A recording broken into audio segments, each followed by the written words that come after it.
Kolby, A Clean Army Ranger Romance, Book 2. Written by Bree Livingston. Narrated by Liz Krane. Chapter 1. Of the things Ivy Manning thought she'd be doing with her life, radio talk show host wasn't one of them. It had never even been on her horizon. But an advice column gone viral 4 years ago had changed all that. Now, at 28, she was a household name.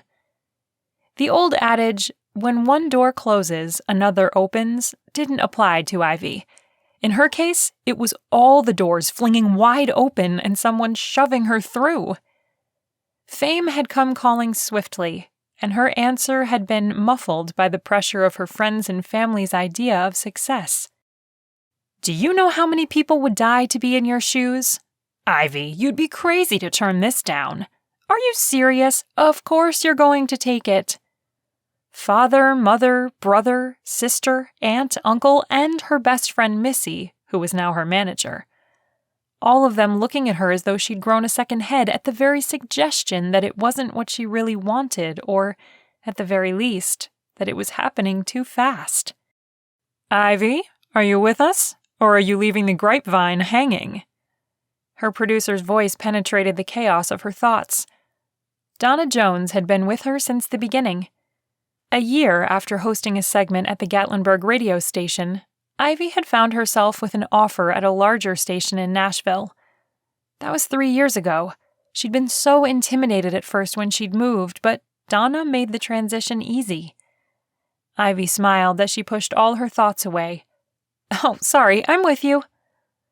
What are your parting thoughts today? Donna asked. Ivy pushed her chestnut hair over her shoulder. Today, try giving back a little. It doesn't have to be a holiday or special occasion to be kind to your fellow man. Think of ways you can bring joy to the world. Give someone a compliment. Buy a stranger a cup of coffee. Open the door for that bundle-laden individual. Brighten a person's day. Not only will you put a smile on their face, but yours as well. This is Ivy Manning. When you need to gripe, come to the Vine. Donna played the segment's end credits and music. And you're clear. Ivy wilted, putting her elbow on the tabletop and her head in her hand. I'm so glad that's over. I think if I had to do one more segment, I'd scream. I know, and I'm sorry. We just had to get these done before you go on your book tour. Yeah, it's not you, it's me, Ivy said with a half smile. Donna roamed around the studio getting ready for the next host who'd be on in a few minutes. Any more from your stalker? Ivy nodded. Yeah, I got one yesterday and another package a week ago. Both were a little rougher than the last few. And crazy enough, the press from the stalker had catapulted her even further. Still being gross? Yeah, with just a few variations. I've stopped reading them. It passes through my dad to the Guardian group. If it's safe, they send it on to me. Colby takes care of the packages. So far, they've just been dead roses. Donna paused her post-show ritual. And no closer to the person doing it? Ivy glanced over her shoulder to Colby, the hulking Adonis holding up the inside studio wall, throwing a thumb in his direction. I think he answers that question. From the very first letter, her manager and best friend since high school, Missy Lords, had taken it as a serious threat. No way was she taking a chance Ivy could get hurt. Initially, Missy hired a local company in Nashville, but the guard assigned to Ivy failed to keep a mysterious package from showing up on Ivy's doorstep. The contents had been harmless, that time a teddy bear and a rose, but it had scared her family enough that her dad had called in a favor from a friend, and a new company was hired. The Guardian Group, a security firm of ex-Army Rangers now headed by a man named Noah Wolf. The next thing she knew, a bodyguard was taking up residence in her spare bedroom since the middle of last April. It was now March, making it a month shy of a year. Donna glanced at the man over her glasses. This is going to sound wrong on all sorts of levels, and I'm not discounting the threat, but man, what I wouldn't give to be guarded by him. Ivy chuckled. He can hear you, you know. "Oh, I know. I'm single, by the way," she said and winked at him. "You are so bad." Ivy shook her head as she stood. She couldn't blame Donna one bit, though. From the second Kolby Rutherford showed up at her front door, she thought he was without a doubt the most attractive man she'd ever laid eyes on. Tall, lithe, and muscular with a narrow waist and broad shoulders. His t-shirts fit him well, accentuating every inch of his toned chest and arms. The man was tan, like crazy tan, with steel gray eyes, a head of thick blonde hair, a jaw that could break concrete, and his backside? The jeans he wore must have been personally made for it. She'd never been more jealous of fabric in her life. Donna shrugged. "Can't help it." She held up a finger as if something had just come to mind. "Did I tell you Newt wanted to see you? He called me during that last segment." Ivy leveled her gaze at Donna. "No. Why would he want to see me now?" She shrugged. "I haven't a clue, but he sounded pretty excited, so it must be good news." Good news to Newt meant horrible news to her. Signing on to do the segment in Gatlinburg had been fun, and watching it grow and expand to other parts of Tennessee was neat, but getting picked up nationally had been a nightmare. "Better go. Newt said he was grabbing an energy drink and a candy bar before he went to his office," Donna said. Ivy groaned. "Great. He'll be speaking at the speed of light." Donna braced her hand on the chair and laughed. "Girl, you are not kidding. Sometimes his voice is so high that I think only dogs can hear him." Ivy grabbed her purse out of the chair by the door and stopped next to Kolby. He'd worn her favorite cologne, citrus and sandalwood. Man, he smelled good. "You may need earplugs." He grinned. "I'll be fine." Inwardly, she sighed. If only he wasn't her bodyguard. When she'd first met the man, he'd been rather prickly, almost harsh, laying down the law that he was only a bodyguard and not her friend, as he'd said some 11 months ago. He explained that in their line of work, it was easy to confuse professional and personal, and he didn't want any confusion. As time passed, he'd softened while still maintaining his distance and professionalism. Only recently had she even learned his age. 29. A year older than her, but the way he carried himself said his age was just a number. Oh, but that smile! She couldn't stop fantasizing about those warm, full lips on hers. And she was doing it right that second, with him staring at her. Hot embarrassment grew in her belly and raced to her ears. No doubt he had to be wondering why she was turning 16 shades of red. She cleared her throat. "Okay, let's go." He opened the door and stepped out to check the hallway before moving aside to let her pass through. At the end of the hall, Missy waited for her. "Hey, did Newt call you?" asked Ivy. Missy nodded. "Actually, I called him, and he gave you the message." "You did? Why?" Missy gave Kolby a glare. Her friend wasn't thrilled with the man. Not that she didn't love Ivy and want her protected, it just created a hassle for her with scheduling.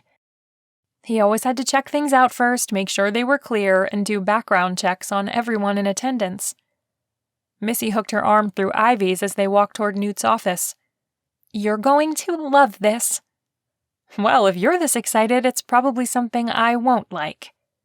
"Oh, Ivy, you can't tell me you don't love this. You're known all over the country. Somewhere out there tonight is someone who followed your advice and now their lives are better for it. You help people. There's also someone out there sending me threatening messages." Ivy loved Missy and had since high school, but sometimes it felt as though she didn't hear what Ivy was saying. It was all too much. She just wanted to slow down a second, take a breath. She went from one promotional event to the next, and the book tour that was lined up only fueled Ivy's longing to disappear for a while. "Missy, I'm getting tired. I'd really like to take a break." "I know, but we need to strike while the iron is hot, and right now, that iron is you. The book deal is huge. Think of all the endorsements and merchandise that could come from it. You work hard now, and you'll be set for the rest of your life." Yep, same conversation, different verse. How about enjoying life and taking things a little slower? Ivy, I've worked so hard to get you these things. Staying up late hours, negotiating deals. I know you want to slow down a little, but all of it's in motion. If you back out now, it might come tumbling down. I know you don't want that. No, Ivy didn't want all of Missy's hard work to be for nothing. The people-pleaser in her reared its ugly head, and she sighed. No, of course not. I know how hard you've worked. I'm sure it'll be fine. On the next flight to California, I'll just put my headphones on and take a breather while I'm in the air. She smiled. Missy patted her hand. Exactly. We're in this together, remember? I remember, she said, as they stopped at Newt's wide-open office door. He stood and grinned. Ivy, my favorite little rock star radio host. Inside, Ivy withered. He was far too happy. Bad news was a bear, and this one was a grizzly. Ivy's shoulders rounded as she sat in the chair across from his desk, pulling her purse into her lap. Would one of you just tell me what's going on? Newt flicked a gaze to Kolby as he shut his office door. I'll let Missy give the news. Okay, spill it, said Ivy. Newt moved to his desk chair and sat. Missy's lips broke into a huge smile. You've been asked to fly to Seattle and co-host Live with Charla. Ivy groaned. Live with Charla? Television, a national radio show, speaking engagements, a book tour, and now a television show? She wanted to cry just thinking about it. Yes, they're saying that if everything goes well, they might offer you a spot as her permanent co-host. Missy clapped her hands and squealed. It's so great, right? Newt grinned and nodded in agreement like a flicked bobblehead. Ivy sucked in a large breath and let it out slowly. I thought she had a co-host, Teresa Reed. Missy nodded. Well, she did. Teresa is out. Apparently, she said something on her Chatter account and created a firestorm. The network fired her. That means you've got a great shot at taking her place. Ivy stared at Newt. But what about my show here? Why are you so excited about me leaving? I thought you wanted me to stay. Newt was entirely too happy for Ivy's comfort, and she braced herself for a new level of workload. You don't have to leave. Live has plenty of breaks. You can do segments in between tapings and keep your job here as well as there. Missy and I have worked it out. There'll be zero conflict. But I've already got all these other commitments. I've been going nonstop for more than a year now. Every time I ask for a break, I'm told just one more thing, and they turn into 6, and I get no downtime. Ivy could feel the exhaustion seeping its way into her bones just thinking about the schedule they were making for her. Her throat began to close up. Gripping the edge of the desk, her stomach turned as the room spun. Breathe. She just needed to breathe. The panic attacks were new, another side effect of her fame. She counted to 10, then to 20. Ivy, are you okay? Missy asked. With one more deep breath, Ivy pushed the panic away. Yeah, I'm good. Newt had come out of his chair and now stood next to her. I'm glad that therapist was able to help you.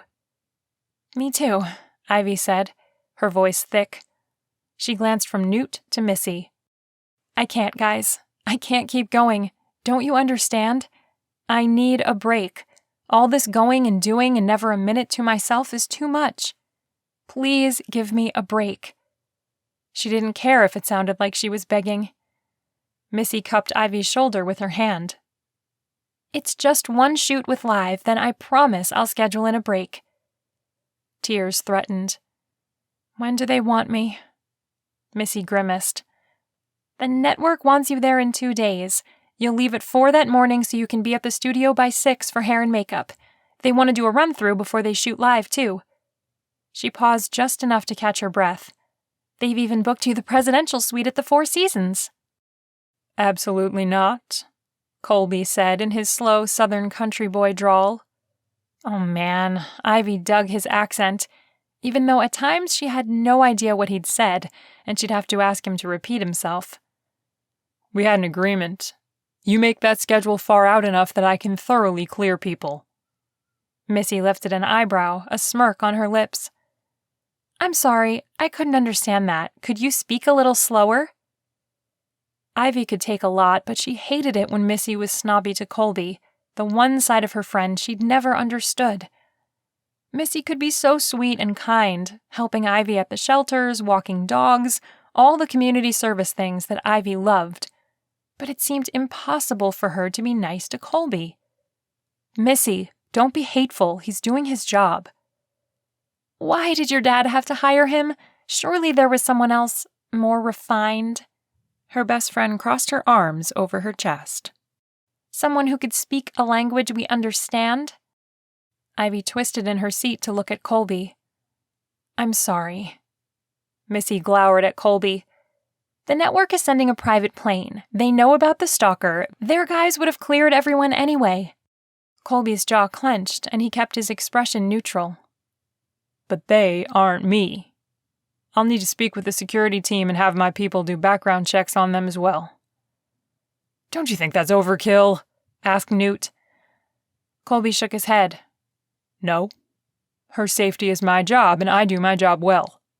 Get me the name of the company. I'll make sure they're vetted before she gets on that plane. His gaze lowered to Ivy's. That's if Miss Ivy wants to go. Ivy smiled at Kolby in appreciation. Miss Ivy. The way he said it sent a shiver through her. That was as close to calling her by name as he'd get. She was his client, therefore she deserved respect. Turning to Missy and Newt, she said, I'll do the show, but I'm done for a while after that. Newt and Missy began to speak at the same time. Guys, I'm going home for now, Ivy said, standing. She leaned into Kolby. Like I said, I'll do the show, but after, I don't know. Kolby hooked his arm around her shoulder, and she let him lead her out of the room. It had only been recently that he'd been doing little things like this. Part of the reason she'd begun to fantasize about kissing him. She felt safe with Kolby. Of course, his salary put a damper on things. If only she had someone who loved her and put her first without getting paid to do it. Maybe when she finished shooting live with Sharla, she'd take a break and reevaluate where she wanted to go in life. She was tired of being alone. This time next year, she wanted to have someone's arms around her whom she loved, and who loved her. Chapter 2. A hearty beef smell floated in from the space between the bottom of the door and the floor of the bedroom Kolby Rutherford had been calling home for almost a year. Closing his eyes, he breathed in the aroma. Holy smokes, his client could cook like nobody's business. Based on the delicious scent, it was beef stew. And man, he loved that stuff. When he'd first met Ivy, he'd made sure she understood he was her bodyguard and nothing else. They weren't friends and were never going to be. His experience with rich people was limited to his stepdad and those in his circle. All of them were snooty, condescending, and came across just as cruel as the man who'd married his mother. Not beautiful Ivy Manning, though. She was nothing like what he'd expected. Kind, giving, personable, and sweet, with infectious laughter and a face definitely made for something more than radio. Jeez, she was pretty. Long, wavy chestnut hair that she'd pull into a messy bun, but somehow it would look perfect. Dark eyes, a button nose, long legs, and the perfect height to kiss her forehead without bending over. That was saying something, too, because he was over 6 feet tall. She also had the most perfect set of lips God ever painted on a woman. And this one lone freckle peeked from her hairline that seemed to beg to be kissed. It was as if she'd been handcrafted for him, because Ivy had everything he'd ever pictured wanting in a woman. The world was cruel, though, and she was off limits. It didn't stop him from praying that maybe God would have mercy on him and let him have a chance to see if things could go anywhere with her. After he was finished guarding her, of course. A rapping came at the door, and he yawned. He'd escorted Ivy home from the radio station, made sure the house was safe, and retired to his room to do his typical checks for when they were going anywhere in public. Missy had to stop springing these trips on him. It took time to make sure people checked out. Nearly a year had passed since the Guardian group was hired by Ivy's father, James Manning, and they were still trying to catch a break. Ryder, his buddy and the best computer guy in the world, couldn't get a lead on who was sending the nasty emails. Even Mia, Noah's new wife, was helping him, and from what Ryder said, Mia was as good or better than him, and he'd sworn Colby to secrecy on that. He stretched his arms over his head, stood, and walked to the door. He opened it and nearly sighed. She was in jeans, a simple t-shirt, and no makeup. His favorite look for her. Ivy smiled. "Dinner's ready. Are you hungry?" He liked that little Tennessee accent, too. It wasn't as thick as his, but it was just enough twang to render him speechless at times. His stomach grumbled. She often cooked for him, but he'd typically take his meals to his room. It helped him keep some separation, something he needed, especially when she looked so cute. "Sounds like you are," she said with a laugh and pointed to his stomach. "Yeah, I'm hungry, thank you." He followed her to the kitchen where a bowl was already waiting for him. It made him wonder what she'd planned if he'd said no. Picking it up, he took a deep breath and said, "I don't know what you put in this, but I've never tasted anything so good as your beef stew." A gasp brought his gaze to Ivy. Her lips were parted like she was shocked. "You never said you liked it. I thought you did, which is why I cook it more often now, but..." She grinned. "I'm glad you like it." He rubbed the back of his neck. "Oh, you don't have to cook it for me. I appreciate it, though." She pointed to the chair across from her. "Sit and eat with me?" Well, eat with her? Lord have mercy, he couldn't. "I get that you've got to keep things professional, but you can do that and have a conversation. I'm sure your bodyguard training included eating meals with clients?" He chuckled. No, there was nothing like that, and even if there was, it wouldn't have prepared him for a meal with Ivy. She was alluring on every level. "I'm not sure there was a course in that, but..." "Colby, please, I'm begging you, just sit down and eat with me." She was breaking out the please. She jutted out her bottom lip and batted her lashes. She'd never done that before.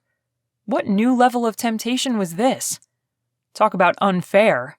How was he supposed to resist that? Would it hurt to sit at the table and eat a meal with her? He was a professional, right? "Okay, Miss Ivy, I'll eat with you," he said as he set the bowl down. He walked to her chair and held it for her. Again, her lips parted in surprise. "I don't think I've ever had a man hold my chair for me before. Thank you." Her smile widened as she took her seat. It was dazzling, like he'd given her an award or something rather than just doing a simple thing like being a gentleman. Then what she'd said hit him.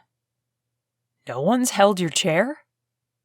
"No, but it's not like I date a lot." "That's not a bad thing. It's better to have one good date out of 2 than 6 out of 100. She laughed. "Well, when you put it like that..." "Oh, I didn't mean..."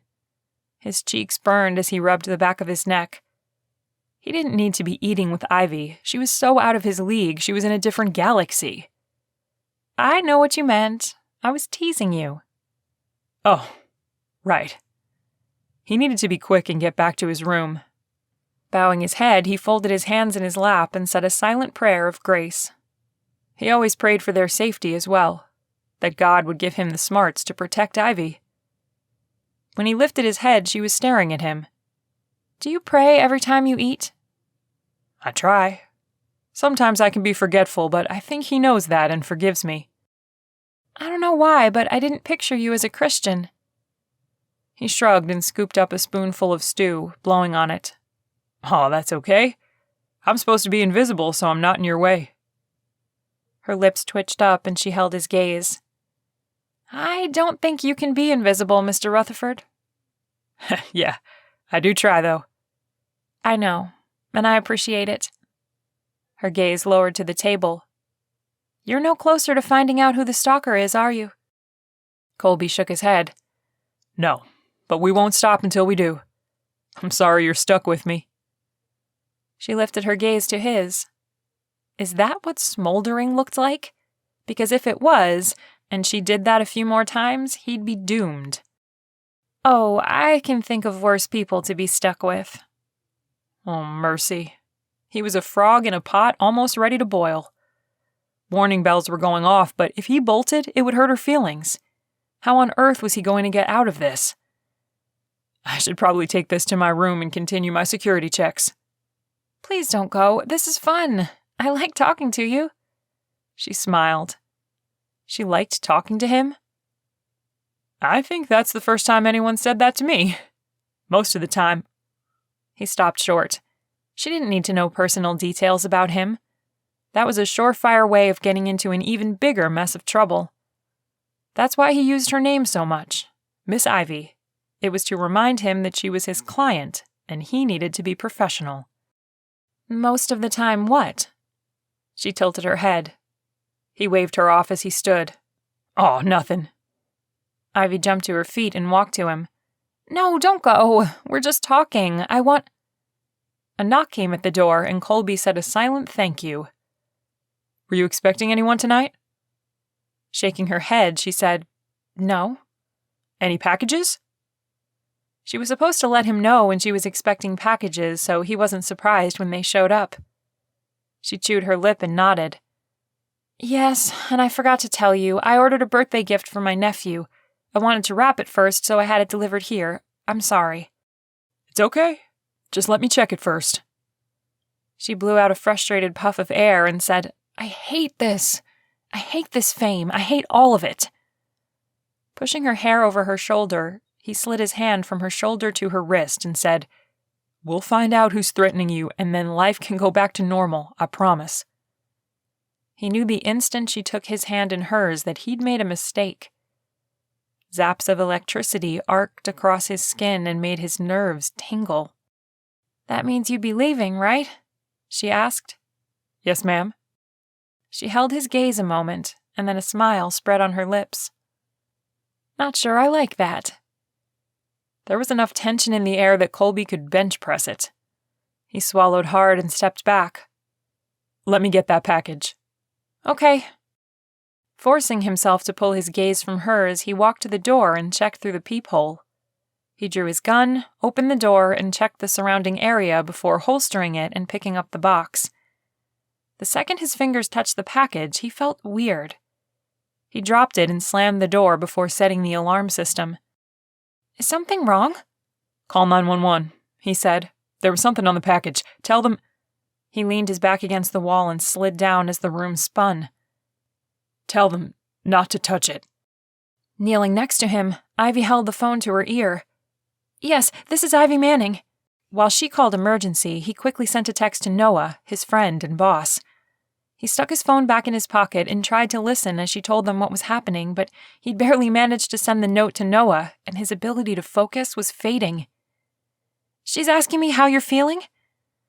Heart's racing, dizzy, really tired all of a sudden, a little sick to my stomach. Ivy reached for his hand and he jerked it away. No, it's a contact poison. Don't touch me. Ivy relayed his symptoms to the operator. An ambulance is on the way, as well as police. When they get here... He took a deep breath and tried to remember what he needed to tell her. You stay at the house, alarm on, and... The sentence died on his lips as he slid sideways to the floor. His last thought was that Ivy's stalker had turned dangerous. No longer just sending packages that were filled with cute things or emails.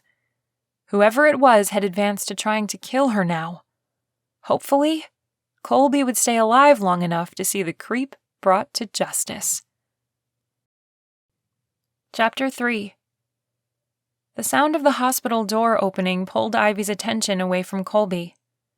Missy's head popped in and she frowned. What are you doing here? Weren't you supposed to stay home with the alarm system on? The police should have stayed with you. Shh. Ivy put a finger to her lips and stood. She brushed the back of her hand across Kolby's cheek. He'd protected her at the risk of his own life. She'd thought she understood what that meant. Seeing it firsthand, it made it real. She walked to the door and slipped out, facing Missy. "I'm fine. I'm in a hospital. If something's going to happen to me, wouldn't this be the best place?" Missy hugged Ivy. "I'm just glad you're safe. Why didn't you call me right away?" "Because there was nothing you could do." "Do they know what it was yet?" "Nicotine poisoning. They said if it had been a little stronger, he wouldn't be alive. I had no idea there was even such a thing." It had been so frightening. Kolby went from being healthy and fine to on the floor, passed out in minutes. He could have died because of her, and after their little not-quite dinner and his comment about leaving, the thought of him not being around tugged at her heart. Missy blinked. "Nicotine poisoning? I've never heard of that either. But then again, I don't go around stalking people and trying to kill them. If I'd touched that package, it would have been enough to kill me. I'd fallen into the trap that the stalker was harmless and gross, but this was scary. I don't know about doing the show in Seattle. I think Kolby is right. We need to wait so he can do the proper checks on people." "The studio isn't going to let anything happen to you. I've even lined up a new bodyguard to go with us." Tilting her head, Ivy furrowed her eyebrows. "A new bodyguard? No. Kolby is my bodyguard." Her friend narrowed her eyes. "You've got a thing for him." "A thing?" No, she didn't have a thing for him. She had a ginormous crush on him that had sort of turned into a little more as she sat with him in the hospital. He was cute as could be, and now he'd saved her life? He'd gone beyond cute to knee-knocking, sweating palms hot as a tin roof. But telling Missy that? No way. Ivy would never hear the end of it. "I don't have a thing for him. If I told him about the package, maybe none of this would have happened. He risked his life for me, and I feel responsible because I didn't follow his instructions. That's why I think we should wait to go to Seattle." "Fine. But if he's not ready to go by the day after tomorrow, we're leaving without him. The studio isn't going to wait for him to get well, and we've made a commitment." Ivy nodded. "All right, but they say he only needed to stay overnight for observation. He'll be able to travel by then." "Now that you know he's okay, do you want me to give you a lift home?" "No, I brought clothes so I can stay with him. I'm not leaving him alone in this hospital." Missy crossed her arms over her chest. "Ivy, you need to go home. It's safer there." That wasn't happening. She looked over her shoulder at the door. The thought that Kolby could wake up alone bothered her. "I'm staying. I'll be fine. As soon as the doctor releases him, I'll go home." "Okay, then I'm staying too. Just let me go home and get some clothes."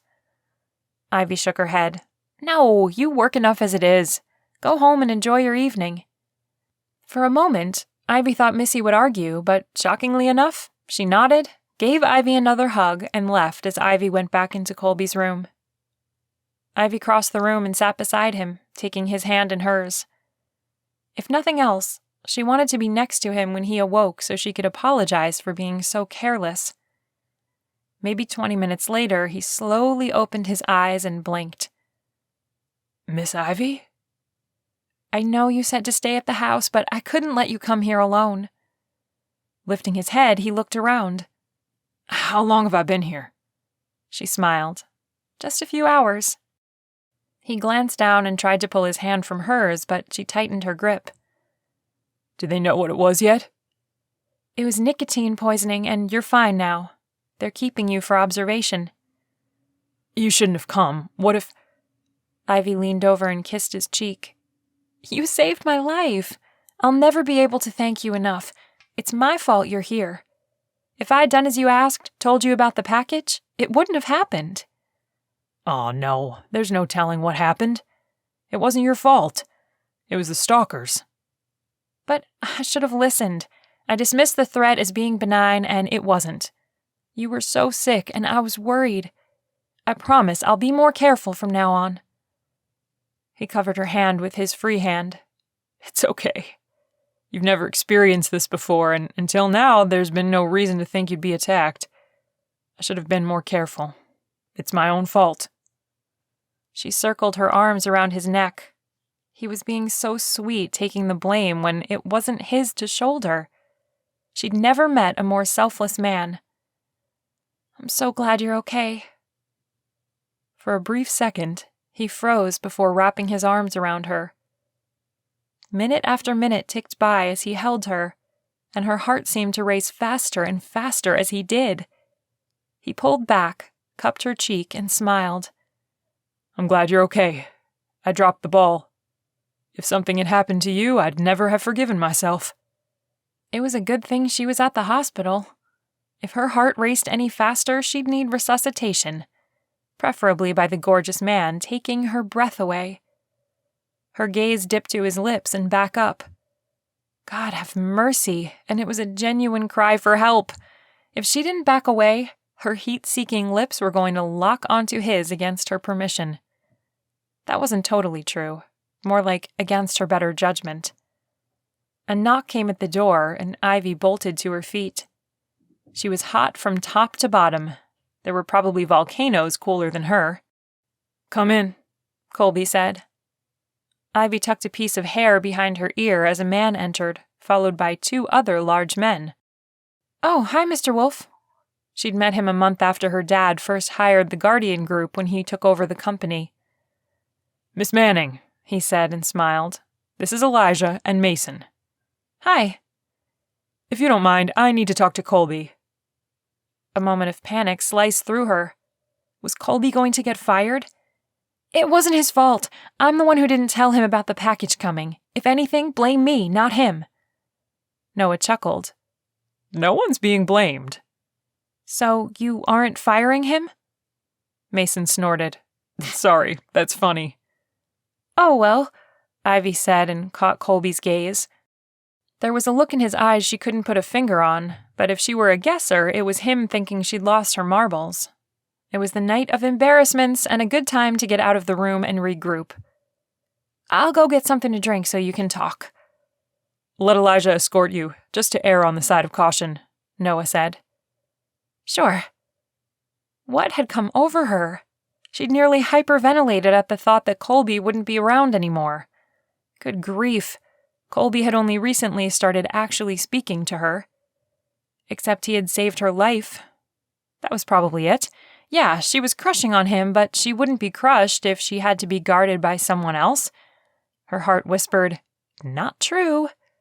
Not like she could argue either, unless she just wanted to lie to herself.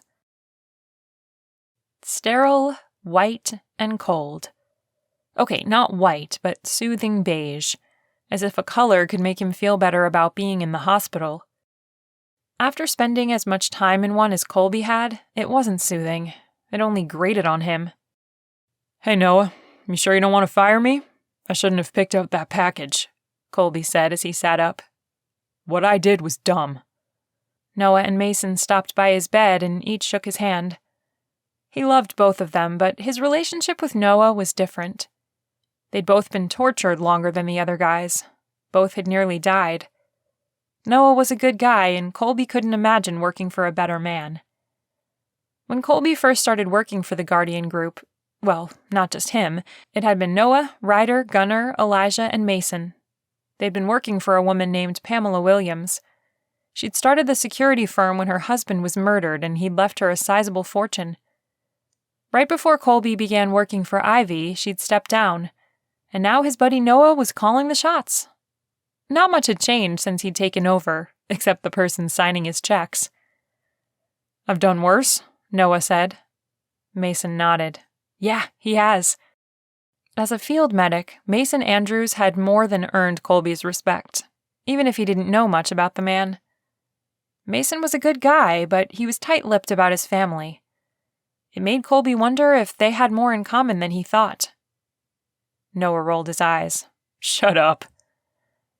I'm going to get a copy of the blood sample results before we leave. See if there's anything I can find, Mason said. Noah crossed his arms over his chest. And Ryder and Mia are going to dig a little harder too. Now that the stalker has made a move, you're going to have to be extra cautious. Kolby rubbed his face with his hands. I know. Did Ryder get the background checks done for the trip to Seattle? That is, if she still wants me to go. Mason snorted again. With the way that woman was looking at you, we were lucky to get her out of the room. She likes you. Stop that. She's too everything for the likes of me. Listen to me. I sound like an idiot, Kolby said, the tips of his ears burning. Ivy didn't think of him that way. She was just being nice. Sure, she'd flirted a little, but that didn't mean anything. Like she said, she hadn't dated a lot recently, so she was just lonely. And he was available. Mason shrugged. I'm calling it like I see it. The look on her face when she thought Noah was going to fire you? Man, it was fierce. You weren't leaving without a fight. Why are the two of you here other than a blood sample? Asked Kolby. Noah dropped his arms to his sides. We wanted to make sure you were okay, and we're going to check around the house. Make sure the police didn't miss anything. Mason nodded.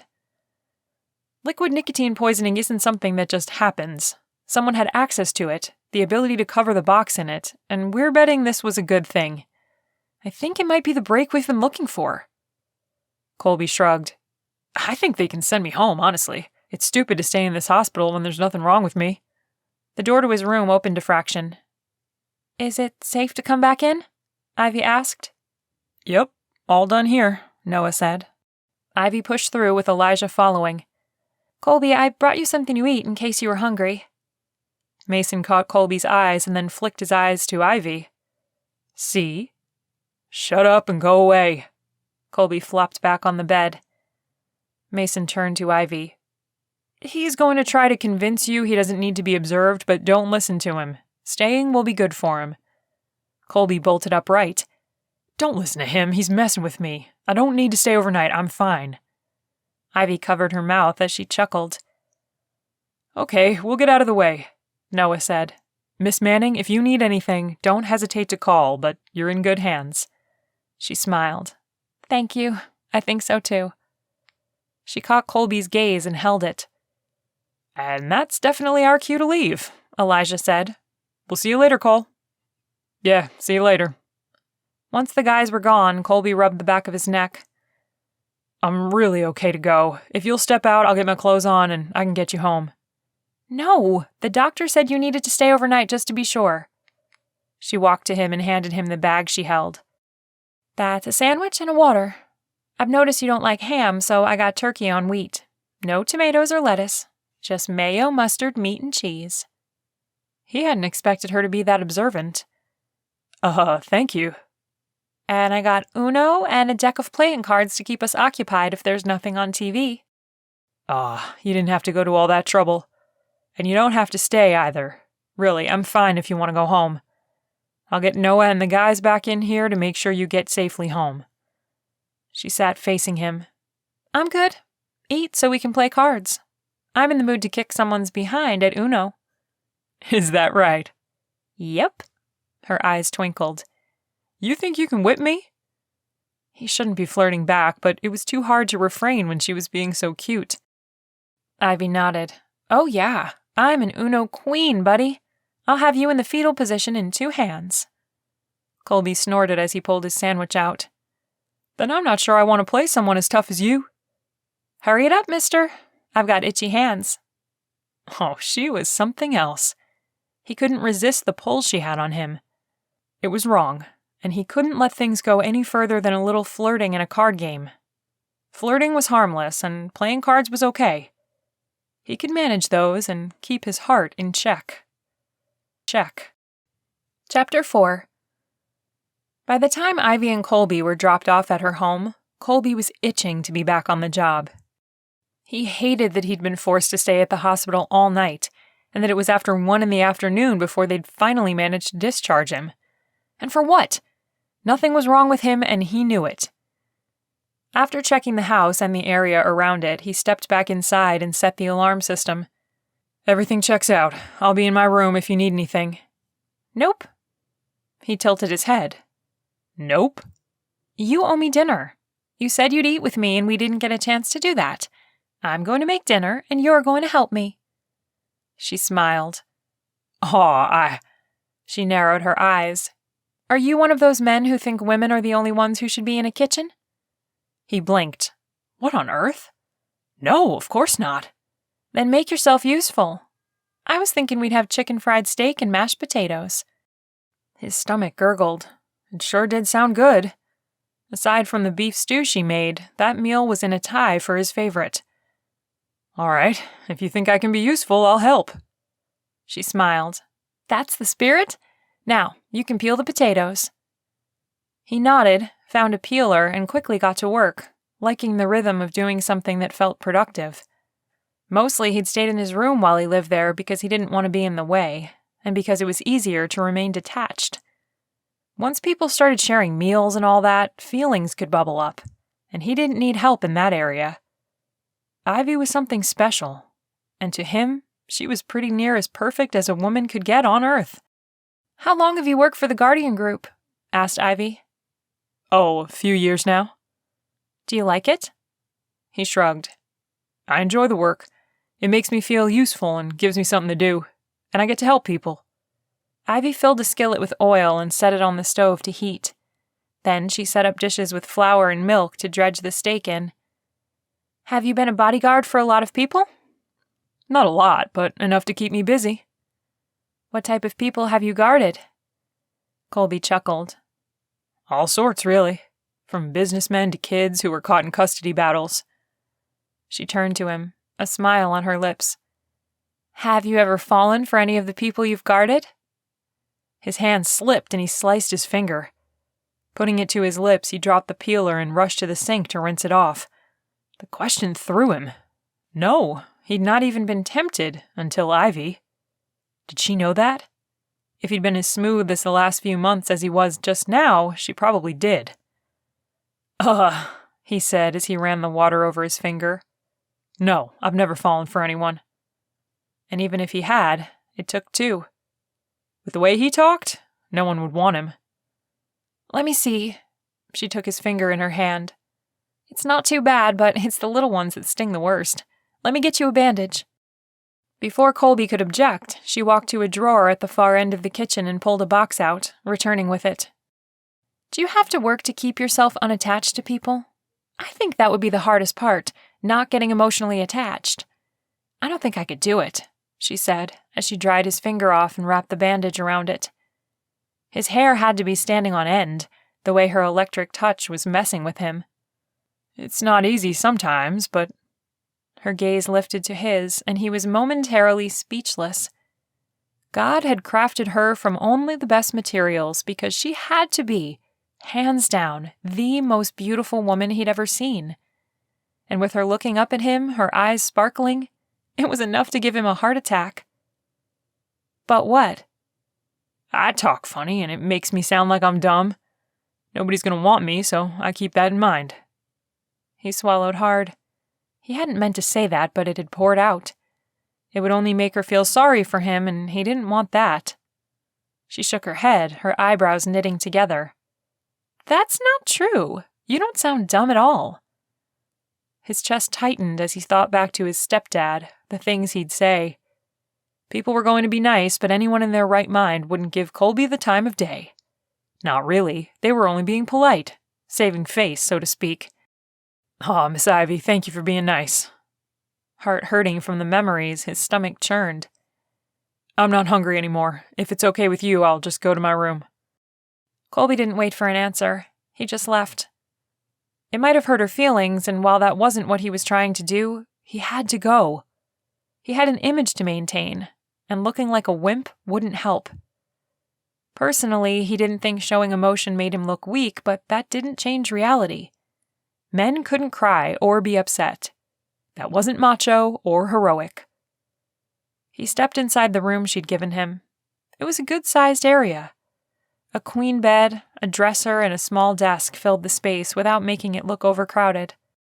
Folding into the chair in front of the desk, he pulled his computer closer and checked his email to see if Ryder had finished his check so Kolby could have some peace about going to Seattle. Missy seemed to think that just because some big studio said things were okay, that they were. But he'd been around long enough to know that just because you were fancy didn't mean you were right. He leaned back in the chair and crossed his arms over his chest as he let his eyes glaze over. Why had he said all that stuff to Ivy? What had possessed him to even mention it? He'd never done that before. For the life of him, he couldn't understand what it was about her that made his tongue so loose. His phone rang and he checked the caller ID. Hey, Noah. Hey, everything okay? No, but what did it matter? A crummy childhood didn't have any business interfering with the present. And it wasn't like anyone could change anything anyway, so what was the point in saying something? Yeah, it's good. Is something wrong? We believe the poison came from an area in North Carolina. It's consistent with the type of tobacco grown in this area. North Carolina? That's where the Guardian Group's home base was, but there was something niggling in the back of his mind about it. Something that rang familiar, but Kolby couldn't put his finger on what.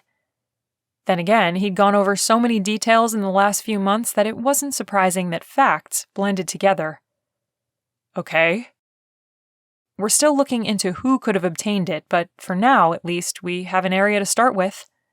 We're leaving for Seattle in the morning. I've sent you a schedule, the group the studio hired, and the private jet company we'll be using. Was Ryder able to check it out? Yeah, everyone's clean. Kolby was hoping that would give him some peace, but it didn't.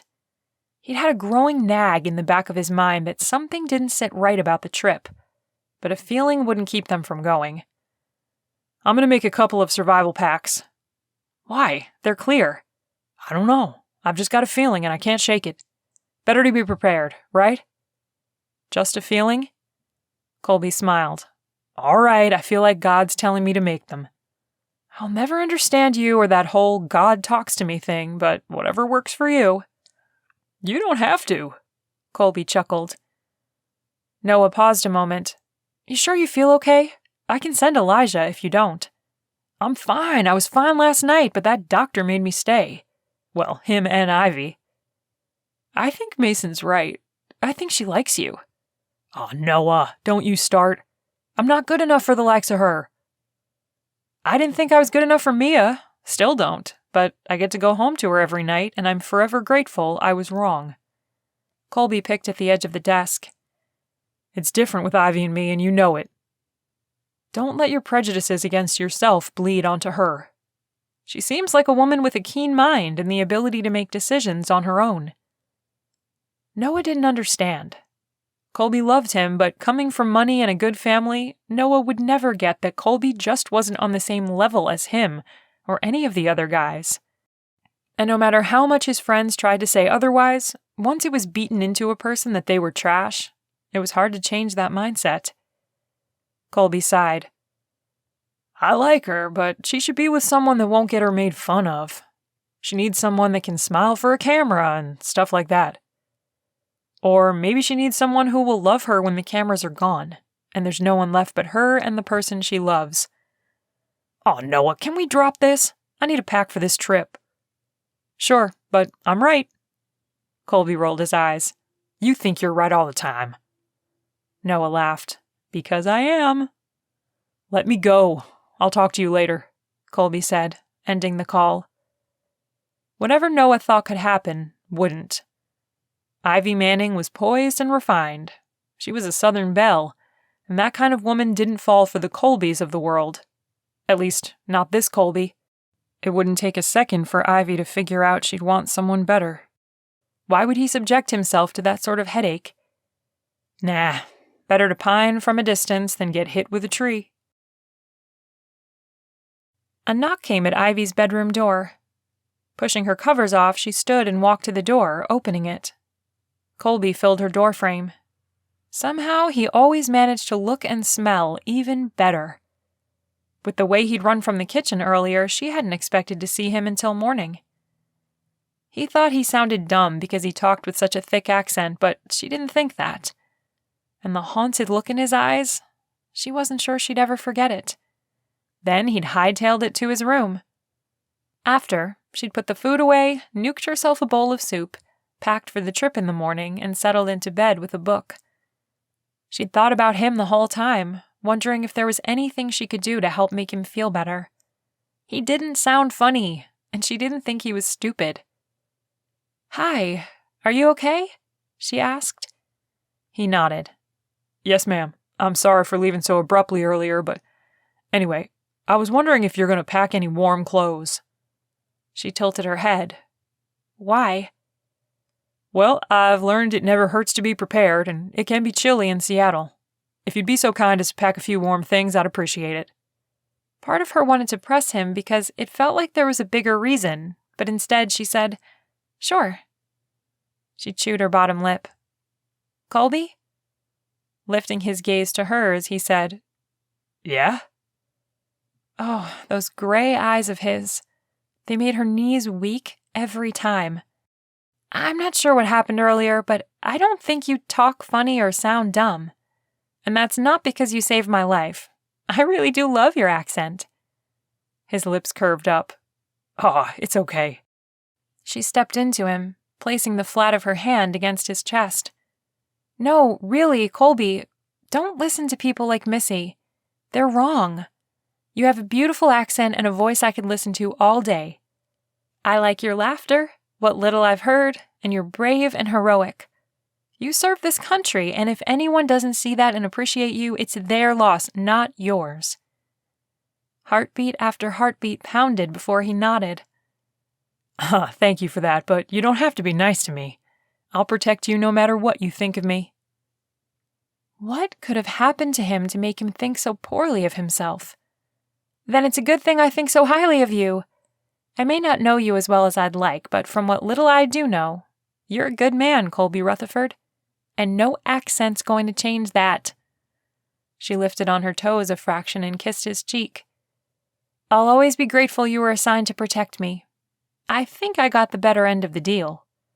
Holding her gaze, her fingertips grazed the spot she'd kissed. I should go. Don't forget to pack a few warm things, okay? She smiled. I'll do that right now. He tapped the doorframe with his hand. Good. I'll see you in the morning, he said, before taking a few long strides and disappearing behind his bedroom door. Ivy shut her door and leaned her back against it. That man made her a gooey mess. His voice, the way he smelled, his smile. There was nothing about him that didn't check her boxes. She straightened, walked to her closet, and began pulling out warm clothes to pack.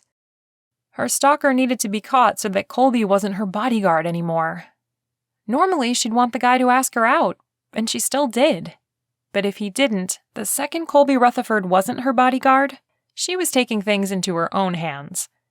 If he was half as great as she thought he was, then he was a man worth breaking convention for.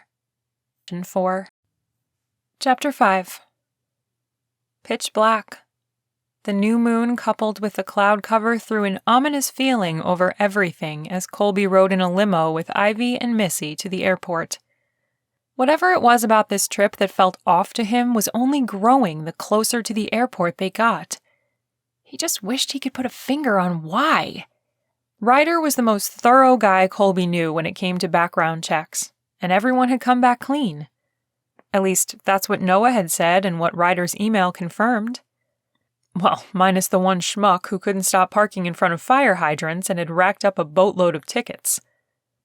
And yet, Kolby's gut gnawed at him, and the little voice in the back of his head said, "Be alert and ready," which was why he'd brought 2 packs of survival gear. He hoped she'd listened and brought some warm clothes. I know you said it's better to be prepared, but that's a lot of gear, Ivy said. This morning, she'd quickly showered, raked a comb through her hair, and thrown on a t-shirt and jeans. The scent of whatever shampoo she'd used filled the limo, and it took work for him not to close his eyes and inhale. He lifted his gaze to hers. Scaring her for no good reason didn't seem like the right thing to do, especially when he didn't have anything but a feeling in the idea that he'd been told to do it. Nah, just prepared. Is that from your time in the army? He shrugged. Yes, ma'am. I told you, you don't have to call me ma'am or Miss Ivy. Plain Ivy is just fine. Her voice was so sweet, but that was because Kolby thought she was sweet. Not that he should think that way, but he was a man and she was special, and he slipped sometimes. I'm sorry, I can't do that. Missy grumbled under her breath. I don't understand why you keep this guy. Just ask your dad for a different bodyguard. Now that woman? Oh, she was attractive, but man, they were oil and water from the moment he'd taken the job. He couldn't understand what Ivy saw in her. Missy never listened to Ivy, always pushing her to go. With friends like her, who needed enemies? Ivy switched seats in the limo, taking a spot next to him and laying her head against his bicep. Kolby froze, Things had been changing between them for a while, but stuff like this still caught him off guard at times. He couldn't say he didn't like it, though. He liked Ivy. More than he probably should. Ivy glared at Missy. I like Kolby. I feel safe when he's around, and I like his accent. If you can't stop being mean to him, I'll go to Seattle without you. Her saying that in front of Missy made him think that maybe she wasn't just being nice the night before. She defended him before, too, though a little more subtly. He both loved it and hated it when she did that. Loved it because she was standing up for him, something he wasn't used to, and hated it because it made keeping his professional distance all that much harder. The night before, when she'd kissed his cheek, it had taken a strength he didn't know he possessed not to take her into his arms and give her a good and proper kiss. It would have been a dumb thing to do, though. He was convinced she was just being nice, and that didn't give him justification for planting one on her. I'm not being mean. He's an employee. Yes, he saved your life the night before last, but you'd be just as safe with someone else, Missy huffed. Ivy hugged his arm, and tingles raced in every direction. Normally, he'd feel uncomfortable with someone doing that, but she was different. He didn't mind her doing it. Missy, I love you, but you need to stop, she said. Just because he's an employee doesn't mean you can treat him just any old way you want. Now apologize for being hateful and don't do it again. Understand? Kolby turned his head away so they couldn't see him smile. If only Ivy would stand up for herself like she stood up for him, then she might not even be on the way to the airport. Why couldn't her friend see how tired and sad she was? If the hateful woman really cared about Ivy, she'd stop scheduling every second of her day and let her get some rest. Fine, I apologize, Kolby. And skunks don't stink. Some apology. Sarcasm laced each word. Ivy tightened her grip on his arm as if to say she was sorry for the way her friend was behaving. That wasn't a real apology. You're better than that. And you're better than him, Missy grumbled. He wasn't sure if Ivy heard it or not, but he had. The limo came to a stop, and Ivy released her hold on Kolby. As he opened the door, Ivy glared at Missy and said, You're dead wrong about that. He climbed out of the vehicle, checked the surrounding area, and motioned for her to exit the car. As she stepped out, she paused in front of him, her eyebrows drawn together, and cupped his cheek. Don't listen to her, okay? The tingles elicited from Ivy hugging his bicep were minuscule compared to this touch. Zap spread from her hand, warming his skin all the way to his bones. Lost in the moment, he covered her hand with his. He'd have been worried about all the little touches that morning if it weren't for the fact that she was just trying to be nice. You're a special lady. You know that? Tears reflected in her eyes in the dim light of the airport. That means something coming from you. Are you going to keep me waiting in this limo all day? Missy asked. A pin touching a balloon wouldn't have popped as quickly as the moment they'd shared. Kolby cleared his throat and dropped his hand. I need to get you out of the open and onto the plane. You're a sitting target out here. Nodding, Ivy stepped away from the door and Missy followed right behind. Geez, Ivy, what were you doing? Asked Missy. I was thanking Kolby for protecting me? Missy rolled her eyes. Yeah, because he's not paid to do it. Ivy's lips trembled. He could tell she was tired, which meant she must have been restless the night before. No doubt worried about the show she'd be taping today in Seattle. She lowered her gaze and said, Yeah, because no one could care about me if they weren't paid. Her voice was so soft that Kolby almost missed it. Now he hated that he was getting paid. Are you tired? Her gaze lifted to his, and he could see it in her eyes. Exhausted. Want me to carry you? The words had tumbled out of his lips without a second's consideration. He was there to protect her, right? Didn't that mean mentally, too? Slowly, the corners of her lips lifted. Would you really do that? If you want me to, I will. Missy snorted. Oh, good grief, Ivy, what is up with you this morning? Turning an icy glare toward Missy, Kolby swept Ivy into his arms. I'm taking her to the plane, he said, taking long strides away from Ivy's friend, not stopping until he'd set Ivy down in one of the seats. He took a knee in front of her. Are you sure you want to go to Seattle? She nodded. Yeah, she's worked really hard to get me this far, and I don't want to let her down. Even tired, she was beautiful. She had such a giving heart, and to Colby, that made her 10 times more attractive than the average pretty girl. Okay, I'll get the luggage on the plane. He smiled. Ivy caught his hand in both of hers. Would you stay with me? The crew can get the luggage. Colby hesitated. He usually loaded their stuff. Won't Missy need to sit with you? She can sit somewhere else this morning. I know you're getting paid to protect me, but it would be nice to lean against you. You don't seem to want anything from me, and I appreciate that. She sighed and cast tear-filled eyes to the floor. That didn't come out right. I know Missy loves me, but... You need a break? Lifting her gaze to his, she nodded. Yes. He'd protected a good number of people, and never once had he felt such an overwhelming desire to hold and care for someone. The luggage would find its way on the plane without him this morning. I'll sit with you, he said, settling into the aisle seat next to her. Miss Ivy? She set her head against his bicep. Yes? Would it make you feel better if I didn't get paid? I mean, I've saved most of what I earn because it's just me. I do this kind of work because I like to feel useful, to make a difference in the world. If it would... Ivy leaned back, her eyes locking with his and her lips parted. You'd really do that? He nodded. I'm here to protect all parts of your life. If it would help you, make you feel safer or better, I would. Her words seemed stuck on her tongue as she opened and shut her mouth a few times. No, I don't want that, but I can't say it isn't flattering to know you would. She stretched her arm across his chest and rested her head in the crook of his arm. I just need some sleep, and I'll stop being so whiny. I get like this every time I don't sleep well. You'd think I'd learn by now. The thought occurred to him that ditching her the night before might have been the cause, but she didn't think of him like that.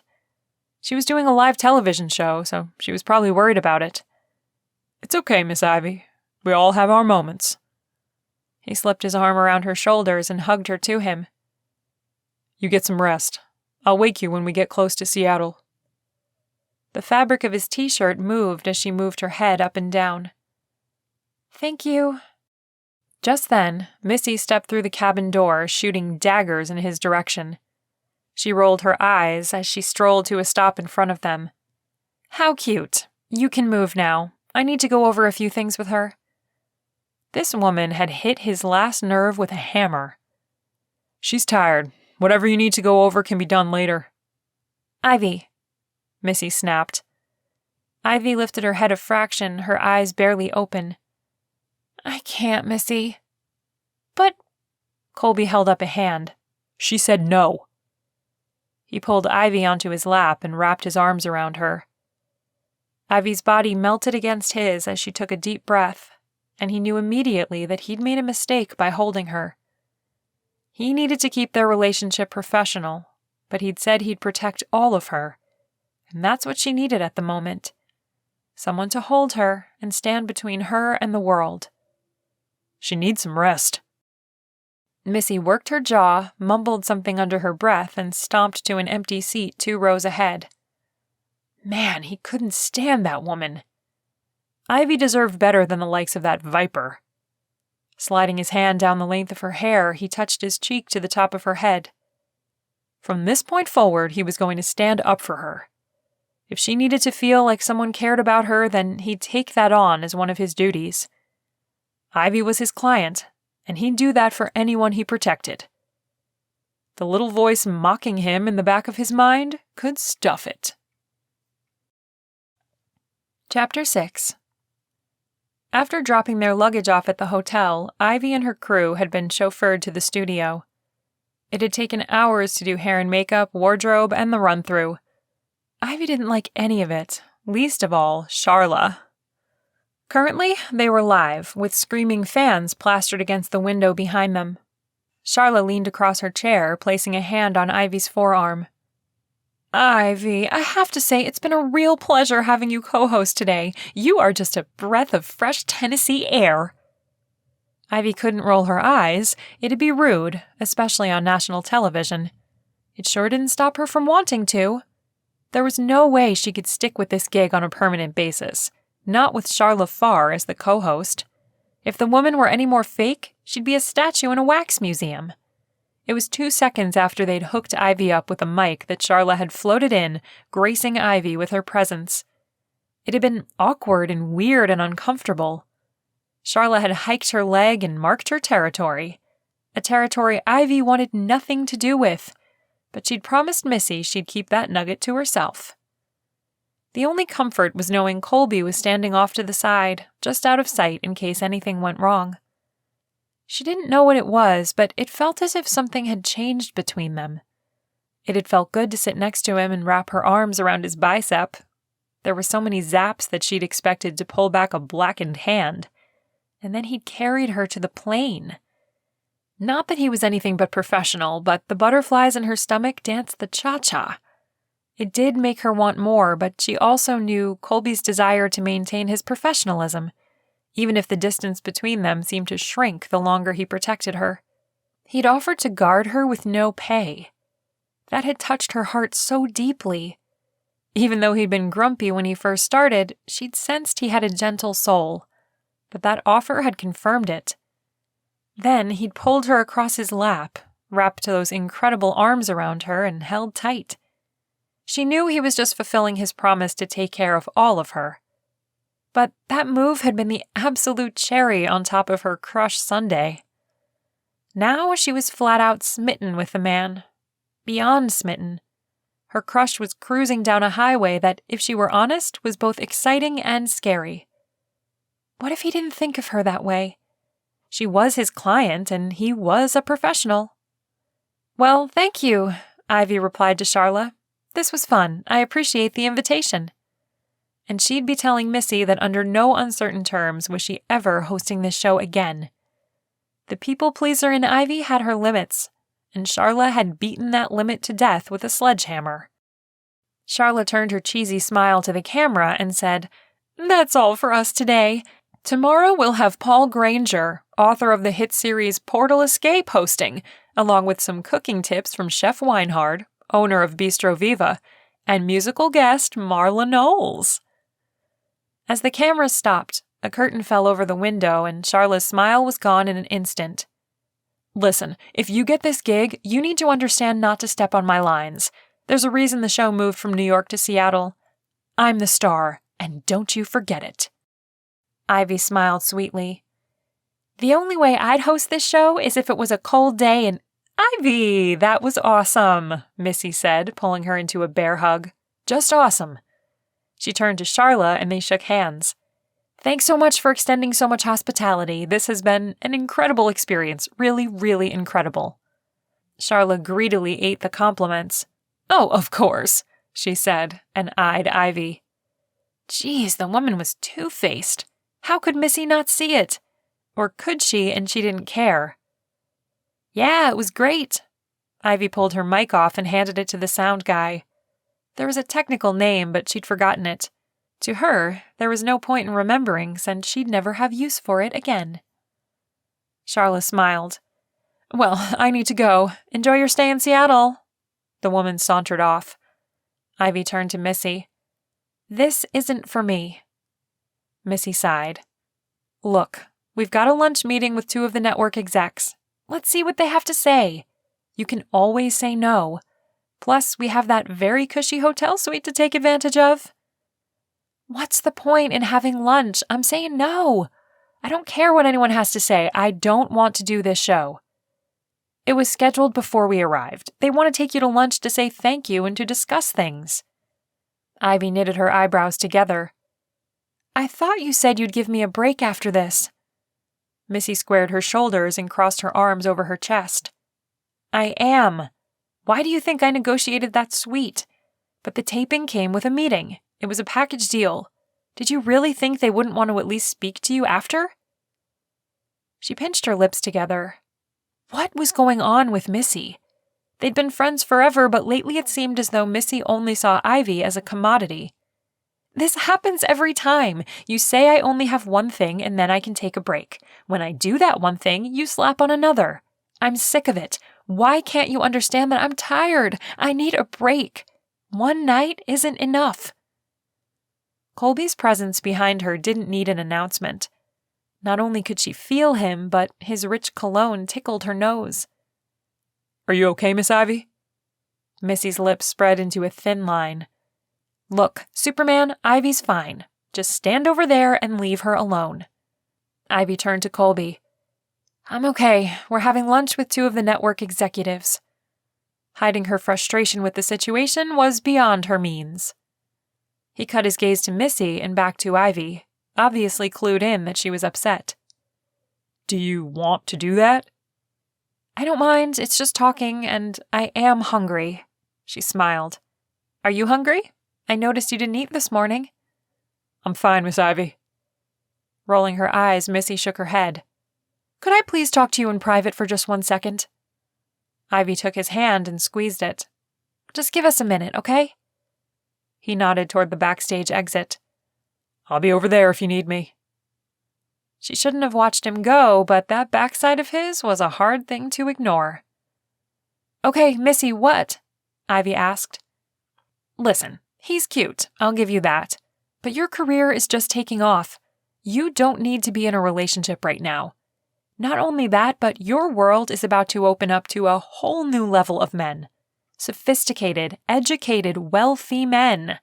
Men with influence and aspirations. Don't settle for some backwoods hick who can't speak clearly enough to be understood most of the time. Ivy gritted her teeth. I'm not starting a relationship, and if I was, I wouldn't be settling. Why can't you stop being so caught up in the glitter and see the gold right in front of us? I don't need endorsements, book deals, or merchandise to be happy. I was happy in Gatlinburg with my little radio show. And Kolby Rutherford wouldn't be settling. He's the kind of man you hope to meet. Protective, kind, and gentle. She glanced at Kolby. I like him. You don't even know him. Not really.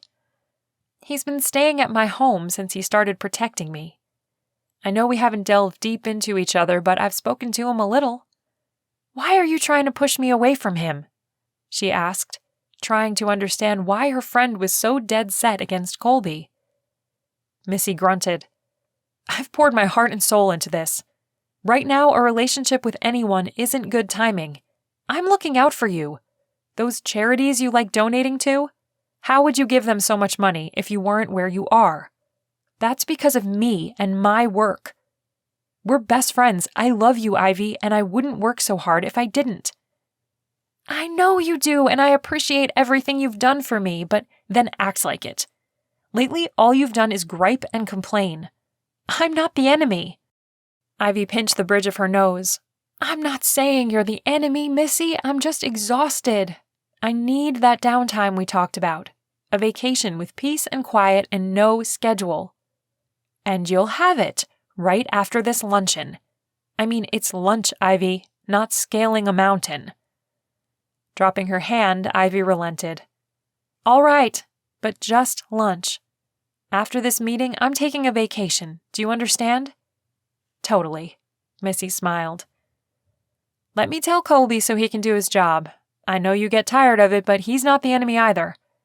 If you're going to take out your frustrations, take it out on the person who created the situation, not Kolby. Missy let out a breath. You're right. I'm sorry, but you can't get involved with him, Ivy. This job of his isn't permanent. When the stalker is caught, he'll leave to protect someone else. He'll carry them to planes and all the things he does for you. He's paid to do it.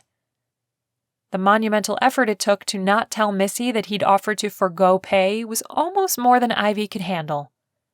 I know, I'm not getting involved with him. He's my bodyguard. At this point, Ivy was willing to say anything to Missy to get her off this no-relationship junk. Good. I don't want you to get hurt. Missy touched her arm. Ivy nodded and left Missy to speak to Kolby. He slipped his phone in his pocket as she stopped in front of him. Everything okay? His gaze caught hers, and she got the strangest feeling from him. An invisible line was always present between them, but it had been thinner lately, especially after he'd held her on the plane. Now it felt like it was a foot thick. Everything's fine. You having lunch with those people? Yeah, Missy worked hard to set this up. It's just lunch, and then I'm taking a vacation. The next thing that fell out of her mouth wasn't planned. Since you'll be guarding me anywhere you'd like to go, maybe we can both have a moment's peace. She smiled. Those steely grays held hers briefly before he shook his head. Nah, you pick wherever you want. You'll be protected no matter what. The rigid stance of his body screamed something wasn't right. Why did it sound like it wouldn't be him? Please don't let Missy get to you. I know she can be a real pill, but I like you guarding me. Truth be told, Kolby, sometimes it feels like you're the only person who cares. She worked to keep her emotions in check. You'll guard me, right? You won't leave me, will you? He softened ever so slightly, holding her gaze just a touch longer than normal. You have me until you no longer want me. What would he say if she answered with forever? Thank you. Kolby pushed her hair over her shoulder. It was moments like these that made her wonder if there could be something more for them. His paycheck didn't account for the tender way he touched her or the sparkle in his eyes when he looked at her. You say the word and I'll take you away from all of this to where no one can find you until you want to be found. It sounded heavenly, especially if that somewhere included a beach, her in his arms, and him kissing her. I may take you up on that offer. She chuckled and then did something she shouldn't have done. She hugged him around the waist. Thank you for being so kind to me. The hard muscle in his back flexed under her flattened hands as he froze. Just as she began to think it was a mistake, he wrapped his arms around her, and she wanted to melt right then and there. So much warmth and comfort from such a small gesture. Miss Ivy, it's going to be okay. Are you her bodyguard or her boyfriend?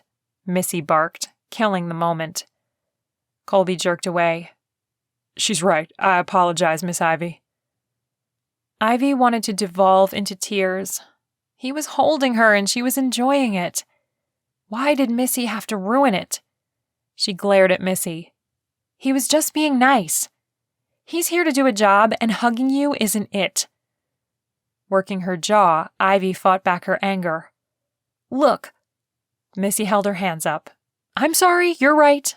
A new leaf is hard, okay? Ivy studied her a moment. She had no idea what was going on with Missy, but Ivy was growing tired of her attitude. Perhaps it was time to think about cutting ties. She'd always loved Missy as a friend, but her role as manager seemed to be overshadowing their friendship the longer it went on. When we get back to Nashville, you and I need to have a talk. A serious one about our future. You understand? Missy flinched back. What? We'll discuss it later. Okay, she said, holding Ivy's gaze a moment. I came over here to tell you they're waiting for us. The more Ivy thought about it, the more confident she became. Her partnership with Missy was over. She loved her, but their current situation wasn't working anymore. Chapter 7. The fancy restaurant the television people took Ivy to was something else. Kolby's time as a bodyguard had afforded him the opportunity to grace the inside of many nice restaurants, but none of them compared to the insane opulence of this place. He was surprised they weren't sporting solid gold forks. He trailed behind the group, sweeping his gaze around the room and listening to them chatter as the hostess seated them at a table. Ivy and Missy sat together while two network executives, Lynn and Eve, sat across from them. They held such a greedy glint in their eyes, disturbing Kolby immensely. They didn't see Ivy as a person. She was a thing to be used to make them money. All he could do was pray that Ivy would stand her ground and tell them no. Ivy stood and pulled another chair to the table. Here, Kolby, you can sit. His whole world was in turmoil. He'd soured when he'd overheard her telling Missy he was just her bodyguard, and the reaction had shocked him. It shouldn't have, but over the last few months he'd made the mistake of blurring the lines, and all of the touching lately just made them fuzzier. Instinctively, he'd called Noah to ask him to give him a new assignment. Noah had argued that he needed to stay, that his feelings would only fuel his determination to protect her. In the end, Kolby had won. They'd decided there would be a change in guard when he and Ivy returned to Nashville. It had lasted all of 5 seconds. Ivy turned those teary doe eyes on him and pleaded with him to stay, and he'd caved quicker than a mountain filled with dynamite. Then, like a fool, he'd let Missy catch him hugging her. But his way out was gone. He'd promised to stay with her, and he couldn't break it. Once they'd reached the car, he'd sent a quick text to Noah, letting him know Kolby was staying put. The response garnered a slight cuss and a quick prayer for better control next time for both his tongue and his dealings with Ivy. "I'm okay," Kolby said. She smiled. "I know for a fact you're starving. There's no way a man your size can't be." She leaned in, her sweet cherry vanilla scent heightening his awareness of her. "Sit by me, please." Whatever food this place was serving had him on a lure. His stomach growled loudly. Ivy giggled. "I'm the boss, right?" "Yes, Miss Ivy." He smiled. Those thick butterfly lashes of hers batted, and her dark brown eyes danced with mischief. "The boss is telling you to sit and have something to eat." Right then, he'd have probably barked like a dog if she'd asked him to. Yep, square in the middle of that Gold Fork restaurant. Okay. He held her chair and then sat next to her, his hands folded in his lap. His job was to stay out of the way, but she was making it difficult to do that when she was using her feminine wiles on him. He couldn't exactly blend in when he was parked right next to her. "Does the bodyguard really have to be at this table? There are plenty of empty tables around. We'd like this meeting to be private," said Eve, the executive sitting across from Ivy. Under the table, Ivy covered his hand with hers, squeezing it in a silent cry for support. She needed him to stay where he was, and he would. "He really does, and he's a professional. What's discussed at this table will never leave his lips. Isn't that right, Kolby?" "It'll never leave my lips," he said softly. They didn't care. They just didn't want him at the table. Of the things he was an expert on, not being wanted was one of them. Lynn, the executive sitting across from Missy, snorted. "That's some accent." Ivy squeezed his hand again. "It's a beautiful accent." Her gaze met his. "I like it." She was the only person to ever say anything like that. And now she defended him not only in front of Missy, but 2 snooty television executives. Most people made fun of him, which is why he didn't socialize much. The little church he'd been attending in North Carolina was small and mostly elderly. Those little old ladies seemed to like him, but he suspected they'd like anyone who mowed their lawn without being asked. He sure hoped Elijah was keeping his word to keep their lawns up. A waiter stopped at the table, dropping off glasses of water. "Drinks?" Kolby stuck with water while the rest of the group ordered. Ivy opted for sweet tea. Once the waiter was gone, Missy leaned forward with her arms on the table. "So, what did you want to discuss?" The executives exchanged looks and Eve smiled. "Ratings aren't in, but Ivy, you tested well this morning. You had great chemistry with Charla." Missy inched further to the edge of her seat. From what Kolby observed, Ivy couldn't stand Charla, and the feeling was mutual. Where the executives got that great chemistry was a mystery to him. He sent up a little prayer that Ivy would get the boost she needed to stand up to these people. Ivy nodded. "Oh, good." It was obvious from her tone that this wasn't going the direction she wanted it to go. Lynn nodded. "But you weren't really testing as a co-host. You were testing to replace Charla." "What?" asked Ivy. The words came out rushed, and Kolby couldn't say he wasn't shocked too. From what he'd learned overnight, Charla was a big deal. Ivy getting the spot as the host would mean big things for her. Eve leaned in. "Charla's contract renewal is coming up. Her numbers aren't what they used to be. Word of her obnoxious behavior has gotten out, and our viewers aren't tuning in anymore." She's lost most of the younger demographic and our advertisers are bailing, Lynn said. Ivy shrugged. Okay. The talking paused as the waiter returned with their drinks and took their orders. Once he was out of earshot, Eve said, You're young, fresh, and new. You've got a pretty face and you come across as friendly and approachable. You'd be just the shot in the arm to give the show a boost. We'd even be willing to let you test a host and pick them, as long as they fit well. Missy splayed her hands on the table. Are you offering Ivy the chance to host her own show? Really? Yes. You'd co-host over the next few months and will not be renewing Charlotte's contract. You'll be the new Live with Ivy, Lynn said. That's incredible, Missy beamed. No, Ivy said. I can't. Missy cleared her throat. Well, before we give our answer, why don't we eat and discuss some of the specifics? I mean, we are hungry, right? Ivy looked at Kolby. Yeah, we're hungry. He could sense she wanted to go, but she was staying for him because she knew he was hungry. Which he was, but if she wanted to go, he could do without. I'm okay, he said. We don't have to stay. Her lips twitched up. Not according to that growling stomach. He rubbed the back of his neck. I'd be fine. Missy, Eve, and Lynn continued to discuss Ivy until their meals arrived and carried on through lunch. The more they talked, the closer Ivy moved to him and the less she ate. Their discussion was upsetting her, and they were so caught up in it that they didn't bother to see the effect it was having on her. Near the end of the meal, Lynn caught a glance in Kolby's direction. Of course, once you start working here in Seattle, the show will take care of your protection. Ivy's head snapped up. What? Kolby didn't miss Lynn catching Missy's gaze. He suddenly got the distinct impression that Missy had spoken to these women a little more than she'd let on. We just think that for appearance's sake, it'd be best if we took care of security, Lynn said.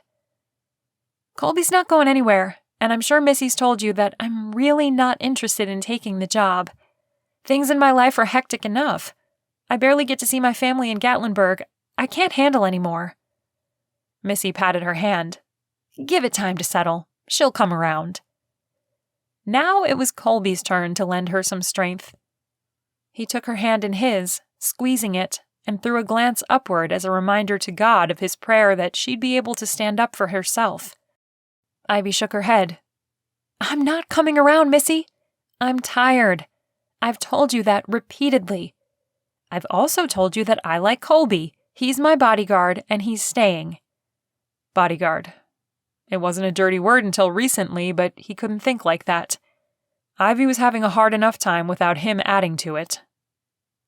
Ivy, the book tour is only a few months, and it's concentrated on the West Coast. You could do the show, fly to the signings, and then fly back. It would be a piece of cake. Missy twisted a bit to look at Ivy. You had this planned, Ivy whispered. Her breath became labored, the onset of a panic attack. She gripped the table, closed her eyes, and counted. It took her until 30 to gain control. When she could speak again, she said, You booked this, and when I asked you for a break, you lied to me. Ivy came out of her chair so quickly that it fell back. I'm not doing this show. I'm sorry my manager wasted your time, but as you can see, we're having a difference of opinion regarding my schedule. As Kolby stood, he picked her chair up. Ivy, sit down. You're causing a scene and embarrassing yourself. Missy's gaze darted around the restaurant. And me.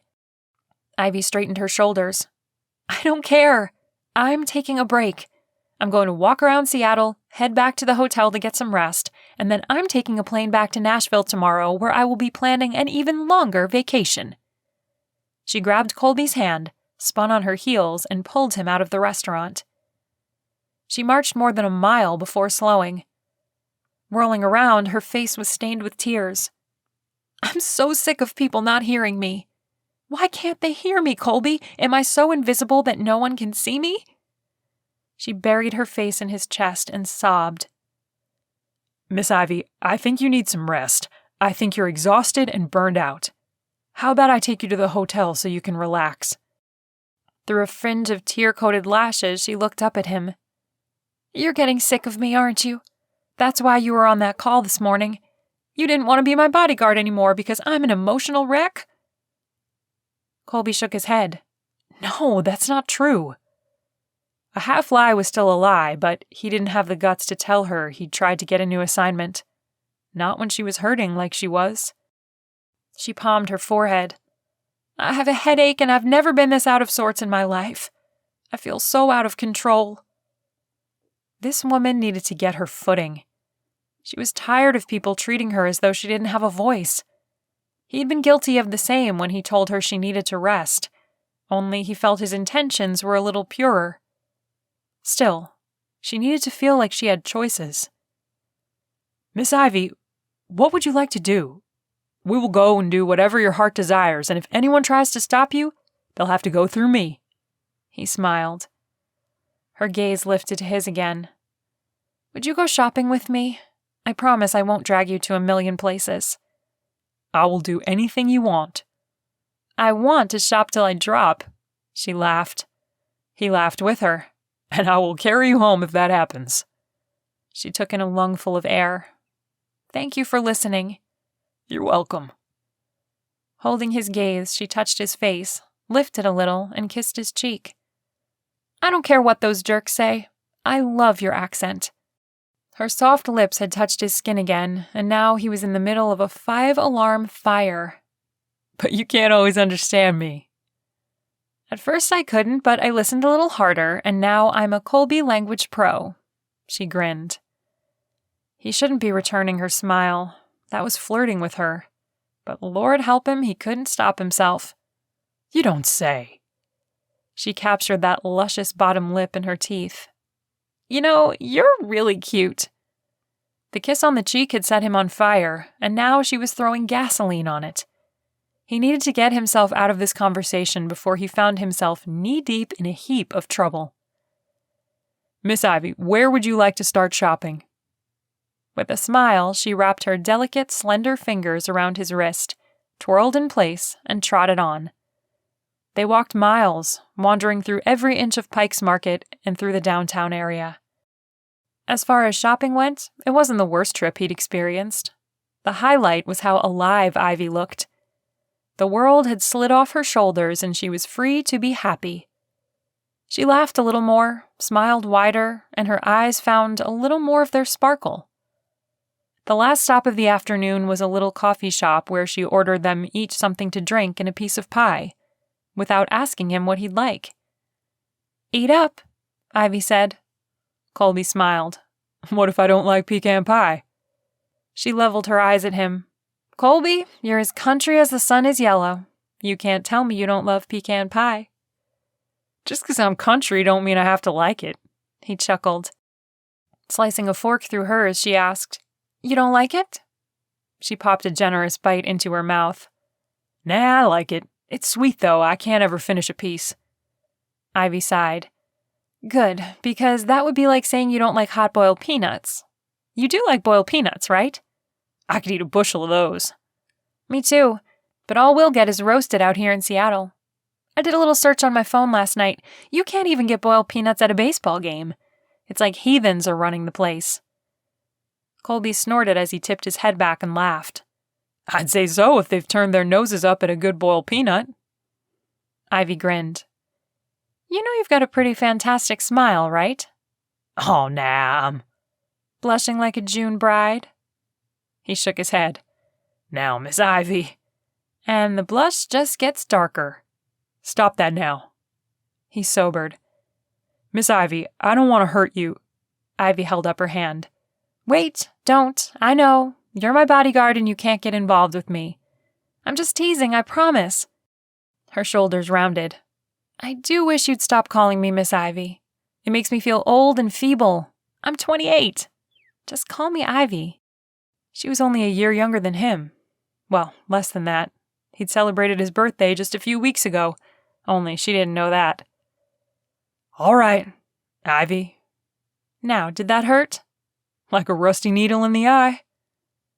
Shaking her head, she muttered something. The only thing he caught out of it was men. She pointed her fork at him.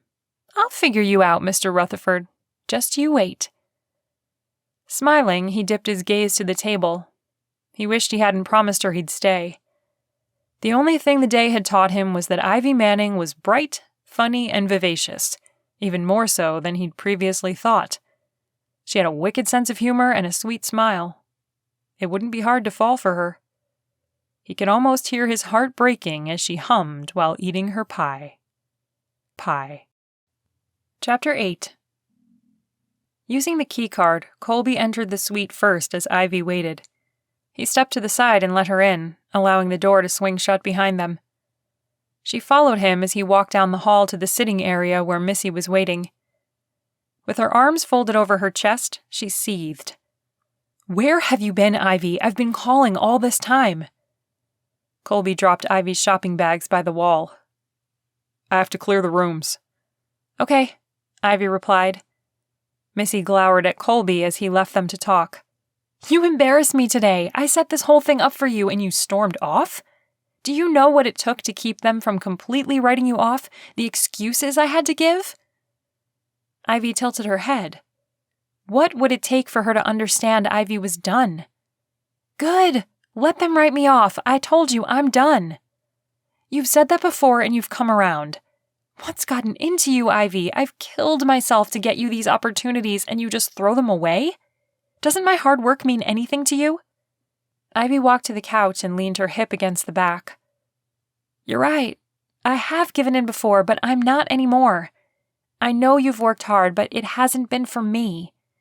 I've asked you to stop piling things on me, but you keep going and then emotionally manipulate me until I cave. Well, I'm not caving this time. Missy, I'm an emotional wreck. I feel like I'm in chaos right now. I need you to be my best friend and not my manager for a moment." "I am your best friend. This is a fantastic opportunity. Do you know how many people would love to be in your shoes? Great, give them my pair." Missy clenched her jaw. "I don't understand you. You've got the world in your hand and you're just letting it slip away." "No, I don't. I have a stalker, a schedule I can barely handle, and I've started having panic attacks. I'm not asking for anything other than a break. And I need more than a few hours on a plane from one event to the next." "I know the stalker isn't great, but they haven't tried anything. And honestly, it did give you a boost in the public eye, and the panic attacks are under control. I saw one start today, and you handled it quickly. You'll get a break, I promise." "Haven't tried anything?" Her voice rose. "They almost killed Kolby and would have killed me if I'd touched the package. When, Missy? When will I get a break? Give me a time frame, from what date to what date, because you keep saying I'll get a break and it never comes." Missy dropped her arms and cast her gaze to the floor. "I don't know. You've got the book tour, new segments to tape, and the publisher is asking for another book." "Another book? When were you going to tell me?" "After we got back to Nashville." Ivy straightened. "After I'd agreed to do the show." "Yes." Her tone was clipped, as if she was the one being led on a leash instead of Ivy. "You need to stay somewhere else tonight. We need a break. I love you, and I'm angry. I don't want to say anything I'll regret. I'll book you a different suite, but you can't stay here. I need some space." Shaking her head, Missy pinched her lips together. "You are so ungrateful." "I am not ungrateful. I'm exhausted. I've been saying it. You just haven't been listening." Missy snatched her luggage sitting against the wall and pulled it behind her. "Don't worry about getting me a room. I'll take care of myself. You sure aren't." When had her best friend become so manipulative? Had she been like this the whole time and Ivy was too blind to see it? Or had she been giving excuses for Missy's behavior? Either way, Ivy was wising up, and it wasn't happening anymore. Kolby had taken his typical position by the door, hands clasped in front of him and a stoic expression. Missy paused in front of him, pointing her face up at him. "You'll never be good enough for her, whether she's a household name or not. You know it, I know it, and deep down, she knows it." It was quick, but Kolby cut a glance at Ivy. She could tell by the look in his eyes that the soundbite had dug its way into his heart. It wasn't true. None of it was. But once something like that was said, it was hard to dig it back out. "Don't listen to her," Ivy said. "You should," Missy replied as she opened the door. She'll cause you to fall in love with her and then step on your heart. Oh, she'll pretend she doesn't mean to, but she will." With that, Missy strolled out, her venom lingering in the suite. Ivy wilted against the back of the couch, her face in her hands, tears spilling down her cheeks.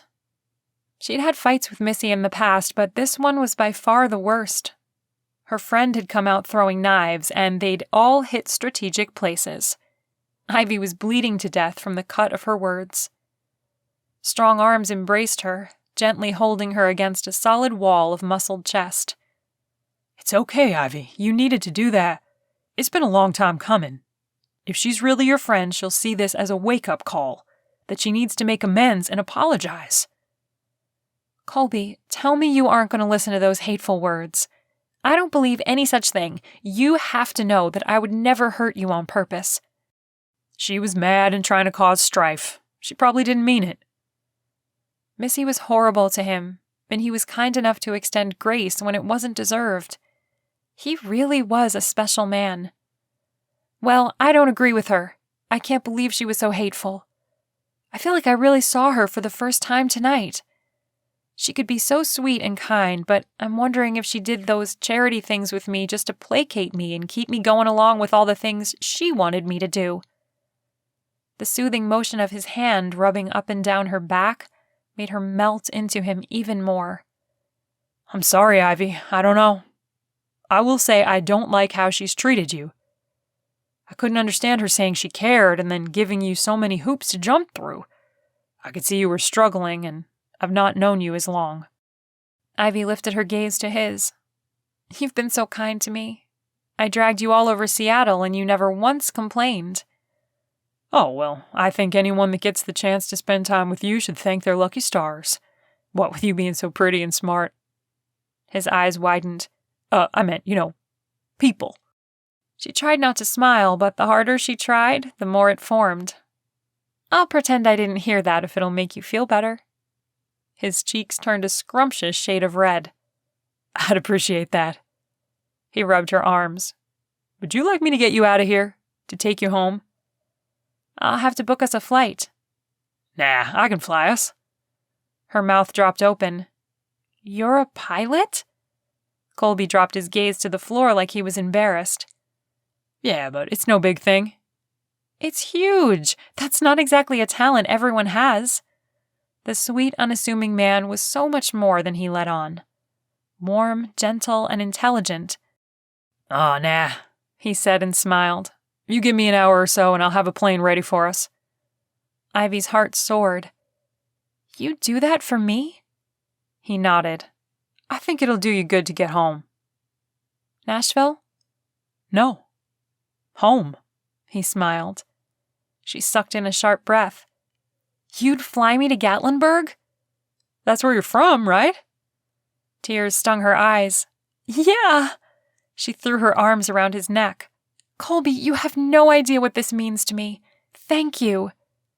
He hugged her. "We'll be stopping for fuel a few times, but we should be there sometime tomorrow." "That's okay, I'll take it." "Why don't you take some time while I get it arranged and get some rest? I'll wake you when we're ready to go, and we can grab some supper on the way to the airport." Ivy couldn't believe it. She was going home. It had been forever, and she doesn't even live that far from Gatlinburg. "Colby, how are you flying into Gatlinburg? It doesn't have an airport." "I'm sure someone there has a private strip. If not, we'll fly in wherever and I'll drive you there." Her heart swelled. "Okay." She hugged him again. "You've been a blessing to me, Colby. More than you'll ever know." She released him and stepped back.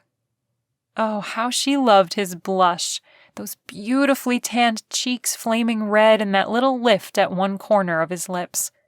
Such boyish charm and sweetness. Maybe if she abandoned her career, the stalker would go away. Then Colby wouldn't be her bodyguard, and she could kiss him until her lips fell off. It was certainly a goal worth shooting for. Colby took her luggage to the bedroom, and she followed him in. "I'll see you in a bit," he said, and winked as he shut the door. Ivy walked to the bed and lowered herself onto the edge. The day had started so early. It almost felt as if she'd had 2 days in one. When she'd first walked into the room, she'd thought she'd jump in the shower before taking a nap, but now she wasn't sure she could stand up. Scooting back on the bed, she rolled to her side and curled up. The bed was squishy, and it smelled so good. Not as good as Kolby. Nothing would ever smell as good as him, not even her grandma's fudge brownies. The thought made her pause. That was pushing it. Her grandma's brownies were mouth-watering, and the smell was enough to pull you from a mile away. Ivy would call it a tie. The one good thing about all of this was that she'd stood up for herself. She'd taken charge of her life again, and she was setting the ground rules of how things would be from now on. There'd be no more running over the top of her, pushing her to do things she didn't want to do, or running her so ragged she felt brittle. That part of her life was over. If she decided she wanted to stay at the radio station, it would be her decision, and it would be because she wanted it, not because someone talked her into it. Going home was going to give her the chance to get some perspective and find herself. Who was Ivy Manning, and what did she really want out of life? Well, she did want to be successful. She wanted love. She wanted balance between the two. And as she lay there, she also realized she wanted to see if there could be something between her and Kolby. She liked him. More than liked him. Bodyguard or not, there was something there, and she could feel it. How could she convince him to give them a shot? Chapter 9. "This is so cool," Ivy said, bouncing in the plane's passenger seat. "I've never done this before. Well, flying, sure, but not like this." During the time it took Kolby to set up the rental, he'd wondered if maybe he'd made a mistake. Not just because it would put him in such close quarters with Ivy, but the time was a consideration too. It was a lot of alone time for a fella already struggling with attraction to the pretty woman he was guarding. It hadn't taken long for Ryder to find a place that had a small plane available for rent, to get a background check, and then for Kolby to do a pre-flight check. The eerie feeling he'd had on the flight over had been for nothing, or so it seemed. Now that he was the guy flying, the little voice had all but put a sock in it. The sun was setting when they took off from Bellingham, an hour and a half north of Seattle, and they'd be flying over the mountains in just a few moments. He glanced at Ivy, whose smile was nearly a substitute for the midday sun. It made his heart glad to see her so at ease. "We'll be flying at night, so there won't be much to see soon." "That's okay. I've got you in a confined space, and I have a list of questions a mile long. I think I can keep myself occupied." She smiled. He flicked his gaze in her direction. Confined space? A long list of questions? Just what sort of trouble had he volunteered for? "Questions?" His voice rose an octave. Ivy chuckled. "Are you scared?"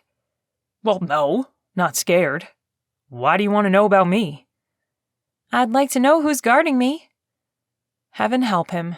Ivy, I don't know if that's such a good idea." She twisted in the seat a little and faced him. "Yeah, but you'll answer me, won't you?" Well, she had him there.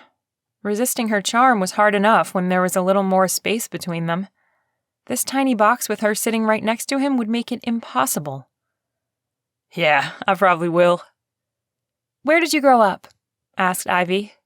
"The hills of Kentucky, a little town called Livermore." She crossed her arms over her chest. "I've met people from Kentucky, but no one ever had an accent as thick as yours." "I had speech problems when I was a kid. Some of it comes from that." "Well, as I've said, I think it's a beautiful accent." It's a good thing it was getting dark. If she was going to be tossing compliments at him, he'd need the cover of darkness to hide his blushing. He was sure she was just being nice. "Oh, nah." "I see you blushing over there. I think I might just have to find a way to keep that color in your cheeks, 'cause you're so cute." "Ivy." He shook his head, trying to keep the smile from his lips and failing. It made him feel out of sorts when she said stuff like that. She giggled. "Flustered makes you even cuter." The woman was killing him. He was already fighting an attraction to her, and here she was, flirting like nobody's business. How was a man supposed to resist her? "Well, you're as pretty as a picture. I've never seen a woman with eyes as brown and soulful as yours." The way you walk into a room is like a lighthouse that's picked up its foundation and sauntered in. And I bet your skin is as soft as a rose petal. Two could play at that blushing game. When she didn't come back with anything, he spared a quick glance. Her expression was blank, and she was blinking. "You really think all that about me?" she asked, just above a whisper. "Oh, sure, haven't you been told that plenty of times?" She shook her head. "No." "I'm sorry, you were making me blush and I thought I'd throw a snowball in your direction." Ivy leaned over and kissed his cheek. "That's the sweetest, most flattering thing anyone has ever said to me. You're quite the man, Kolby Rutherford." She sniffed and wiped her face. Shoot, he hadn't meant to make her all teary. "I didn't mean to make you cry." "Not all tears are sad. Some are for joy. Thank you for that." "I don't lie. Well, except when you asked about my phone call. I just didn't tell you then because you were hurting so bad." She narrowed her eyes. "You were trying to get out of being my bodyguard." He raked his hand through his hair. "Ivy, A flash of lightning lit up the sky, and Colby concentrated on the sky in front of them. When he'd checked the weather, it had been clear skies. Then again, he was flying them over mountains, and the weather could quickly change, especially in the spring. "Is something wrong?" Ivy asked. "Just a storm, but don't worry." His voice trailed off as thick clouds loomed on the horizon and lightning flashed. You don't have to worry, but you do need to hang on. We're approaching a storm. It wasn't on the forecast, but in the mountains, they can pop up pretty quick. The GPS will keep us straight, though." Ivy gripped the chair arms. "Okay." The fear in her eyes cut him to the quick. He cupped her cheek. "I will die before I let anything happen to you, Ivy. If something happens, I'll get us out of these mountains, I promise." He prayed that God wouldn't make him a liar, that he'd guide Colby's hands and get them through the storm safely. A large bolt of lightning streaked across the sky, spreading like fingers on a hand. A second later, a deafening crack shook the plane, and the instrument panel died. He gripped the wheel tighter as he tried to control the plane. "I'm going to have to land the plane." "What happened?" asked Ivy. Colby's heart raced. He didn't want to scare her, but he couldn't lie either. "I think we were just struck by lightning." "Lightning?" she squeaked. "But how will you land without crashing?" He smiled. "I'm a good pilot." He was hoping he could ease her fears. "What will happen if they don't find us?" He gave her a quick glance. "We'll be okay. That's why I packed that gear. I had a weird feeling before we left, but since nothing happened on the way here, I shrugged it off. Guess I was right. Just wish I wasn't the cause." She touched his arm. "It's not your fault lightning hit the plane. You couldn't predict that." It didn't help the way he was feeling. Picking up the headset, he tried the mic, knowing in his heart that it was as dead as the rest of the instruments. "Nothing." Her lips parted in a gasp.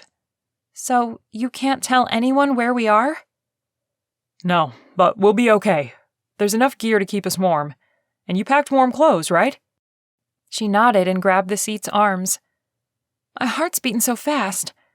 "Mine too, but we'll be okay." He paused. "Once we land, we're covered as far as warmth. As for food, it's spring, so there should be a few things we can gather up. Plus, there's fresh streams and fish, and I packed protein bars. We just need to stay dry, and we'll be fine." Ahead of him, a narrow strip lined with trees seemed to be his best bet. It would total the plane, but other than being shaken up, he and Ivy would be okay. He tipped the nose of the plane down, shooting for the narrow strip, when a burst of wind knocked the plane sideways. Ivy screamed, and Colby struggled to get control of the plane. "Hold on, Ivy." He tightened his grip on the yoke and looked for the small, narrow strip again. He'd been knocked off course. Now he needed to find another spot to land. In the last bit of light, he searched the terrain, finally eyeing a space that seemed even narrower than the one before.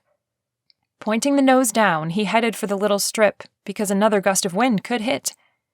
The plane bounced, and metal crunched as the wings hit the trees. He hit the brakes hard, hoping to slow it down before they hit the thicker part of the forest. After what felt like hours but was probably less than a minute, the plane jerked to a stop.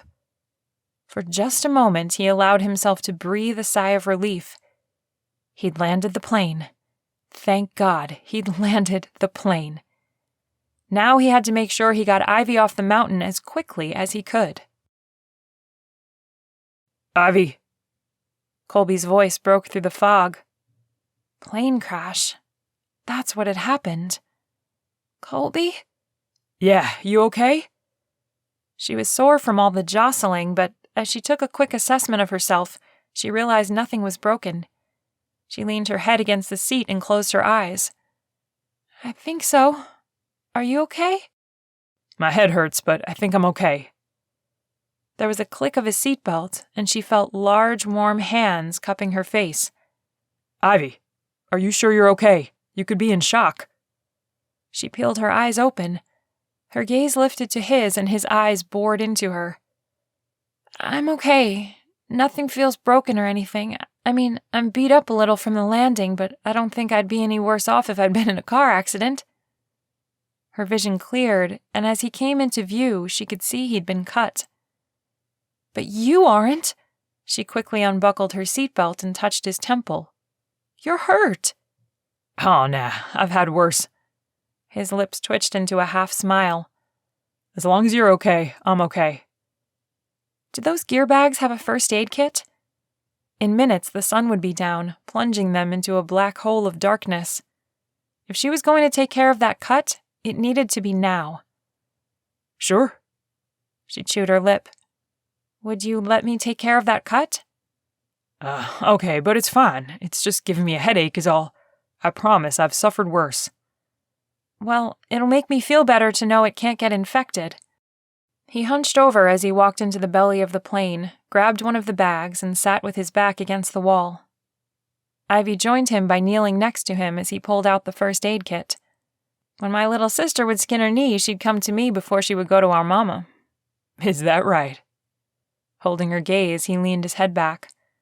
Mm-hmm. I was the best at cleaning it out without making it sting too much. She pulled out some antiseptic, dotting a little on a small piece of gauze, and started cleaning his cut. He didn't so much as flinch. Big tough Army Ranger guy, not even making a noise. Kolby chuckled. I told you, I've suffered worse. Like what? He pulled his gaze from hers. Oh, you don't need to hear about all that. She unwrapped a bandage and placed it on the wound. Maybe before we get off this mountain, you'll trust me enough to tell me. Those steel-gray eyes lifted to hers, and she swallowed hard. Maybe. We survived a plane crash, she said, the reality of what happened suddenly hitting her full force. Tears stung her eyes, and she circled her arms around his neck. I've never been so scared. Even the stalker wasn't that scary. Kolby wrapped his arms around her, his breath hitting her neck. And just like that, all her fears, anxiety, and stress were gone. He'd taken care of her. He'd get them safely home. Thank you, God, for getting us on the ground without injury. Well, big injuries. He whispered so softly she almost didn't hear it. What did you say? Ivy asked, leaning back, making sure she'd heard him right. His cheeks turned pink as he released her and rubbed the back of his neck. Just thanking God we made it safely. She tilted her head and smiled. So you do more than just say grace? He nodded. Yeah, I do. Oh, okay. For some reason it didn't surprise her. It felt good to know it because she believed in God too. Maybe getting lost in the mountains would give her a chance to find out what else they had in common, and whatever thing he'd suffered. Not that she wanted to pry, but she wanted to know everything about him. Inwardly, she lectured herself. They were lost, and she was trying to get cozy with her super attractive, muscled bodyguard. Wouldn't a late-night chat at her home have been a lot easier? In the back of her mind, a little voice whispered, "Probably not." He pulled out his phone and grumbled. No signal, and there probably won't be one. This part of the Cascades is pretty remote. He looked around the interior of the plane. Normally I'd want to stay inside of it, but with it torn up like it is, I'm not sure it's safe in here. We'll camp next to the plane since the sun's already going down. I can make us a fire and find us some food to go with the protein bars I packed. If she wasn't with Kolby, she'd be panicking, but he'd take care of her. What do you want me to do? He smiled. Do you know how to get a fire going? Yep, I sure do. A shiver ran down her spine. Oh, it's cold. Kolby stepped into the back of the plane. Here, he said, handing her luggage to her. You should put on the warm stuff you packed along with the coat. He unzipped his duffel bag and pulled out his own coat. While she put on her coat, he grabbed the 2 gear bags he'd packed and tried to open the door. It didn't budge. He tried again, and nothing. Door's jammed. What are we going to do? Ivy asked. He shot her a boyish grin. Bust it down. And with that, he slammed his foot into the door over and over until it gave way. He pushed it with his hand. Man, it's really jammed. Leaning his shoulder against it, his face turned red as he forced it open. Suddenly, there was a pop, and the door swung open, throwing Kolby down to the ground. He sucked in a sharp breath and grabbed his arm as he sat up. Oh man, gotta watch those rocks.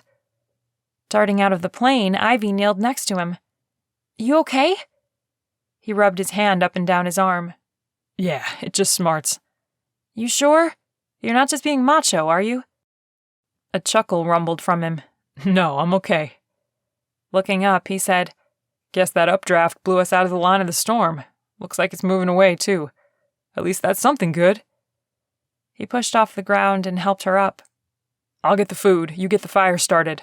Don't go far from the plane, okay? I won't. He winked and jogged to the edge of the trees. Oh, mercy. That boyish charm, coupled with his sweet nature, was a flame she couldn't seem to fight. How was she going to manage being stranded in the mountains with him? Especially when all she wanted to do was kiss him. Chapter 10. Kolby had returned from his foraging trip loaded with different berries and wild edible plants. While he manned the fire, he asked Ivy to step inside the plane and put on some more layers of clothes. Apparently, she hadn't dressed warm enough. The clothes she had on were okay, but she'd need more than 1 layer for an overnight in the mountains. The air was so crisp and clean and pure. She didn't like being lost, but it was better than a wet jungle. It was so still, and yet so alive at the same time, because she knew there were things lurking in the dark that could eat her. It made her thankful she'd crashed with an ex-army ranger. She'd been pleasantly surprised when he came back with enough food that she'd found herself turning some of it down. That wasn't nearly as bad as I was picturing it, she said, adjusting to get comfortable. The log he'd manhandled to the fire was an okay bench, but it wasn't meant for comfort as much as a place to sit while they ate a quick meal.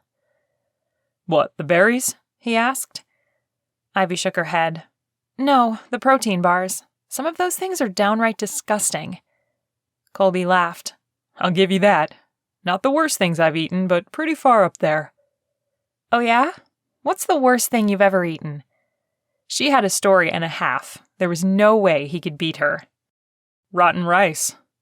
Ew, she could picture it. What was she thinking, asking such a stupid question? But she'd started it, and she wasn't a squeamish debutante. Ivy squared her shoulders.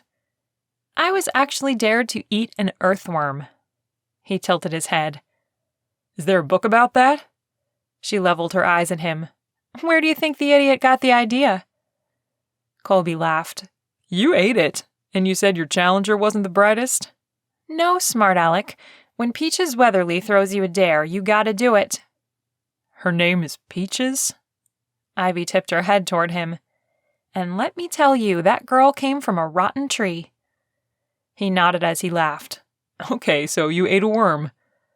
I did, but it wasn't your typical worm. His eyebrows knitted together.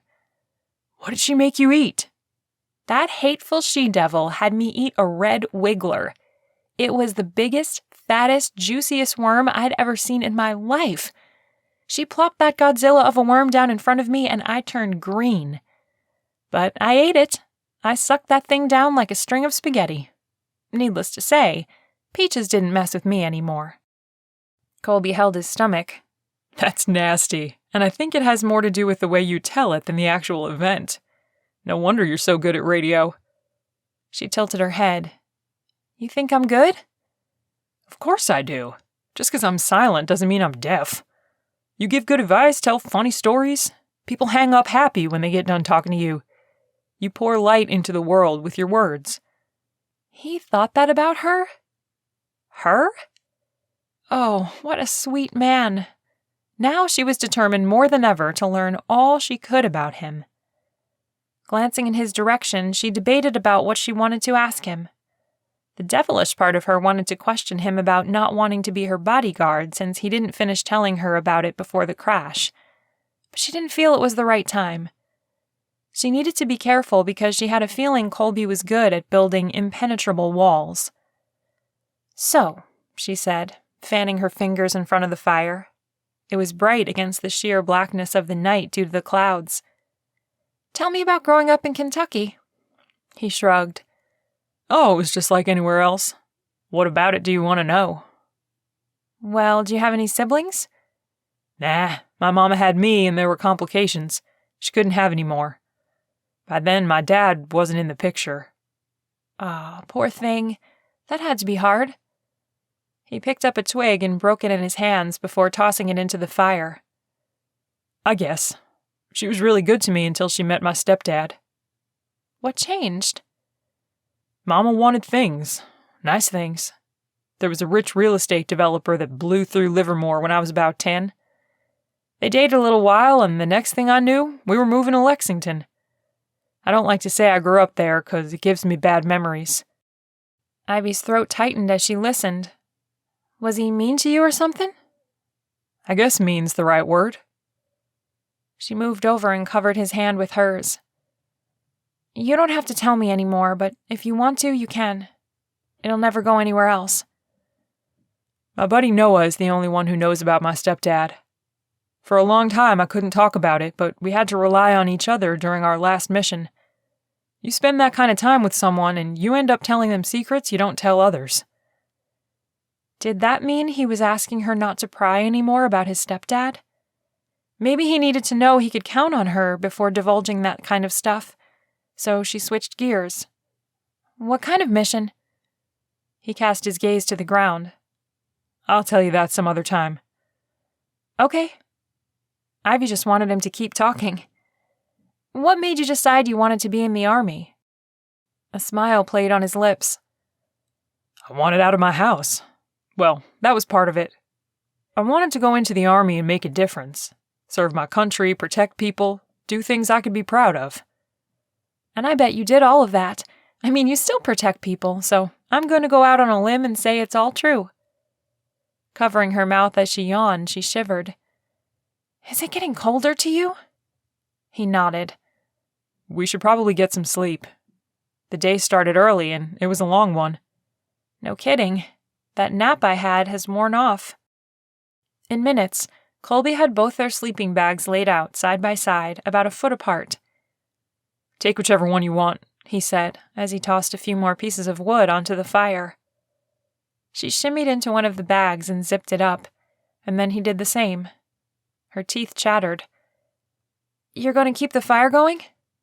It's banked, so it won't go anywhere while keeping us warm through the night, he said, his voice soft, like he was already drifting to sleep. Ivy rolled onto her side, wishing she could see him. This whole foot-apart business was too far. She inchwormed her way closer until she could kind of make out the shape of his face. God must have been hearing her gripe because the clouds parted to reveal the most beautiful moon and a sky full of glitter. Oh, wow! She looked over at Kolby sleeping soundly. Beauty above her, beauty next to her. In that moment, she would have given a gold nickel to get the chance to run her fingers through his hair and across his cheeks. Would he sigh? Put his arm around her and pull her closer? Would he mumble something sweet in his sleep? What would it be like to press her back against his hard chest as his arms wrapped around her waist? Her crush had hit the city limits of falling in love. She needed to slow her roll before she fell off a cliff. A crush was one thing, but the other? Missy wasn't far off about Ivy not needing a relationship. Her life was busy. Still, Kolby Rutherford. He wasn't the kind of man you just let slip through your fingers. He was the kind of man who would haunt you if you did. What should she do? Nothing. They'd crashed on the side of a mountain, and her emotions were running high. That's all it was. Sure, her crush was still as present as before, but that didn't mean she needed to let it go any further. Besides, Missy was right. He'd move on as soon as Ivy's stalker was caught. She couldn't let herself get a broken heart by someone who'd be leaving soon. Kolby stoked the fire as Ivy emerged from her sleeping bag. He'd woken just as the sun was coming up, and it had given him the opportunity to grab them breakfast and get the fire going. She stretched and covered her mouth as she yawned. "Good morning," he said, marveling at how naturally beautiful she was. No makeup, no fancy perfume. Her hair mussed from sleep and her lips the perfect shade of pink. It wasn't fair that such a perfect woman was off limits. Yawning again, she said, "Good morning." "Did you sleep okay?" "Well, as far as beds go, I give it 1 star, but the peace and quiet bumps it to 4. She smiled, and then it faltered as she blinked a few times. Her mouth dropped open. The plane! He twisted around. It was a total miracle they walked away alive. It was mangled. The wings were sheared off and the body was crunched, with sharp pieces of metal sticking out here and there. "Yeah."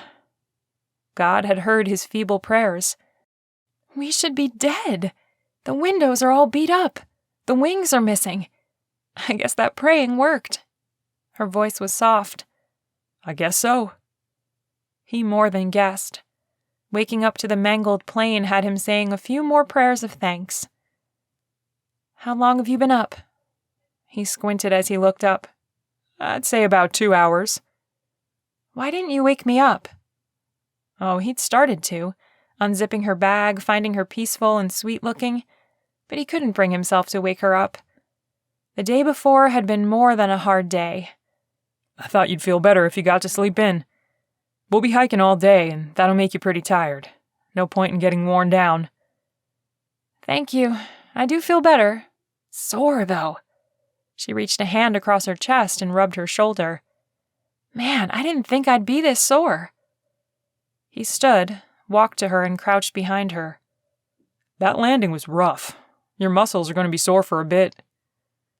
He set his hands on her shoulders and kneaded them, trying to ignore the zaps of electricity shooting into his arms and how delicate her shoulders felt under her clothes.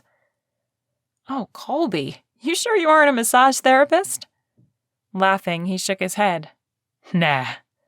She moaned long and low, leaning into his hands. "You can do that as long as you want." She let him continue a few more minutes before she said, "As much as I don't want you to stop, I guess I need to eat so we can get going, but wow, don't be shocked if I ask for Kolby Rutherford's massage special." "Come on, Joker, and eat. Maybe we can get to a stream. We'll run out of water bottles soon, and we'll need to fill our canteens."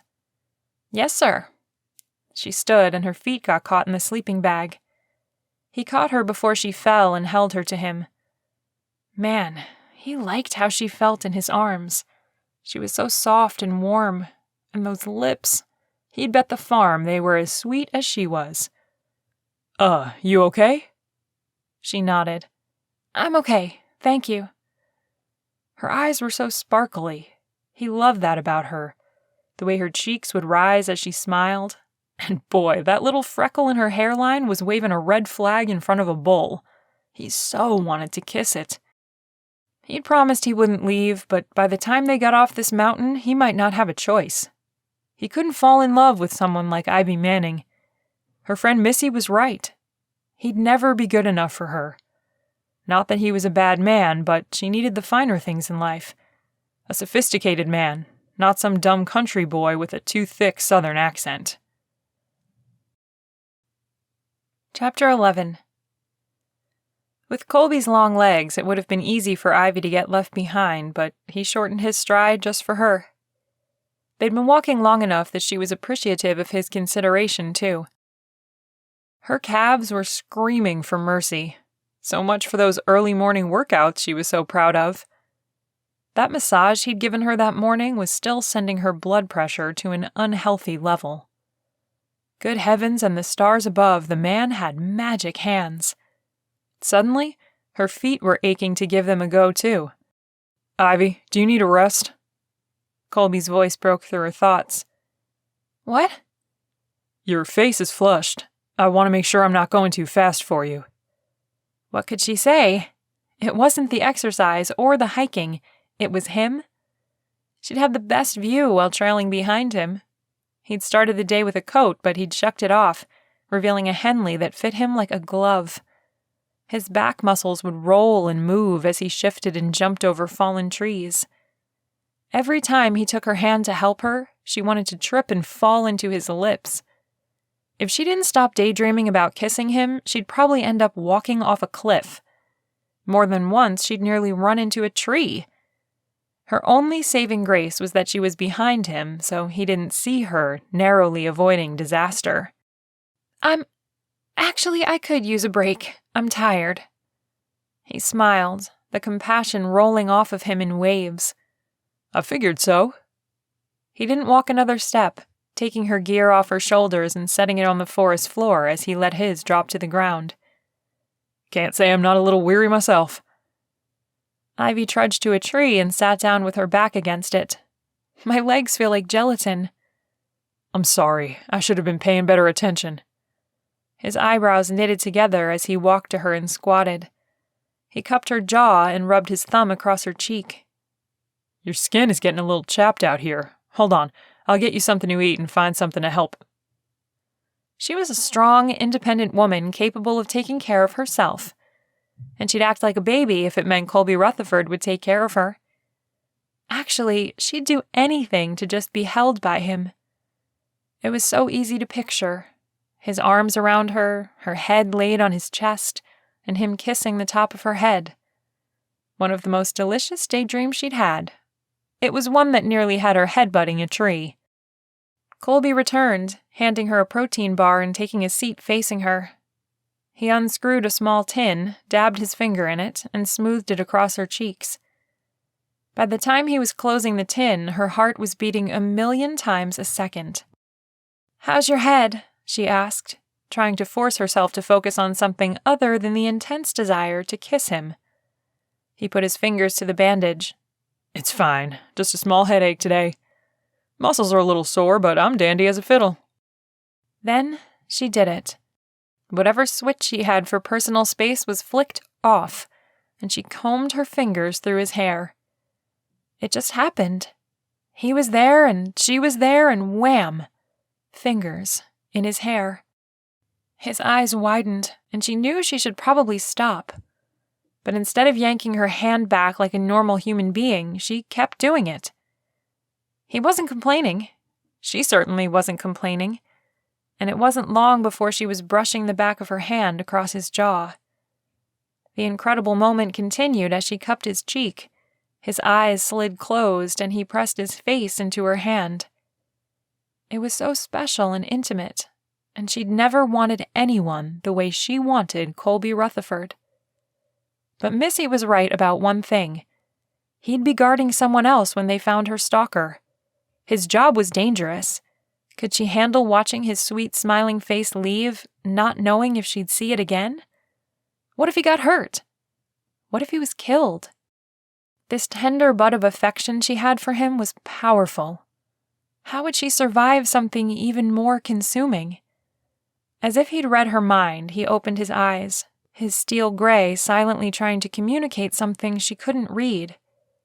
If there was a sound being made, Ivy couldn't hear it over the pounding of her heart. They sat there, staring into each other's eyes for heartbeat after heartbeat. Was this how souls became bound together? Holding each other's gazes, breathing in the other person's breath as invisible ribbon wrapped around you, sealing you with that person? If so, she was pretty sure that had just happened. Kolby cleared his throat. "I should let you eat," he said, his voice low and husky. Had he experienced it too? Should she say something? Ask him? Would he pull away from her? Could she risk giving her heart to someone in his field of work? You should eat too. It was the lamest thing she could have said, but loving Kolby could ruin her, and she wasn't sure she was ready for that. Kolby pulled out his phone to check the signal again as he leaned against the trunk of a tree, devouring his protein bar. Still no signal, just like he expected. Of course, that was his luck. Deep down, he knew it had nothing to do with that, but he didn't want to be stranded with Ivy too long. She was going to be his undoing. He'd applied salve to her cheeks. It was innocent enough. He was only taking care of her like he'd said he would. Then, she'd slipped her slender fingers into his hair, and his world had tilted on its axis. The feel of her fingers sliding through his hair, the way she brushed her hand along his jaw. Words failed to truly capture how he felt. He'd opened his eyes, and she was staring straight at him, her perfect large brown eyes rooting him to the forest floor. His heart ticked faster and faster the longer she held his gaze. That's when it happened. The something he couldn't describe. The feeling that God had reached his hand down from the heavens, took his soul, and wrapped it so smack tight against Ivy's that Kolby thought he'd never breathe a single breath again. What he couldn't understand was why God would do that to him. Why would he be so callous as to stitch his heart to hers when he knew Kolby couldn't do that? Even if her stalker was caught, there was the issue of his job. Would she want a man who was sent all over the world? His job was dangerous. He'd been shot at more times than he could count, had the scars to prove that some of them hit the target. Would it be right to love someone so sweet as Ivy and put her through grief if something happened to him? He'd never be able to forgive himself if he brought her pain. He could get a different job. Hadn't he said he did it because it was something to do? Then again, he liked what he did. Helping people when they had nowhere else to go. And what was the point in even thinking about it? It wasn't like he had a chance with her. It wasn't right or fair to Ivy either, so what was God playing at? Kolby knew God loved her too, which made it that much more difficult to wrap his mind around. If he loved both of them, why would he put them in this position? Or Kolby could be a fool and think she was feeling for him what he was feeling for her when she wasn't. That was probably closer to the real truth. What on earth would Ivy Manning want with a backwoods Kentucky boy? Kolby? Her voice sliced through his thoughts and he dropped his hand. Yeah? I'm finished, and I think I'm ready to get moving again. He popped the rest of the bar in his mouth and chugged some water. His belly wasn't near full, but the bar would last him until they made camp. Yeah, me too. Maybe pushing on would help him clear his head. He gathered their trash and stuffed it in the side pocket of his bag. After he helped Ivy with her pack, he pulled his on. He covered his brow with his hands as he looked up. Sun's not quite straight up. I'm hoping we can find a stream or river. Then we can follow it down off the mountain. Plus, we need some water. We've got 2 water bottles left. I'm following you, she smiled. How about I stay beside you? If you get tired, I'll notice quicker. Or you could just tell me. He glanced at her as they began walking. Like before, you could have said you were tired. She shrugged. I really just don't want to slow us down. He touched her arm, pulling her to a stop. I'd rather be slower and know you're okay. You're not used to this, and it's easy to overextend yourself. I know, but we need water, and I can't imagine thirsting to death being the best way to go. She laughed. He shook his head. No, but there's no point in beating yourself ragged and still not getting there because you can't go any farther. We're in this together. Tell me if anything's wrong. Do you always care about people like this? His mouth lost all control and words fell off his tongue so fast there was no catching them. He stepped into her, pushing her silky locks over her shoulder. No, not like I care about you. Her lips parted in a breathless gasp. Soft and full. Ivy's lips were a siren's call. The hook that was her dug in further. Getting it out would cause more internal damage than he'd ever suffered. Moments like these were getting harder to resist, but he was a soldier, He could control himself. He steeled his determination and stepped back. "We need water." And by the time they reached a body of water, he'd need a dip in it to cool off. "You think they know we're missing yet?" Change of subject. That's exactly what they needed. "I don't know. Probably. I mean, it's not like you aren't famous." He smiled. Her lips pulled down and she scoffed. "For once, it's coming in handy." "Stop that. 2 weeks after I took this job, you raised money for a homeless shelter. Not only did you serve them food, but you were the reason other celebrities showed up and donated. And you talked to those homeless people like their presence was needed and wanted. That meant the world to those folks. You could see it in their faces. You should be proud of your success. God's using it for special things." "You think so?" "I know so. I've witnessed it." In a flash, she kissed him on the cheek. "You may not be famous, Kolby Rutherford, but you're being used for special things too." With that, she walked ahead of him, a new spring in her step. He covered the spot where she kissed him with his hand, and all he could think was that if her real kisses were incredible as her tiny kisses, his socks would be on the moon. Chapter 12. Twigs snapped under Colby's feet as they walked. "Tell me about your family," he asked. Ivy smiled. "Well, I have 2 older brothers and a younger sister. My mom and dad were high school sweethearts, homecoming king and queen. Let me tell you, trying to live up to their legend was hard. Mama was smart, got straight A's. Daddy was captain of the football team. And from what I've learned, they're still just as much in love today as they were back then." "That must be nice." She shrugged. "It was, actually. I'd thought I was following in their footsteps. My high school sweetheart was the love of my life. I thought for sure we'd get married and have a life that mirrored my parents." Kolby glanced at her. "What happened?" He couldn't fathom a man dumb enough to let Ivy go. "Well, we were supposed to go to prom together, but I got strep 2 days before. I tried everything to get over it, but I was sick as a dog. I could barely hold my head up. I can't remember a time I was any sicker than I was my senior year." She sighed. "I thought for sure Greg would stay with me, but it was his senior prom too, and he didn't want to miss it. I really couldn't blame him." "He went without you?" That blew Kolby away. No way would he have gone to anything like that without her. Ivy nodded. "That wasn't the worst thing. A few days later, pictures started surfacing of him and one of the girls on the cheer squad kissing. Broke my heart. He apologized profusely, but I couldn't get those images out of my mind." "What an idiot. Did you go back out with him anyway?" Nodding, she said, "I tried giving him a second chance, but at graduation I broke up with him. He tried again to apologize, but the damage was done. I couldn't look at him without seeing his lips on another girl. I want someone who wants me and no one else. So much so that the very idea of kissing another person makes them sick. Because that's how I plan to love someone." Oh, to be loved like that. It was the way he wanted to love someone. Too bad it couldn't be Ivy, but he wasn't about to let that little thought take hold. Ivy was off limits. "Yeah, that's how I feel too. When I give my heart to someone, that'll be it. Done and over." "How about you? You can't tell me you didn't have a high school sweetheart." He shook his head.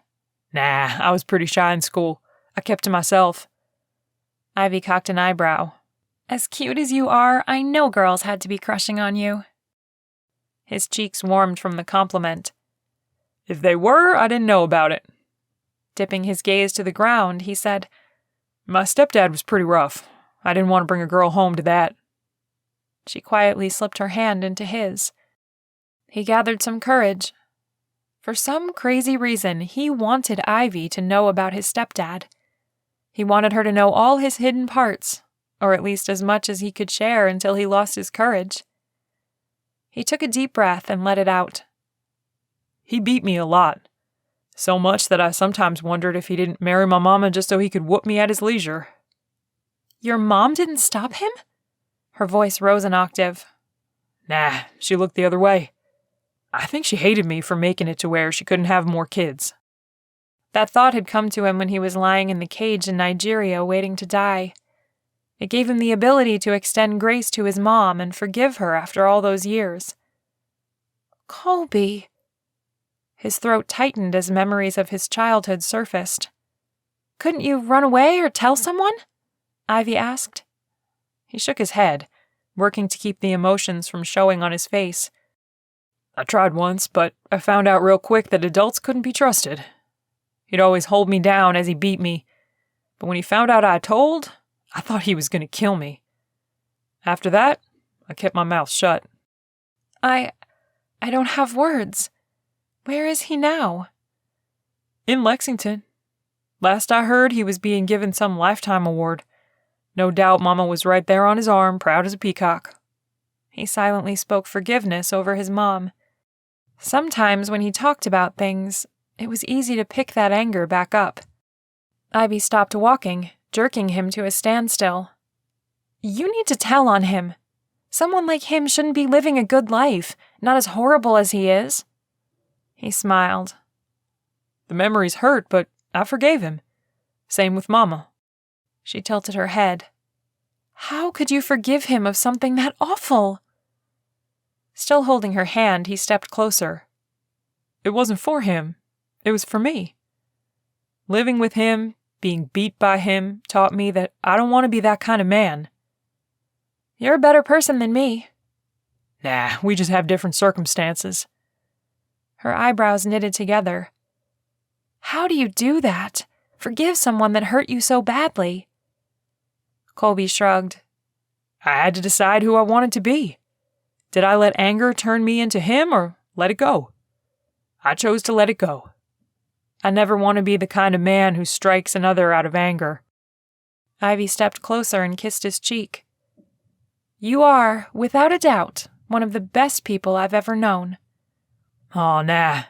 There are much better people out there than me. And humble, too. He chuckled. I wasn't trying to be humble. I think that's the very definition of humble. With her hand balled in his shirt, she leaned back, smiling. I've never met anyone like you. Casting his gaze down, he said, I don't know what to say to that. Her fingertips skated across his forehead, down the side of his face and along his jaw. With one finger under his chin, she tipped his face up. She brought her lips closer, hesitated just a second, and then touched them to his. Sweeter than candy, and he wanted more. Ivy, I'm afraid I might disappoint you. I've not kissed many women. Not a word left her lips as she pressed them to his again. A slow burning fire built in his belly as her lips moved against his, each little kiss so tender and soft. With the last brush of her lips, she leaned back. I probably shouldn't have done that, she said. I'm sorry. He'd literally been tortured in the past, but in that moment, he'd never felt more wounded in his life. It's okay. We should get moving. That's a good idea. She stepped back and began walking. Kolby picked up the pieces of his heart and followed her. Missy was right, and it had taken a short minute for Ivy to figure out he wasn't good enough for her. The ache that settled into his marrow cast a cloud over him. He'd promised to protect her, and he would. He'd promised he'd stay her bodyguard, and he would. But he never said he wouldn't beg her to release him from those promises. When they got off this mountain, he was going to do just that. Sure, he could and would protect her to the best of his ability if she didn't release him, but when it was all over, he could see his heart being in much the same condition as his body after being held prisoner. Broken and left for dead. Ivy touched her fingers to her lips for the upteenth time as they walked along a ledge. They sizzled with the memory of Kolby's kiss. It hadn't been a deep one, but it had rocked her to the core. The best kiss she'd ever had, and it was little kisses. What would happen if she shared a real kiss with him? When she pulled back and apologized for kissing him, he'd been quick to mask the hurt, but not quick enough. She could see the pain she'd caused him. It didn't hit her until a few moments later that he'd confessed he hadn't kissed many women. Kissing him had scared her. His job was dangerous, and she could see her heart being broken if something happened to him. He probably thought she was pulling away because he was a bad kisser, and nothing could be further from the truth. She sighed. It was too late to tell him that. He'd never believe her. Oh, he would pretend he did, but a person couldn't say things like that and reel them back in, thinking they hadn't done damage. She'd have to prove it wasn't true by kissing him again, and she wasn't positive she could. Not without losing her heart. You hear that? He tapped her on the arm. A whooshing sound echoed in the distance. Water? Yeah, it's making me thirsty. He smiled. She nodded. Yeah, a nice cold drink of fresh water sounds good. Maybe a dip in it would be good for her. Ivy yelped as the ground gave way under her feet. Kolby grabbed her to keep her from falling.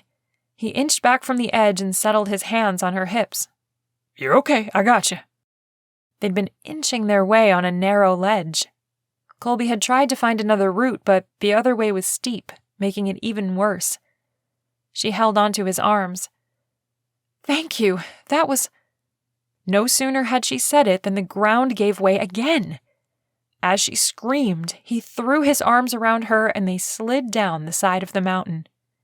He tucked her head under his chin and grunted as they bounced and then landed hard. In what seemed like seconds, they hit the bottom and rolled to a stop. Ivy lay there a second, getting her bearings. She lifted her head and couldn't believe how far they'd fallen. It was a wonder neither of them was in a broken heap. As soon as she thought it, she scrambled away from Kolby. His eyes were closed, and she nearly swallowed her tongue. Kolby! She took his face in her hands. Oh, please don't be hurt. Grunting, he held his head as he sat up. Never been on a roller coaster ride that good before. He shot her a cute half-smile. You okay? She blinked back tears. Yeah, I'm fine. Are you? I think so. He flexed his arms and legs. Yeah, no broken bones. Can't say my pack fared as well. One of the straps broke. He started to push off the ground and she gasped. Kolby, you're back! He jumped as she touched him. Your shirt's in shreds. Oh, it stings a little, he said, unzipping his bag. Good thing I packed another shirt. Give me the first aid kit. I'll clean it up. He glanced at her. It's okay, really. It's just a scrape. I've had worse. The sting will be gone soon enough. Ivy knitted her eyebrows together. It still needs to be cleaned. Holding out her hand for the first aid kit, she held his gaze. Come on, I'm cleaning it. All right. He pulled out the first aid kit and handed it to her.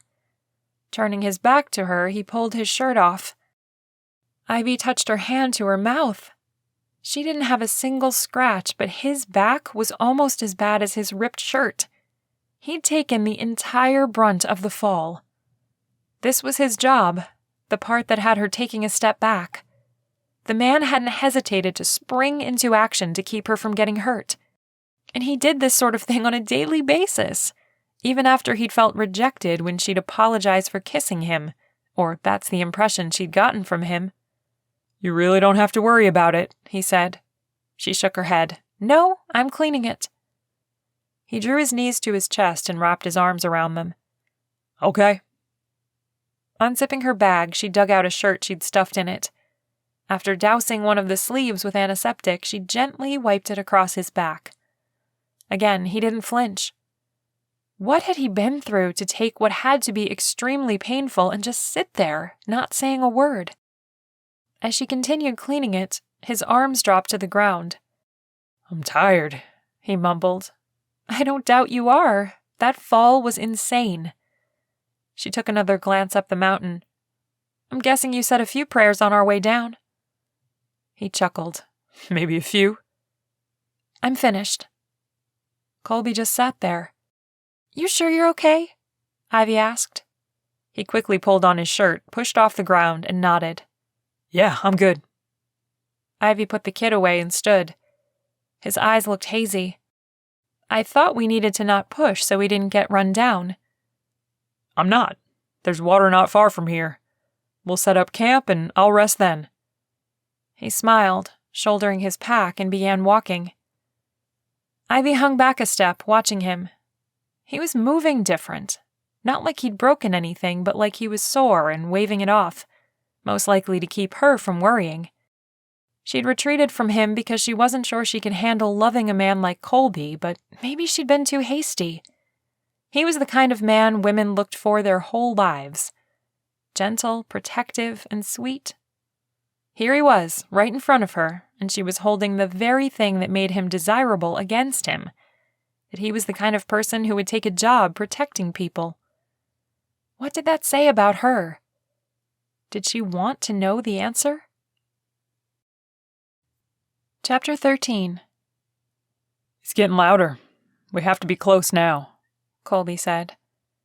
That tickled Ivy better than a feather. They'd been walking a long while according to the sun that inched into the trees. Her legs needed some downtime, otherwise they'd turn into stumps. Can't say I'm not happy to hear that. Yeah, I'm thirsty.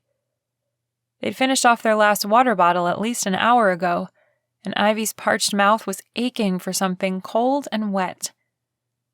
Yeah. Silence descended much the same as it had since she'd kissed him. He'd say a few words and then retreat again. No more chats or questions. She'd sure tried, too. He'd given one-word answers, no more than 2. After a while, she'd stopped. She'd hurt him badly, and she couldn't blame him for not wanting to talk to her. He'd shared a deep part of himself, and she'd basically told him he wasn't good enough. Not a good enough kisser, and not a good enough man. Neither was true. If anything, she wasn't good enough for him. Someone so self-sacrificing that he'd take the pain of sliding down a mountain without complaint. The sound of the water grew closer until they finally reached a rolling river. It wasn't big, but Ivy could tell it was a monster. She'd done a little studying of rivers when she was in school. These mountain streams looked safe, but they could drag a person under and make them a popsicle. And without a doubt, they were always deeper than they appeared. Those rocks on the edge are slick. Stay off of them. These rivers and streams aren't super deep, but the current is wicked and the water is freezing. Unless you're a strong swimmer, it can yank you under and drown you, he said. Kolby unhooked his canteen and dropped his pack before trotting over to the edge and filling it. He brought it back to her and unclipped hers. I have purification tablets, but I don't think we need them. Again, he'd highlighted just how selfless he was.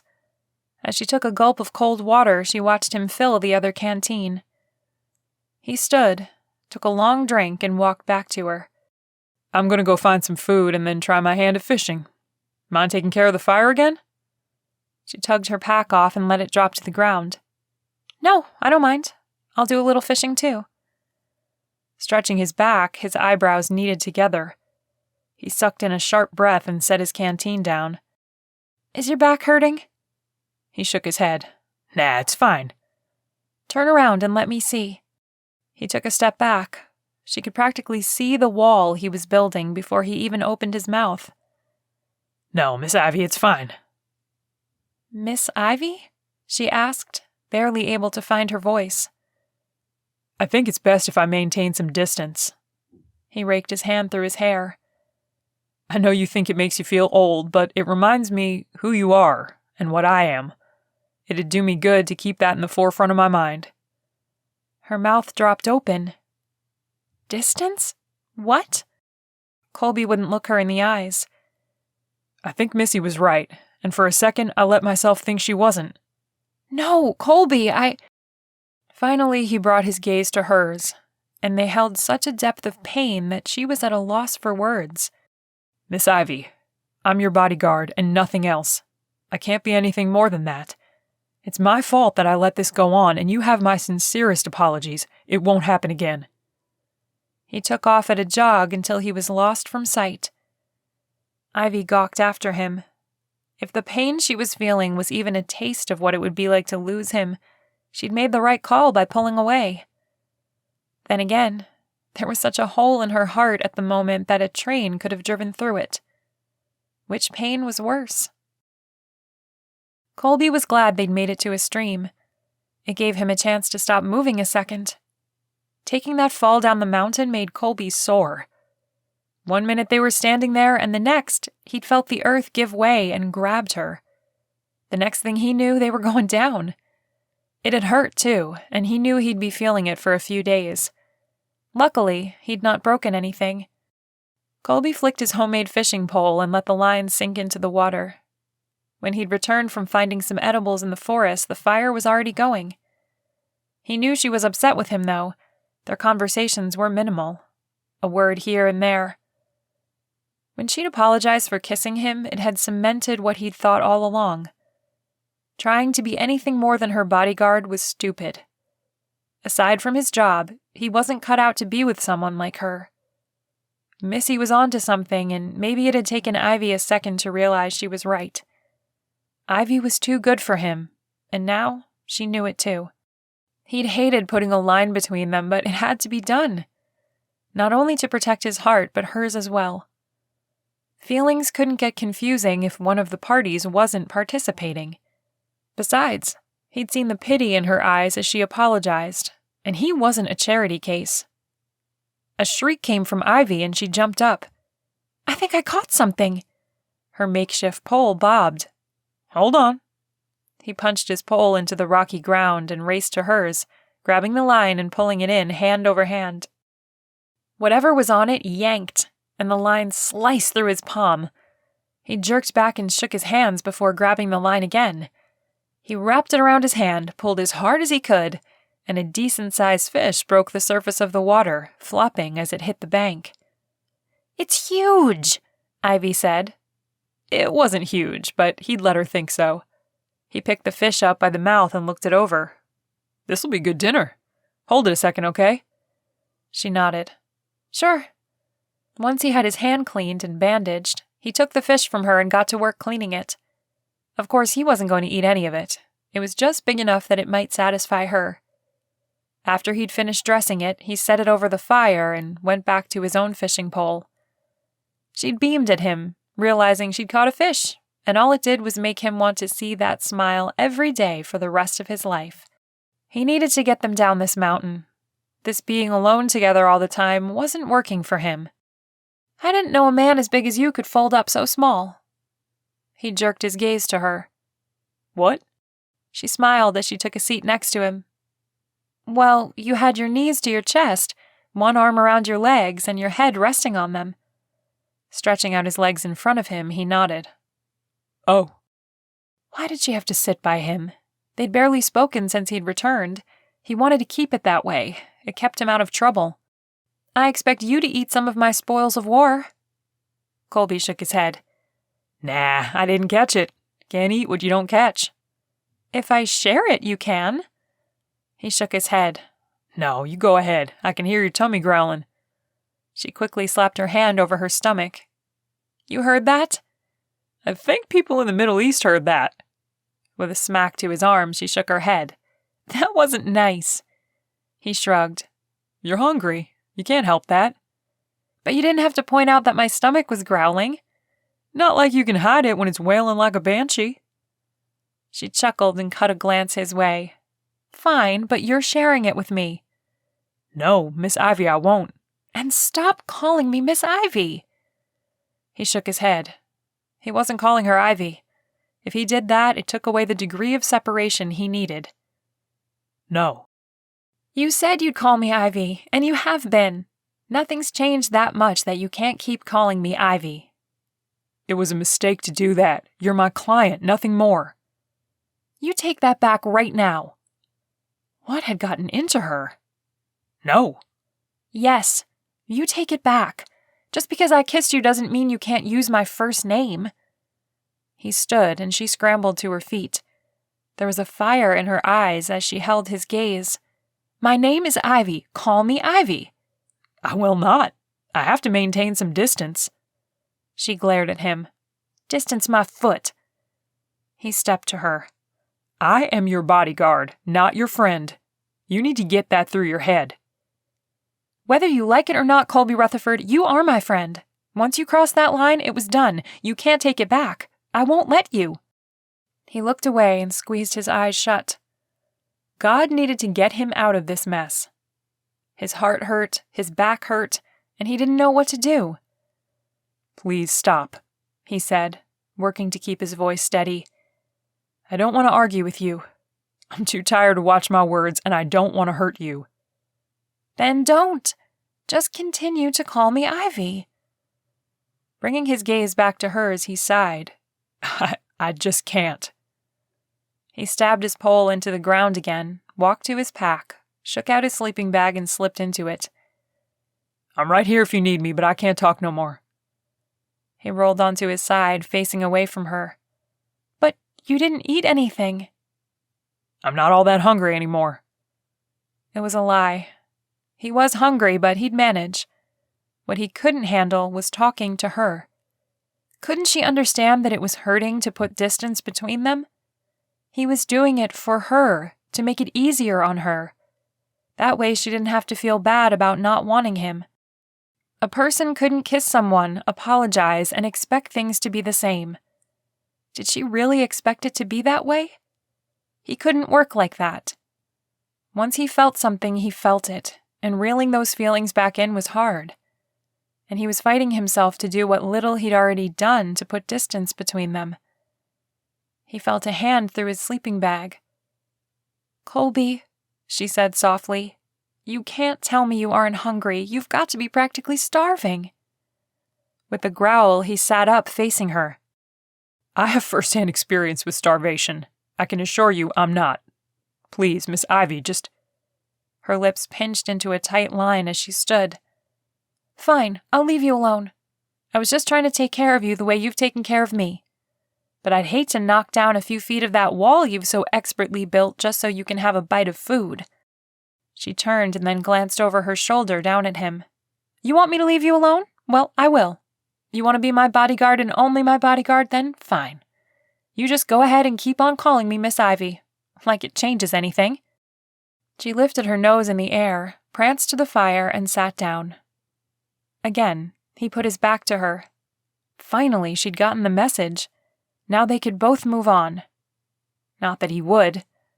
That moment they'd shared earlier in the day had bound him to her. He'd make sure she was safe and taken care of for the rest of her life, even if it meant doing it from afar.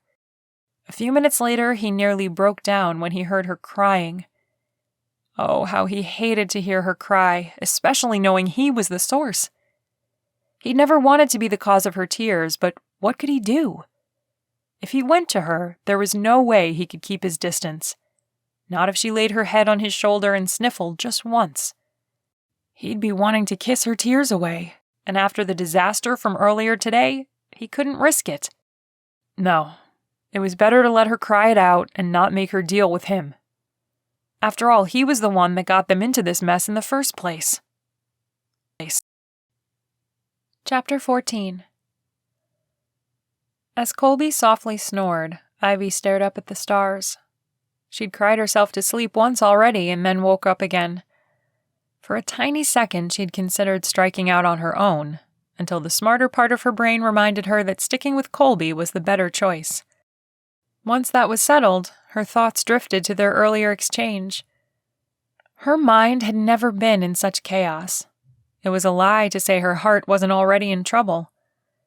Whether he left her alone, alive or not, Kolby's name was slowly being etched onto her heart, starting with that moment they'd shared. By her estimation, the cursive scrawl was halfway through the L in his name. I can't, Kolby murmured. I can't get up. He rolled onto his back, something she'd noticed he'd avoided until now. A tiny whimper escaped his lips and he rolled onto his side, facing her. He'd pulled on a beanie to cover his ears since she'd been asleep.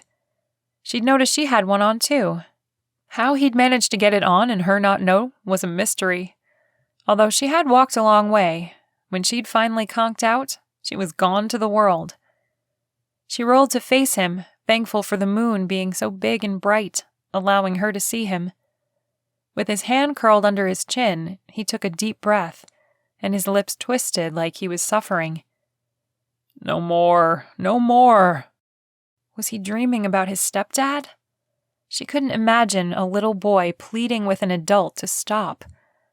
Kolby whimpered again, and then rattled off his name, rank, and serial number. He said he'd endured starvation, The only reason a soldier would give information like that was if he'd been taken prisoner. A newfound respect bloomed in her chest. He'd suffered at the hands of his stepdad, chosen to serve in the military so he could help people, and then been tortured? It was just a guess, but it felt like the right one. He gulped air as if he'd been held underwater. "I won't." He curled into a tight ball, shielding his head with his arm, and flinched. Ivy's heart was breaking. She couldn't stand to witness him suffering, but she knew if she woke him up, he'd roll over and give her the cold shoulder. It was selfish as it could be, but the overwhelming need to hold and comfort him was more than she could take. An idea hit her. She unzipped her bag, crawled over to him, and shook him. "Kolby, I think I heard a bear." She might have just been a radio jock, but she'd played a mean tree number 3 in a play when she was 6. Sitting up straight, he looked around, clearly only half awake. "A bear?" "Yeah, I don't see it, but I heard it." He yawned. "It probably wasn't as close as you thought it was. You'll be okay now." "Please, let me stay with you," Ivy said, working her trembling lip as hard as she could. Kolby rubbed his eyes and yawned again. He unzipped his bag and held it open for her. "Good thing these are oversized." "Thank you." She jumped in, facing him, and lay down while he zipped it behind her. "We'll be warmer this way, huh?" "Mm-hmm." The sleeping bag was oversized, but so was Kolby. It was a tight fit, but not so tight that she couldn't move a little. It didn't stop her body from being on fire where it smushed against his. He wrapped his arms around her, buried his face in her neck, and took a deep breath. "You smell good." A smile grew on her lips as she pulled her arm free and stretched it across his back, careful not to touch the scrapes he had. She ran her hand back and forth across the space between his shoulder blades and pressed her face into his chest. "That feels good," he said, his voice trailing off. Another deep breath, and she was certain he was sound asleep. Ivy breathed him in. She smelled good? Oh no, he smelled good. Masculine and woodsy from all the hiking. She could lay just like that forever, just stay in his arms, pressed against him with his hot breath tickling her neck for the rest of her life. Only, what happened when this job was over and he was guarding someone else? Would he live with them the way he lived with her? What happened when he was gone more than he was home? With her schedule, how would they ever see each other? His work took him all over the country. Her job took her all over the country. Would they grow distant for lack of time together? The biggest question was, if by some chance they managed to make it work, how long would that life last?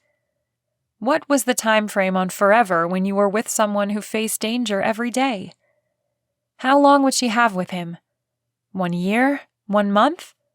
Would she be one of those unfortunate brides to come home from her honeymoon, watch the love of her life leave, and wake up the next day a widow?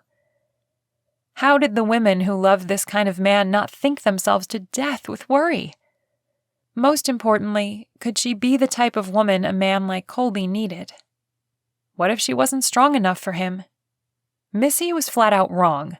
It wasn't Kolby who wasn't good enough for Ivy. It was Ivy who wasn't good enough for Kolby. What could she do to make herself good enough? And did she want that? Kolby couldn't remember a time he'd been so comfortable and toasty warm. He was stiff, but so well rested. Normally, he was restless. Having been tortured, he had awful night terrors, and when they weren't waking him up, they were keeping him from sleeping deep. Then he realized something. No, someone had their back tight against his chest. Ivy. Her lithe body nestled next to his, her head resting on his bicep and her hair tickling his neck. His body was instantly aware of every spot she touched, which, now that he was taking stock, was a lot of spots. It came back in an instant. She'd thought she'd heard a bear, and he'd been a dope offering to share his sleeping bag. She snuggled back against him further, stoking the fire that hadn't gone out. God was going to have to do him a solid and get him out of this mess. Taking a deep breath, he inhaled her scent as his hold on her instinctively tightened. She was delicate and warm, and she filled him with a longing for more than he could ever have. Turning in his arms, she let out a satisfied, peaceful breath. He pushed her hair back from her neck and let his gaze rake over her face, marveling at God's work. Total perfection was encased in his arms. He froze as she slid the tip of her nose up to his neck, under his chin, and nuzzled his cheek. Did she know what she was doing? She'd kissed him and he'd been bad at it. If he wasn't any good at kissing, he was even worse at the other stuff. Miss Ivy? You called me Ivy. Her husky voice tickled his ear. I didn't mean to. I just woke up and didn't have my bearings. A smile twitched on her lips as she opened her eyes. You mean to tell me a man who's trained to be on alert didn't have his bearings from the get-go? His sleeping bag had gone from toasty to roasty. Well, not when that man isn't used to waking up with a woman in his arms. Ivy narrowed her eyes. I find it hard to believe you've never woken up with a woman in your arms. His whole body was inflamed. Couldn't God spare just a small measure of mercy on him? You're blushing, Ivy said. Am not. She cocked an eyebrow. Really? I don't want to talk about it. You'll make fun of me. People always do. Her hand slid up his chest and she rested it on his neck. You should know me well enough by now to know I'd never make fun of you. Hesitating, he set his gaze on the curve of her shoulder. He couldn't bring himself to look her in the eyes. I haven't been in love with anyone. I wanted to be in love when I did that. Are you saying I'm the only woman you've ever woken up with? He nodded, waiting for the laughter to start. She hugged him around the neck, kissed his cheek, and smiled the widest smile there ever was. That's not something to be ashamed of or embarrassed about. It's wonderful, in my opinion. The only reason I'm not kissing you square on the mouth is because I've got morning breath, and I'm not that cruel. If it wasn't already hot enough in the sleeping bag, now his face was on fire. We should get going. She giggled. You're so cute when you blush. Against his will, his lips stretched into a smile. Miss Ivy, stop. And don't call me Miss Ivy or I will kiss you on the mouth with my morning breath. That's not a threat. She narrowed her eyes. Don't tempt me, Kolby Rutherford. He nodded, but never had he wanted to tempt someone so badly. Her kisses were addictive. Knowing he'd never have them again was painful. Let's get going. Ivy grimaced. It's warm in here. I don't want to leave. Yeah, but we need to make some mileage. I'm never getting you off this mountain if we stay in this sleeping bag. She caught her bottom lip in her teeth and smiled. You make that sound like a bad thing. If he didn't get himself out of that sleeping bag in the next 5 seconds, he was going to be kissing her, morning breath and all, good kisser or not. With a swift flick of his wrist, he pulled at the zipper, yanking it down.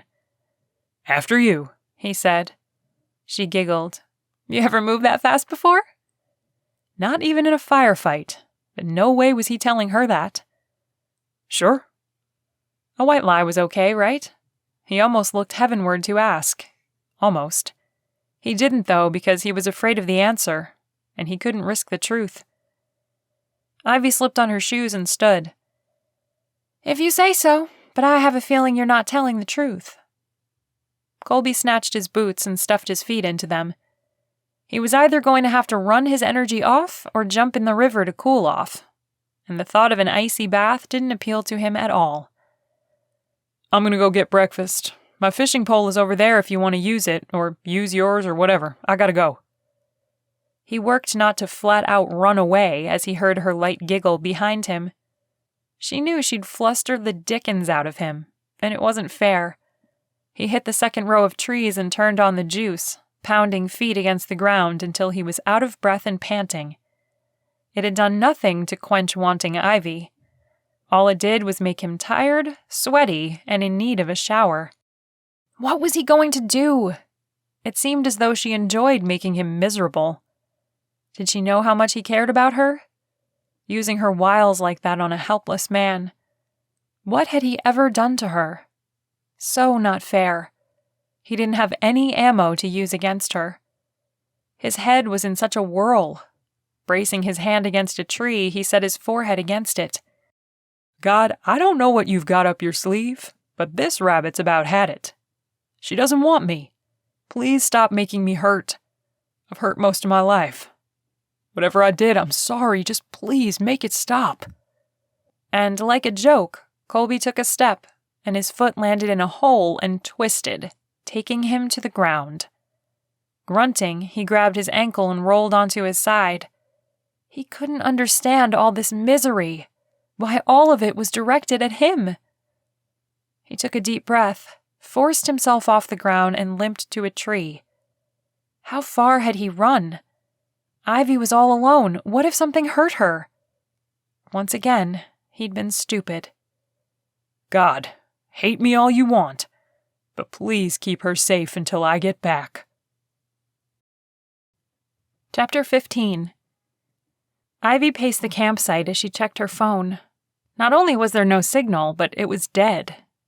Even if it hadn't been dead, she knew it wouldn't have a signal. Not up in these thick mountains. Kolby wasn't back yet. He'd never taken this long. Had something happened to him? Is this what it would feel like to fret and worry and wonder if she'd ever see him smile again? Chewing her thumb, she stopped and searched the area. She had half a mind to go looking for him, but getting lost would be stupid. And that's exactly what would happen. She was bony, but that didn't mean a bear wouldn't want to chew on her. Ivy, Kolby called. She swept her gaze along the line of trees and found him holding on to the trunk of one. He laid his head against it. His shirt was darkened like he'd been sweating buckets. She broke into a run and slid to a stop as she reached him. He pulled her into a bear hug. Are you okay? You didn't get hurt while I was gone, did you? I'm fine, she said and pulled back. His hair was matted to his head and his face was pale. But you aren't? What happened? Why were you gone so long? He took a long breath. I was stupid. Stepped in a hole and twisted my ankle. I tried to get back as fast as I could, but the sprained ankle slowed me down. He took her face in his hands. But you're okay? Have you eaten? Ivy was dumbstruck. He was the one hurt. He was the one needing care, and his sole focus was her. What had she done to deserve a man like this? Did she deserve a man like this? All she'd done was slink away like a coward at the very thought of loving him. Yeah, I ate. She pulled his arm across her shoulders and hooked her fingers in one of the loops of his jeans. You need to sit down. With some effort, she got him seated on top of his sleeping bag. He was out of breath, and she could see the pained expression on his face. I saved you some food, she said, as she unlaced his boot and pulled it and his sock off. His ankle was swollen, and a deep purple bruise had already formed. You sprained it pretty bad. I just need a little time off of it, and I'll be fine. He eased himself down on the sleeping bag. Just a little rest. Ivy walked to her pack, dug out the shirt she'd used to clean the scrape on his back, and took it to the river, dunking it until it was soaked. Once she had wrung it out, she went back to Kolby. Cold, he yelped as she wrapped it around his ankle. It'll help with the swelling. She dragged his pack over and set it under his foot. And this will too. He nodded. Could I bother you for some water? Not a bother, Kolby, she said. She crawled to the canteen sitting not too far from them and pulled it over by the strap. Lifting on his elbow, he twisted the top off and drank until it was nearly dry. Finally, he pushed it away. I'm good. He eased himself down again.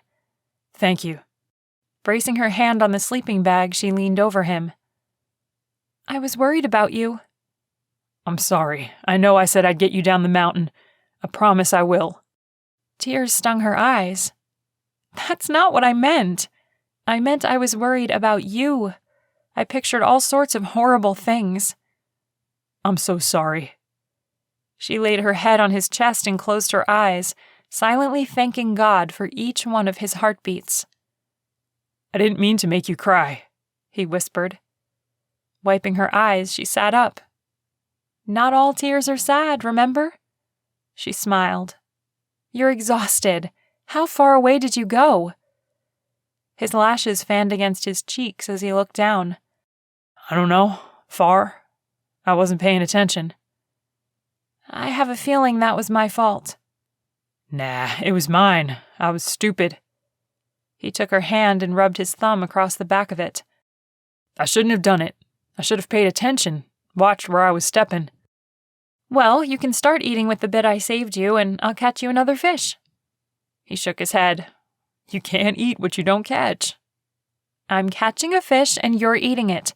I know you're hurting and hungry. Just because you're a bodyguard doesn't mean you don't need someone to take care of you sometimes. He shrugged.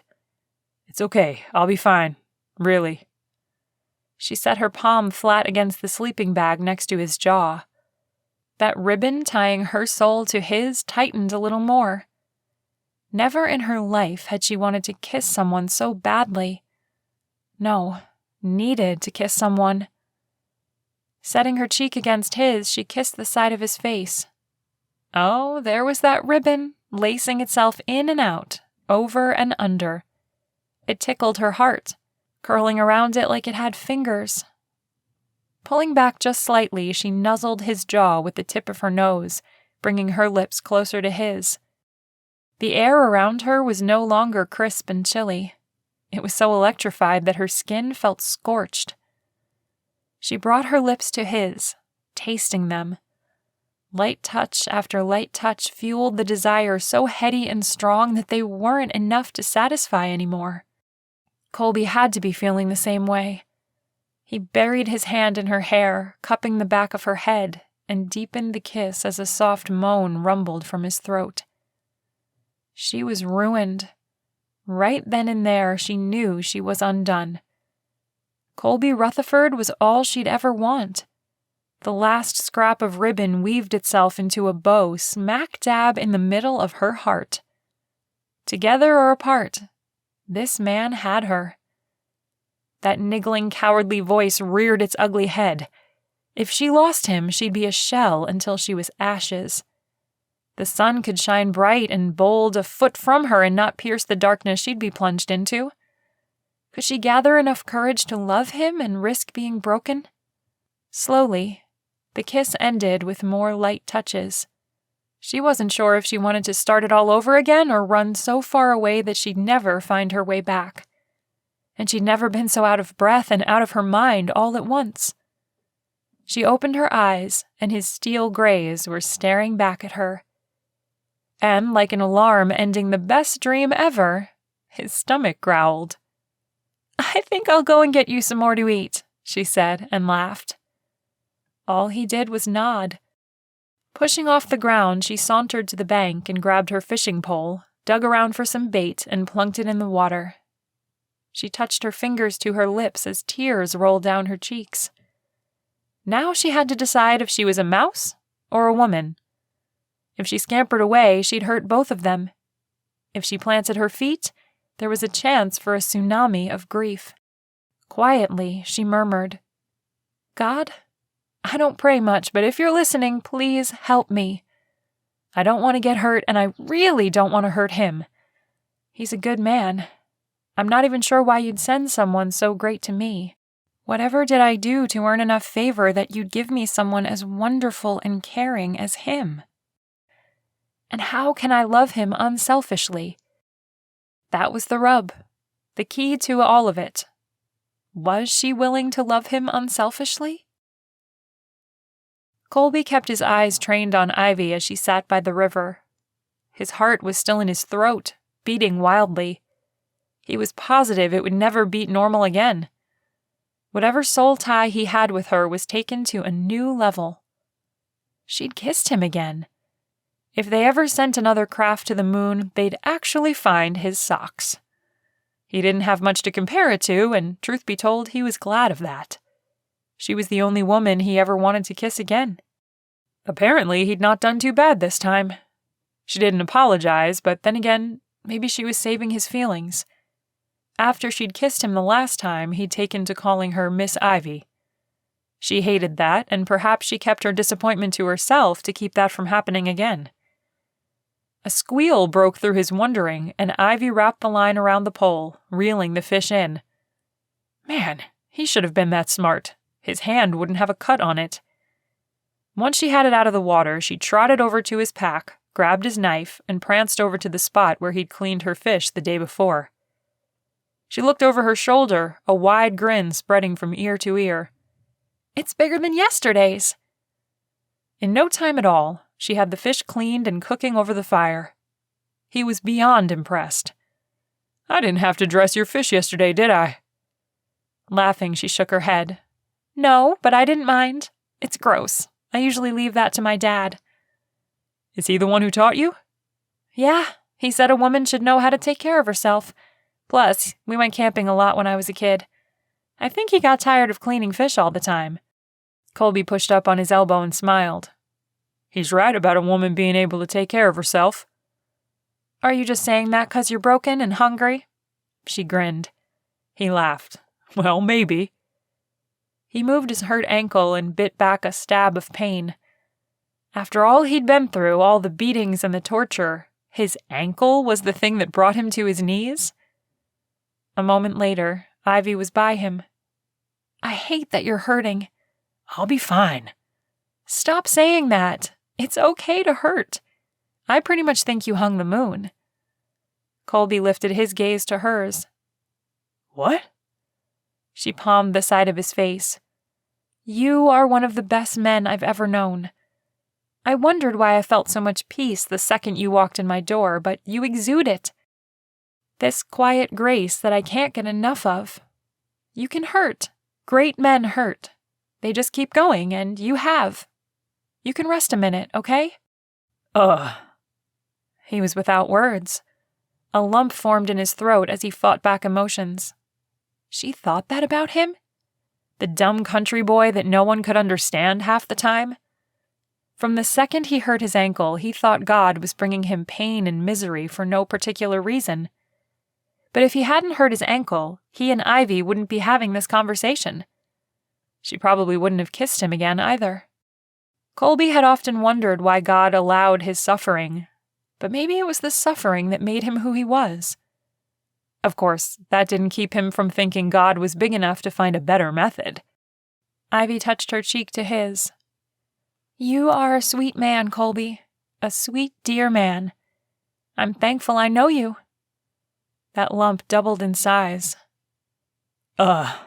He managed to whisper. Leaning back, she kissed his forehead. Now, I'm going to see if that fish is done so you can eat.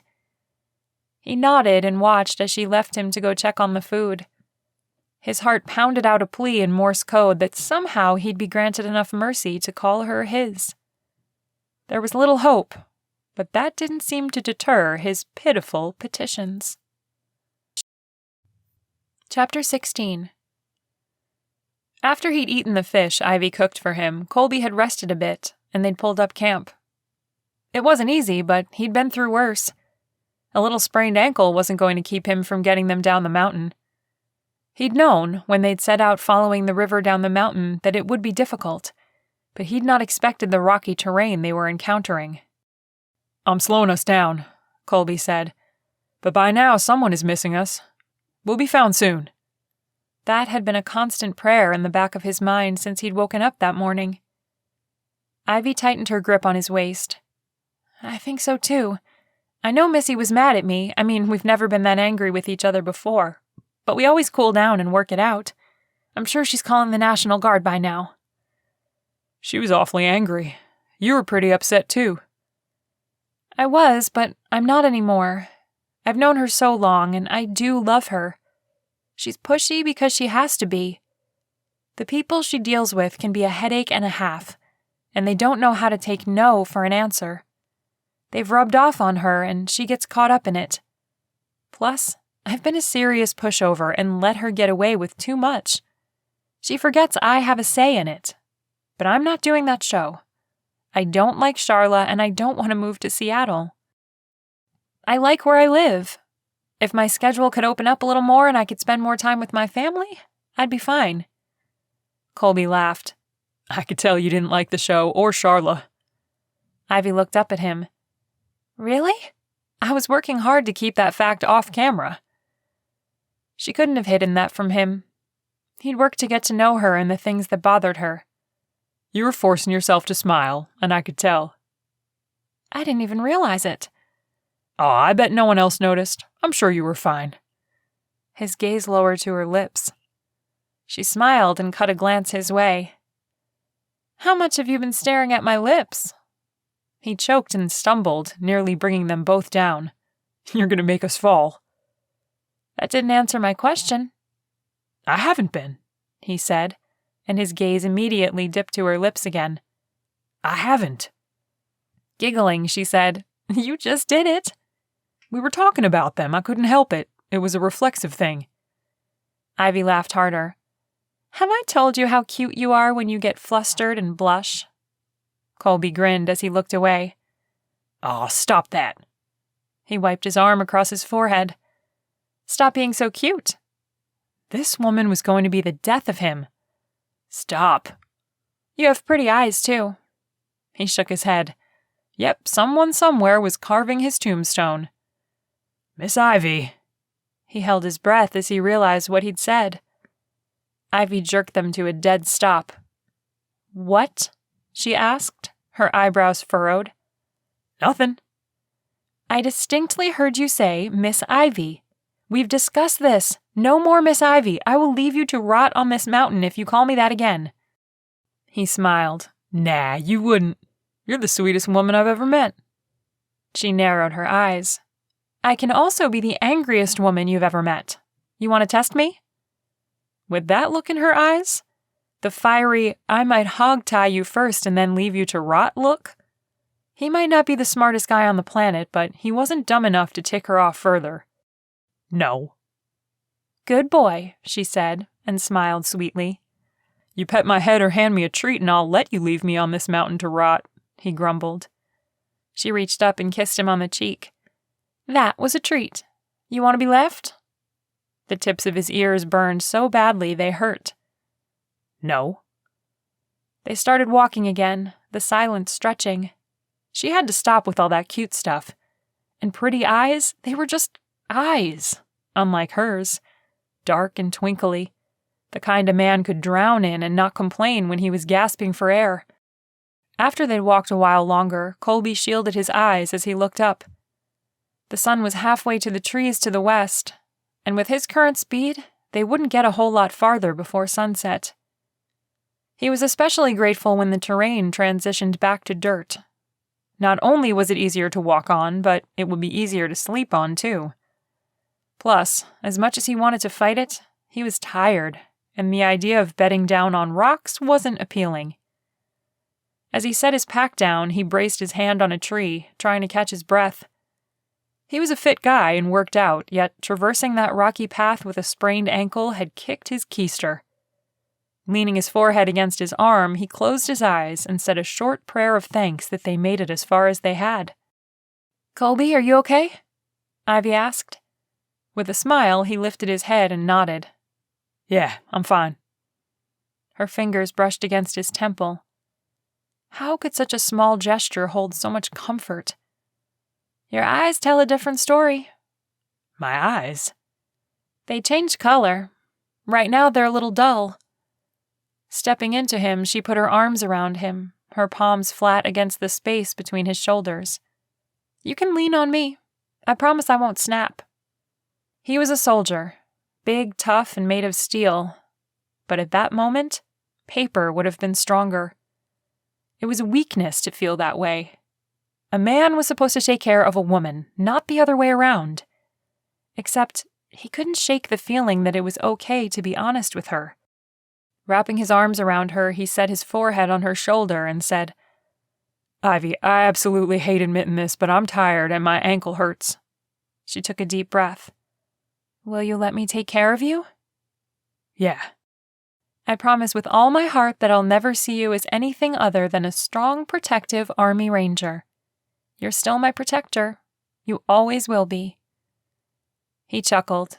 It was a silly thing, but that little declaration did his heart good. She believed in him, even at his weakest. Something he'd been wanting for a long time. A woman to hold on to and to hold on to him, even in the midst of a storm.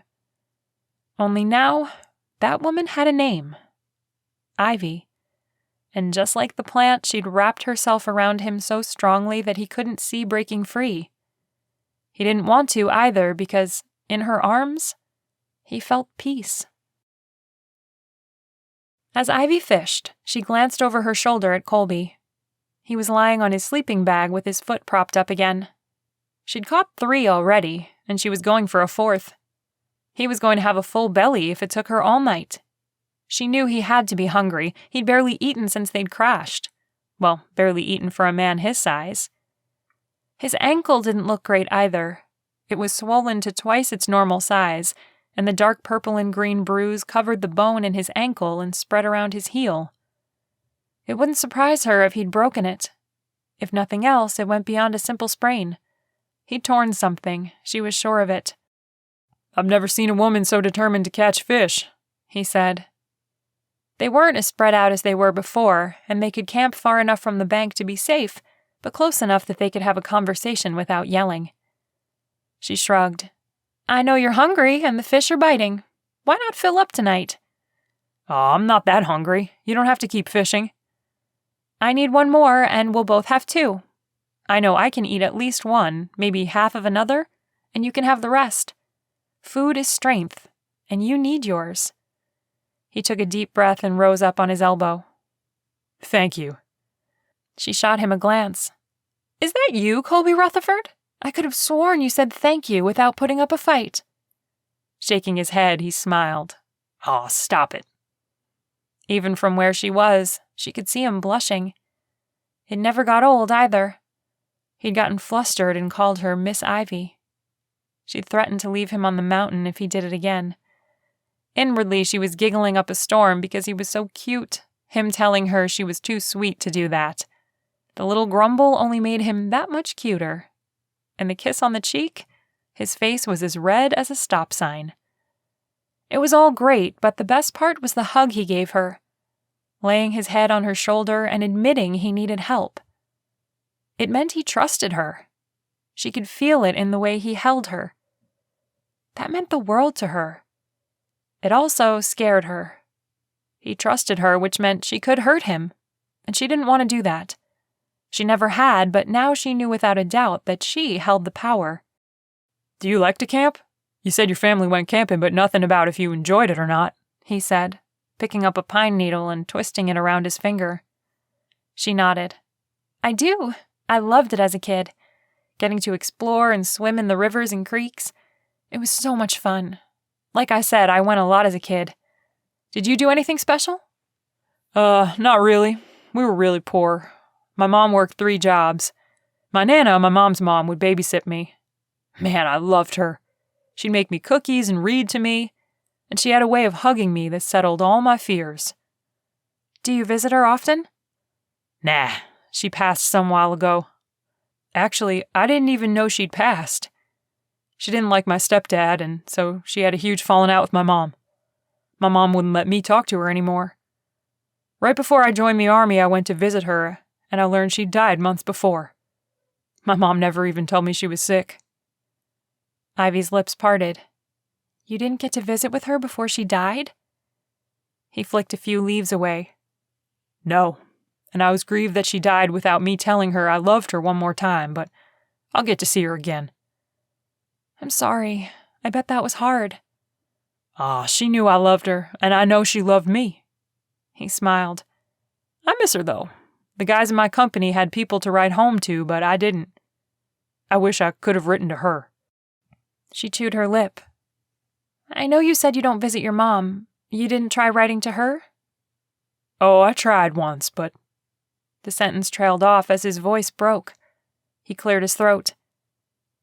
"I told her I loved her, and that I forgave her for letting my stepdad beat me. Part of the reason I don't go see her is because she called me a liar and said I was an ungrateful brat for not appreciating the life we had." "That's awful, Kolby. I just don't have words. It's wrong." Her line jerked and she jumped to her feet. "Oh, last fish! It feels big, too. It yanked hard again, and she leaned over, stepping closer and putting her foot on one of the moss-covered rocks. Ivy, no! Kolby yelled. It was too late. She could feel herself pitching forward. Her eyes widened. She could almost feel herself freezing to death in that water. A heartbeat later, large hands grabbed her by the waist and pulled her back, her rear end hitting the dirt. Don't! The sentence dropped as Kolby slipped and fell into the water. For the first time in her life, time seemed to stand still as she watched him hit the water. A second later, his head broke the surface with a huge gasp a foot or so farther down, and just as fast, he was sucked back under. Ivy ran down the bank. What was she going to do? Glancing around, she saw a broken tree limb that looked long enough for him to grab onto. She grunted as she picked it up and ran, hoping Kolby would pop up close enough for her to reach it out to him. Moment after moment went by before his head popped up again another few feet down. She ran down the bank to catch up and stretched as she held it out to him. "Kolby, grab on!" His large fingers curled around the branch and she pulled as hard as she could. Finally, she managed to get him to the bank where she helped him out of the water. They tumbled to the ground and lay shoulder to shoulder. She swung around, taking his face in her hands. "Kolby?" He pulled away, choking and coughing up water. He gulped air several times before coughing more up. Are you okay? He asked between coughs. His teeth chattered, and it seemed as if he was fighting to ask the question. She was fine, but he was going to have hypothermia if she didn't do something quick. "We need to get you into a sleeping bag and get you warm." Kolby curled onto his side, arms pulled tight against his body and fisted hands drawn over his stomach. He coughed again, and she noticed his ankle looked a little more bruised.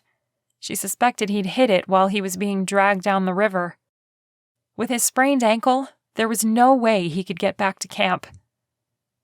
"I'll be right back. I need to get the sleeping bag and start a fire so your clothes can dry." Chapter 17. Ivy moved faster than she ever thought she could. She blistered a trail back to camp, grabbed Kolby's sleeping bag, and hurried back. She'd get him in the sleeping bag first and then gather wood for a fire. Shaking out the sleeping bag, she leaned closer when she heard him mumbling and realized it was his name, rank, and serial number. He was saying it over and over. What had he been through? "I'm here," she said, as she put her arms around him and helped him sit up. "We need to get you out of those wet clothes and get you warm." Together, they pulled his shirt off. It took a little more effort to get his jeans off, but she finally peeled them off and got him in the sleeping bag. As she raced around gathering wood, the image of him stripped to his boxers stoked a fire in the pit of her stomach. If he wasn't freezing to death, she'd be tempted to take a picture of him and hang it on her wall. Wow. She'd known he was fit, that he was muscular, but his shirt hid a massive chest and incredible sculpted abs. And she was a horrible human being for even thinking it at a time like this. "Nice, Ivy. He's freezing to death and you're drooling over his body," she grumbled to herself as she built the fire. Once the fire was going and she laid out his clothes, she stripped off her own clothes, got in the sleeping bag, and quickly zipped it behind her. She put her arm under his neck and wrapped herself around him. "Hold on to me, okay?" she said. His frosty fingers brushed her back and she nearly yelped. It may as well have been icicles gliding across her skin. Thank you." Setting her cheek against his, she whispered, "Can't have my favorite soldier turn into an ice cube." A chuckle rumbled from his chest, followed by coughing and a groan. He was still shaking so badly, and she was at a loss as to how to help him. Hopefully, he'd get warm soon.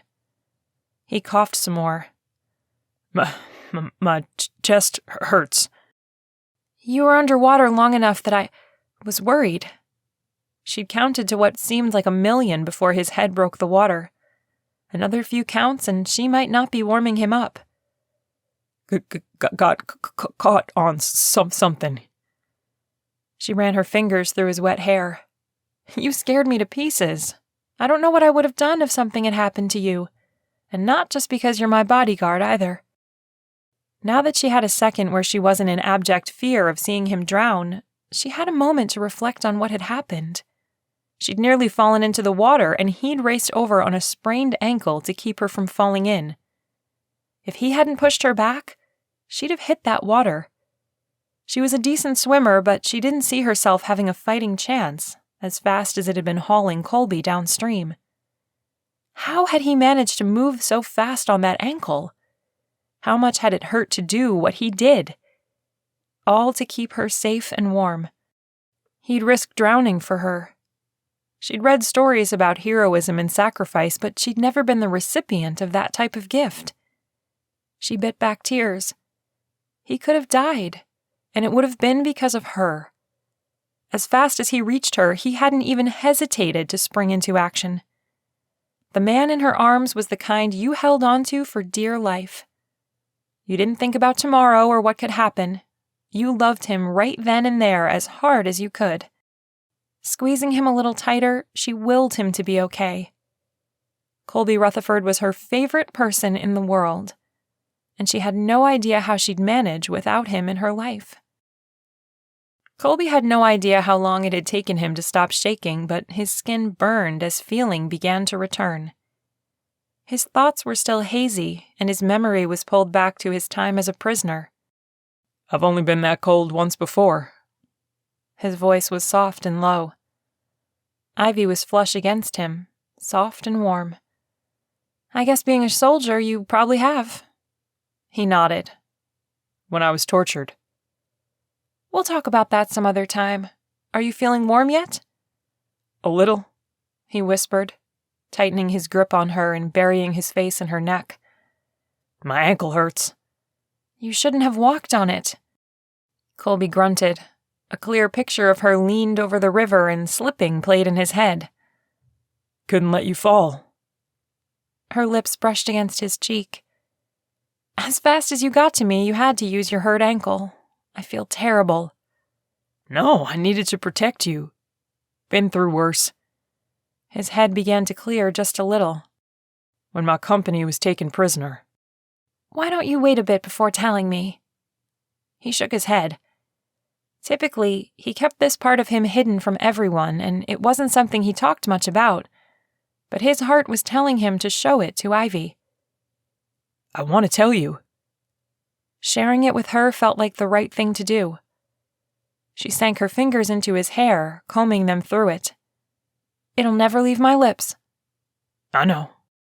He paused a heartbeat before continuing. This group of guerrillas in Nigeria was trying to overthrow the government.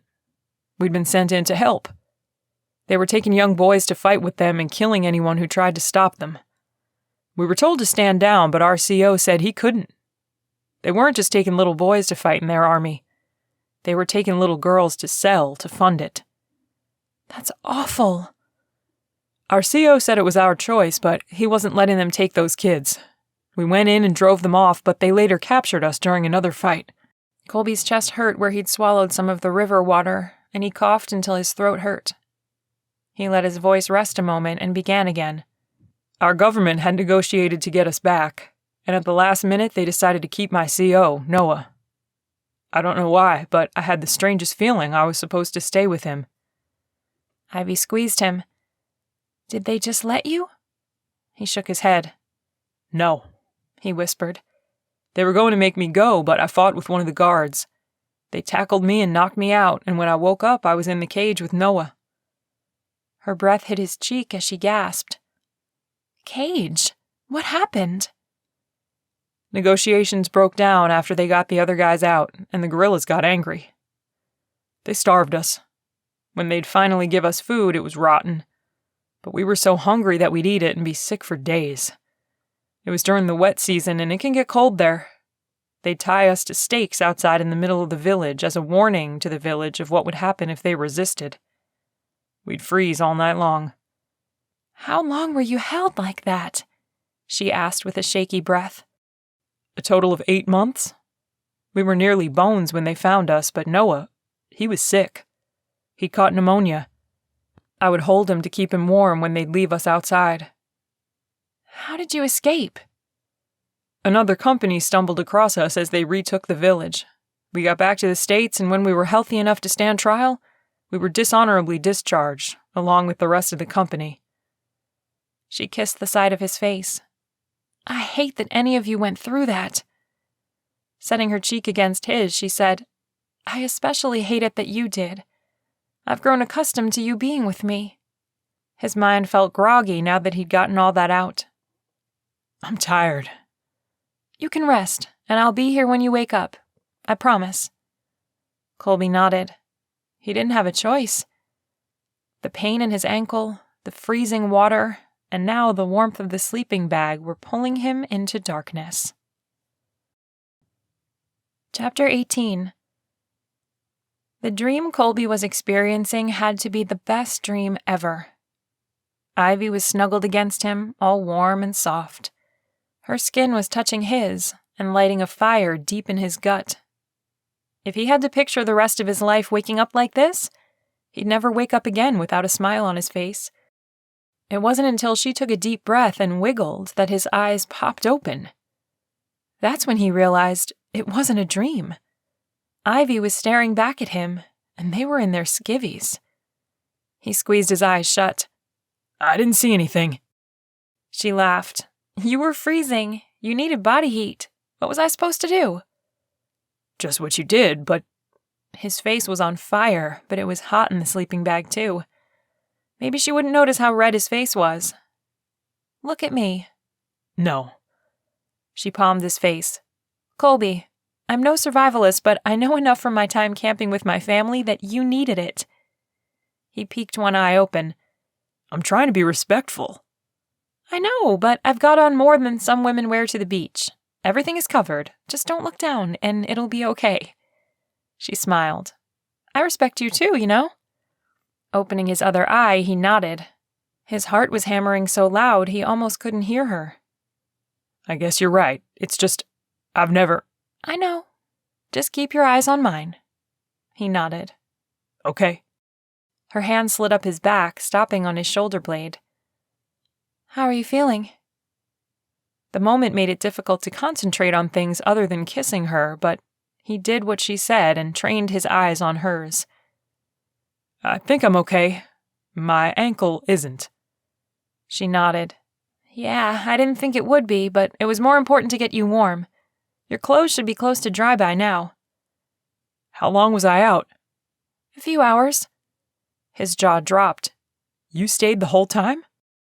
"Yeah, it would have been you pulling me out of that cold water if you hadn't come to the rescue. And from what I could tell, that water was way faster than I could have handled. You saved my life. Spending a few hours making sure you were okay seemed rather small in comparison." It was his job to save her life, but it had moved beyond job and more toward desperation because a world without Ivy wasn't a world he wanted to be in. "I know it's your job, but it doesn't make it less heroic." She smiled. Should he correct her? What did Kolby Rutherford have that someone as refined and smart and beautiful as Ivy Manning could want? He hugged her to him. "I saw you about to fall. I saw you hitting that water and never coming back up. I couldn't let it happen. I don't even remember running to you." "Hence the heroic part," she chuckled. "I wasn't trying to be. I was doing my job." He knew the moment it left his lips that it was the wrong thing to say, and he hadn't meant it like that. Her body went stiff in his arms. "Right. Your job." "I didn't—" "Would you close your eyes? I need to get dressed." She pulled away and shut him out in a blink. "Ivy, I didn't—" She held up her hand. "Stop. Believe me, it's really easy to want this to be more than what it is, but the truth is, your job is dangerous. I'm not cut out for that." He nodded. Working to keep the emotion out of his voice, he said, "Oh yeah, I just meant I like protecting you. It doesn't feel like just a job." She smiled. "Well, see, this is good.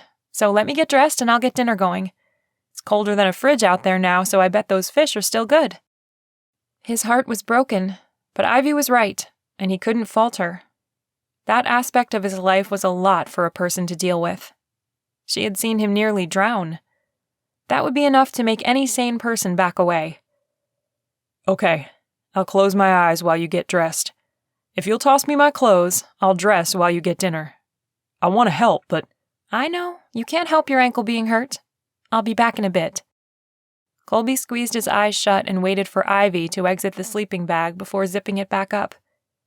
He rolled onto his back and covered his eyes with his arm. He wasn't sure what hurt worse, his ankle or his heart. Why had he let himself think, even for a second, that Ivy would want him? She was being nice, just as he thought. A little voice whispered that she'd kissed him, but she was kind and caring. They were stranded on a mountain. Who knows what was going on when she did that? It didn't mean anything. Okay, I'm dressed. Here are your clothes. See you in a minute, Ivy said. Okay.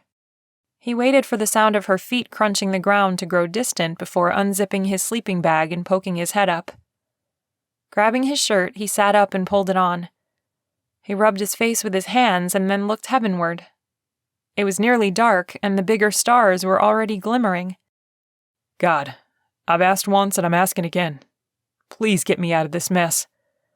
Just when I think I understand, something happens to confuse me even more.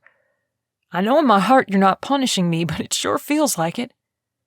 Give Ivy someone who will take care of her and treasure all she is and has to give. And if you see fit, could you do the same for me? I'm lonely, God. I've been lonely a long time, and now I've had a taste of something good.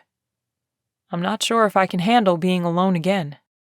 The sound of footsteps propelled him to quickly get his jeans on. He was thankful Ivy thought to dry them. His ankle, though. When they got to civilization, he was going to need to take some time so it could heal. Maybe while he was healing, he could do a little soul-searching and figure out where he belonged in the world. He could quit working for the Guardian group, but that wouldn't change anything. Besides, what else could he do? Even if he stuck with just being on group protection details, his job would still be dangerous. Plus, it didn't matter what job he worked. He'd never be good enough for Ivy. But maybe if he was good enough in other areas, he could be fortunate enough to find love. Maybe. Ivy sat with her back against a tree at the old campsite and wiped her eyes. She was still just a job? How could that be? After all they'd shared, he'd kissed her back and it was incredible. Didn't he feel it? Maybe she'd been reading into it. To her recollection, that's not how it seemed at the time. How had she gotten things so wrong? Was it just the situation messing with her head? It couldn't be. Not with the way she ached after he said saving her life was part of his job. Those words were like an Arctic blast pointed right at her heart. Emotionally, she'd crab-walked away from him so fast that her little crab legs felt fatigued. Now what was she going to do? How was she going to be stranded with him and go back to where they were?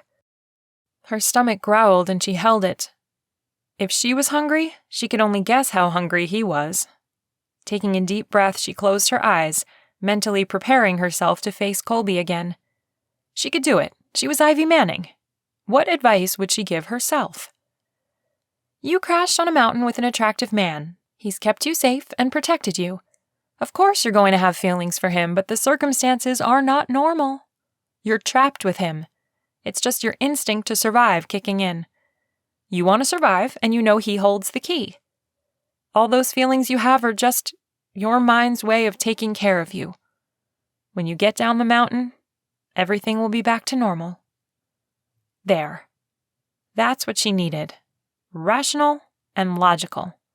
An explanation and a way to deal with her bodyguard until they were rescued. Smiling to herself, she stood, grabbed her pack and the fish, and stalked back. He was dressed and sitting up, examining his sprained ankle lying across his knee. For a second, all her determination withered. The man was beautiful. He had a kind heart and warm arms that she felt safe in, but he was doing his job. Now she needed to do hers. Get them fed so they could get some sleep. It's bad, huh? She asked. He didn't jump or look up. I think I hit it on a rock while I was in the river. It'll be okay, though. If I stay off it tonight, we can keep going tomorrow. She dropped the pack and set the fish down, stopping as she got to him. You sure? Yeah.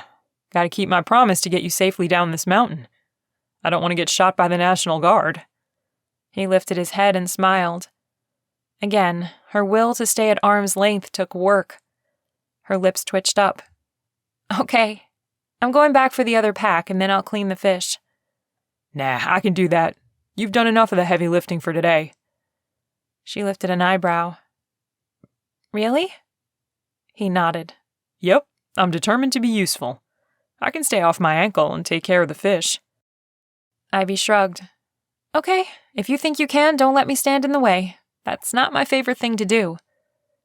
She got the fish and returned to Kolby, handing them to him. I don't think it's anyone's favorite to do, he chuckled. No, probably not. She glanced over her shoulder. Well, I'll be back in a second. Okay. An uncomfortable silence fell as they held each other's gazes. Maybe he'd come to the same conclusion she had, that they were better off having a professional relationship because once they got back to Nashville, they'd both realize it was the situation and nothing more. Okay, she said, breaking eye contact. As she walked to get the rest of their things, she hugged herself. For all her talk, she couldn't stop feeling like her heart was in shreds. It would be okay, though. They'd eat, and she'd get some sleep. Tomorrow morning when she woke up, she'd be fine. She swallowed hard. The little voice in the back of her mind mocked her. Fine wasn't a word she was sure would ever apply to her again. She'd fallen for Kolby, and he wasn't a man you just got over. Chapter 19. All through the night, Kolby had been restless with nightmares. One second he was freezing in his dream, and then Ivy would be in danger. Some dreams had been a combination of both. The nightmares he'd expected, but stomach cramps weren't. It felt much like food poisoning, but he didn't understand that. He didn't think the fish were bad.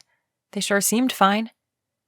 He curled into a ball and held his midsection, sucking in a sharp breath as he knocked his ankle on the ground. What was going on with him? Why did it feel as though he was being punished? He worked hard to put people before himself, to serve God and his country. He had plenty to be proud of, but he wasn't prideful. How many lawns had he mowed with no thanks whatsoever? How many times did he get that item off the top shelf for someone without being asked? In the past, when he'd considered the story of Job in the Bible, he thought the man was a decent fellow. But after the last few days, Kolby had a newfound respect for him. What must it have taken to keep his faith while he lost everything and suffered? Kolby had endured nothing close to the troubles that had befallen Job, and he'd questioned God. Now he was questioning him even more. Was it wrong to be weary and want relief? That's how he felt. Worn out and weary and heartsick. Another cramp hit hard and he grunted. He could feel the nausea building, and he knew he'd need to get some space between him and the sleeping bag soon. Only, he could barely breathe, let alone move. The one thing he was thankful for was that Ivy had eaten a protein bar. She'd said she didn't feel like eating fish. After a bit of arguing, of course, he'd eaten his fill. He wished he'd been less of a glutton. Maybe that was what he was being taught. Kolby, is everything okay? Ivy asked. No, he ground out. My stomach hurts. His sleeping bag zipped open and cool air hit his face as Ivy leaned over him. What happened? I think I have food poisoning. Oh, Kolby, I'm so sorry. Not your fault. They seemed fine to... he said, and his sentence was cut short as a cramp hit. She laid her hand across his forehead. I think you have a fever, too. He nodded. That wasn't a surprise. The urge to throw up hit, and he kicked out of his sleeping bag, scrambling to a nearby tree and emptying his stomach. He wrapped one arm around the trunk to help keep himself upright, and with the other, he held his midsection. He felt Ivy's presence, and it made him drag his gaze up. He didn't want her to feel burdened to take care of him. He'd felt worse than this before. Again, he threw up. I've got water when you want it, she said, and sat beside him. Thanks. He pulled his arm from around the tree and better positioned himself by leaning his shoulder against it. It took forever before he felt like he'd finished throwing up. He took the canteen from Ivy, rinsed his mouth out, and then took a sip. I need to sit here a second. Sure, I'm right here if you need anything. He was in a world of misery, even after throwing up. His stomach still hurt, only now it was a different kind of hurt. His muscles were sore, his head hurt, and it seemed he was bound and determined to keep his ankle in a constant state of pain. Ivy, saving your life was part of my job, but... Her hand came to rest on his shoulder. I know, and it's okay. No. Kolby sucked in a sharp breath and doubled over, bracing his hand on the ground. Saving your life was never just a job. It was always more. He wanted to say more, but he was so tired. Fog settled over his mind, and he closed his eyes. Whatever he was about to tell her drifted away as his stomach cramps started again. He cried out as he curled into a ball. The last coherent thought he had was a prayer that God would let them be found. His strength was gone, and so was his ability to protect Ivy. Ivy sat facing Kolby as he slept. He'd said protecting her was always more than a job, and she'd been thoroughly confused. Why had he said it was his job to keep her safe if he thought of her as more than that? She hated that he was sick, and selfishly, she hoped whatever he had didn't stick around too long because she had a ton of questions. When he'd finished throwing up, she'd helped him back to the sleeping bag and he'd collapsed on top of it. She'd set his foot on one of the packs and covered him with her sleeping bag. He'd been asleep since, and that had been hours based on how far the sun had moved. Even if he woke up that second, they'd be staying where they were. Kolby stirred and his eyes opened. Are you okay? I'm fine. Are you okay? As he sat up, he rubbed his eyes. Yeah, I'm all right. We should get moving. He'd thrown up over and over to the point that he'd dry heaved. The cramps he'd suffered must have been horrible for him to cry out. Up to this point, he'd handled everything with a level of pain tolerance she'd never witnessed before. She took his hand in hers. I know we need to get down this mountain, but you need to rest. Your ankle is hurt, and you can't tell me you aren't worn out from being sick last night. He shook his head. I'll rest when I know you're safely off this mountain. What was she going to do with him? No. His gaze met hers. What? We're not moving. Not yet. You're hurt, tired, and sick, and you need to slow down. I doubt we would even get that far. Pulling his gaze away, he hung his head. Yeah, you're probably right, he said, his voice soft. Kolby, it's okay. He held up his hand. I don't want to talk right now. But, he met her gaze again. Please don't make me talk right now. The words were laced with such sorrow that she nearly cried. Okay, you get some rest. Thank you. He worked until he had himself inside the sleeping bag and zipped it up. It seemed as though something had broken inside of him, and she couldn't understand why. He'd been amazing. Nothing that happened had been his fault, but it felt as if he was taking all of it on himself and holding himself to blame. Chapter 20. The ache in Kolby's heart extended so deep that it would take needle-nose pliers to dig it out, if it could be dug out in the first place. He'd let God down, Ivy, himself, even Noah. He could even hear the disappointment in her voice. She knew he'd failed.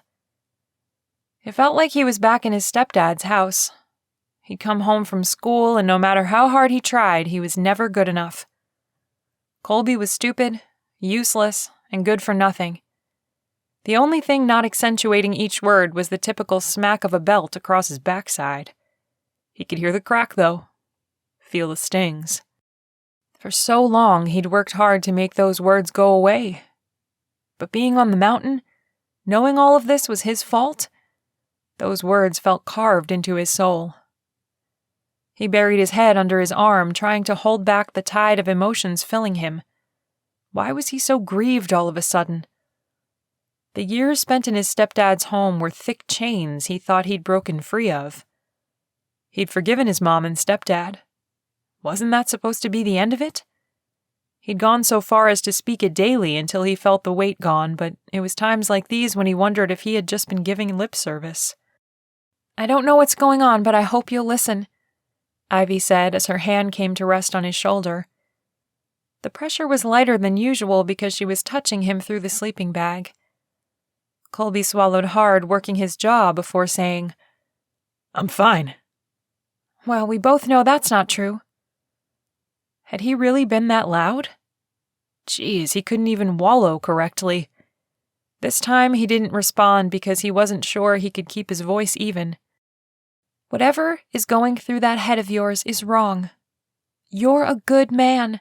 Kind, patient, sweet, and thoughtful. You rented that plane for me so I could visit my family. Yeah, we crashed. But I know you well enough to know that you checked that plane from top to bottom, so it wasn't you. I also know you well enough to know you are a great pilot. You would have never offered to fly me if you didn't think you were." He covered his mouth with his hand. How did she know to say those things? Was he that transparent? She continued, "You've done nothing wrong, and whatever your family life was like back then has no bearing on the incredible man you are now. Your stepdad was wrong. What he did was evil, and no child should have ever been subjected to that. If anything, the man you are today is a testament to God's grace. Forgiving that man? That shows a strength of character I'm not sure I've ever seen before. Then your mom? Wow." He slowly unzipped the bag and sat up. There was no way he could meet her eyes, not if he wanted to keep any of his dignity. He didn't know what to say either. Thank you? How lame was that? Pathetic. That was the word. His stepdad used that one too. He'd beat Colby and after, tell him he was pathetic. Ivy took his face in her hands, her cool fingers curving around his jaw, lifting his head until he had no choice but to meet her gaze. "You are a good man. Did you hear me?" Colby nodded. "Yeah," he whispered, and he felt even more pathetic for making her think she had to pull him out of his funk. She might have wanted to wait to move on to let him rest and recover, but that didn't mean she wanted to be stuck on the mountain with him any longer than she had to be. "And I didn't say that stuff to boost your ego.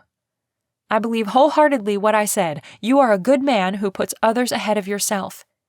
Any woman should count herself lucky to know you, and should she be loved by you, she'll be even luckier. Just not her. Because his job was dangerous, and she didn't need to spend her life with someone she had to worry over." Ivy circled her arms around his neck and hugged him tightly. Would this be the last Ivy hug he got? There might be one more once they were found. He wrapped his arms around her, savoring the feel of her. If this was his last chance to have her close, he didn't want to waste it because he was feeling sorry for himself. He buried his face in her neck, breathing in her scent and memorizing the smell. The softness of her skin, the way her touch made him feel. He wanted to memorize all of it. "Are we interrupting something?" Noah's voice broke through the moment. Colby squeezed his eyes shut. He'd never live this down. He pulled away from Ivy and found Noah standing a few feet away with a Cheshire grin on his face. Mason flanked him with a similar smile. "It's about time you found us," Colby said. At least they'd been found. Now they could go home, and as soon as he mustered the courage, he'd be asking Ivy to let him out of his promise. She needed someone else to protect her. "Gunner gave us a location as quickly as he could. We've been tracking you for just a few hours," Noah said as he crossed the distance and extended his hand to Ivy.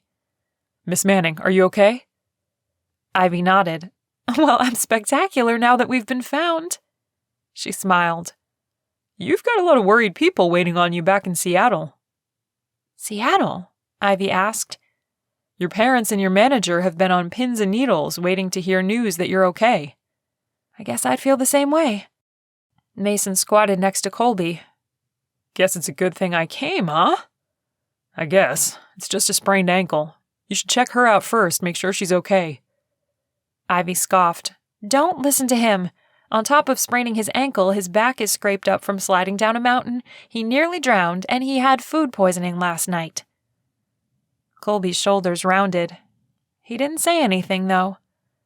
All those nice words had gone in one ear and out the other once she had his failures rattled off. No, none of it was on purpose, but it didn't change the fact that he was the common denominator and the root of all the problems they'd encountered. Mason, please check on her first, Kolby said, just above a whisper. His friend held his gaze a moment and then stood. Let me check you out, and I'll get to him in a minute. Ivy grumbled, but didn't say anything. Kolby started to push off the ground, and Noah put his hand on his shoulder, staying him. That ankle looks bad. It's just a sprain. I'll stay off it for a few days and it'll be fine. Can you put any weight on it at all? Why did he have to ask that? Kolby shook his head. No, not really, but I don't think it's broken. Humor me, okay? All right. Noah chuckled. No fight from you? No, I'm fine? Kolby hung his head. I don't got no fight left in me, Noah. I just want to go home. His friend sobered and put his hand on Kolby's shoulder. Hey, I was kidding. I wasn't. I'm weary and I don't want to talk or fight or think no more. He lifted his head a fraction. Can we get out of here? Yeah, man, we can go, Noah said, and helped Kolby stand.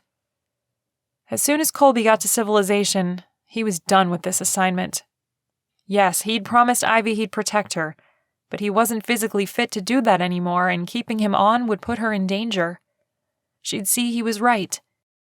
Aside from being unfit for duty, he was heartsick and in no shape to protect anyone. He needed to go home for a while, spend some time thinking, and figure a few things out before he was of any use to anyone. Chapter 21. Glancing at Kolby for what felt like the umpteenth time, Ivy could feel the clouds surrounding him. He wouldn't look at her and barely spoke to her, and she had no idea how to help him. Truth be told, he wasn't really making eye contact or speaking to anyone. Mostly his gaze was pinned on the flashing scenery as they were flown back to Seattle. She had no idea what Noah and Kolby talked about while Mason was checking her out. As hard as she tried to listen in, they were talking too low for her to hear. All she knew was that Kolby wasn't acting like himself. Noah leaned over. Your family is waiting for you at the airport. Oh, she'd missed her mom and dad and siblings. It wouldn't be as great as seeing them in Gatlinburg, but she'd take it. I'll be so glad to see them. Will my manager be there as well? Ivy hoped she would be. They'd been so angry with each other, but Ivy loved her too much to just write their friendship completely off. It was pathetic, but Ivy hoped Missy would apologize and go back to being the sweet person Ivy knew before her fame happened. She really didn't want to fire her, but she would if she needed to. He nodded. Yeah, she's there too. Ivy was on cloud 9. She'd get to see her family. She and Missy could make up. And then there was Kolby. Maybe they could figure out what they were now that they were back in reality. Part of her worried, though. What if reality changed their relationship? The thought about broke her. She loved him. She put her hand to her mouth as the word floated in her mind. Love. The feeling settled around her with a peace she'd never felt before. She loved Kolby Rutherford. Whether she was worthy of him was debatable, but she'd love him for as long as God let her have him. And when it was said and done, if something did happen to him before she was ready to let him go, she'd be grateful for the time she had with him. The helicopter touched down, jarring her from her thoughts. All she needed was a moment alone so she could tell Kolby how she felt. Maybe she could convince him that they could make it work. Her stalker wouldn't be around forever, and if they needed to wait, she'd wait. Her family stood just off the tarmac, looking anxious. She suspected if one of her kids crashed on the side of the mountain, finding them alive would make her excited too. Along with her family, an ambulance waited as well. Kolby's ankle was a lot worse than he was letting on, and Noah sensed it too. For Kolby's sake, Ivy hoped she was wrong. Noah hopped out and held his hand out to her. "What about Kolby?" she asked as she glanced at him again. He'd not even lifted his head. Whatever funk had fallen over him had him in its clutches, and it wasn't letting him go. What had happened? "We'll take care of him," Noah said. "But—" Kolby turned his head in Ivy's direction, his gaze not meeting hers. "Miss Ivy, I'm no good to you right now. As soon as my ankle is healed, I'll be back on the job. For now, you need to go spend time with your family. Noah will make sure you have protection until the stalker is found." "Miss Ivy? What?" "Noah, she needs to see her family," Kolby said. Noah tugged on her arm. "Miss Manning, I'll make sure you get to see him before you fly back to Nashville, okay?" A stun gun couldn't have hit her harder. Kolby was shut down, and she didn't understand why. What had happened in the moment between him hugging her and them being found? Maybe he was in shock or something. "Okay, but I'm going to see him before I leave. You got it?" Noah smiled. "Yes, ma'am. If I have to strap him down, you'll see him before you leave." With one last look thrown in Kolby's direction, Ivy let Noah take her to her family and Missy. The hugs flew fast and furious. When she got to Missy, her eyes and nose were red and tears were streaming down her cheeks. "I'm so sorry, Ivy," Missy said as she threw her arms around her. "You're my best friend, and I'm so sorry I didn't listen. I've canceled everything, and I told the network you aren't interested in doing the show. You don't have to do anything but rest and relax." Missy had canceled everything? "You canceled all of it?" She leaned back. "You have nothing on your schedule for the foreseeable future. You don't even have to do the radio show. I talked to Newt, and we're both backing off." Missy pulled her into another hug. "I deserve to be fired for the way I treated you and Kolby. You were exhausted, and he was doing his job. I was the one who was out of control and ungrateful. It was almost more than Ivy could handle. Missy had not only canceled all of her obligations, but she was sorry for the way she'd treated Kolby?" Ivy melted into her friend. She didn't know who was crying harder. "I promise I won't be like that anymore," Missy said. Ivy squeezed her friend tighter. "Thank you, Missy. I love you, and I know it's been hard trying to juggle all this. Maybe we'll both take a vacation, go somewhere tropical and regroup." Missy leaned back. "Beaches and fruity drinks with umbrellas?" Chuckling, Ivy nodded. "As many as we can guzzle. Is Kolby okay?" Ivy was floored. Missy was concerned for Kolby? "He sprained his ankle and it will need time to heal. But other than that, I think so." That was all she was willing to say about him at the moment.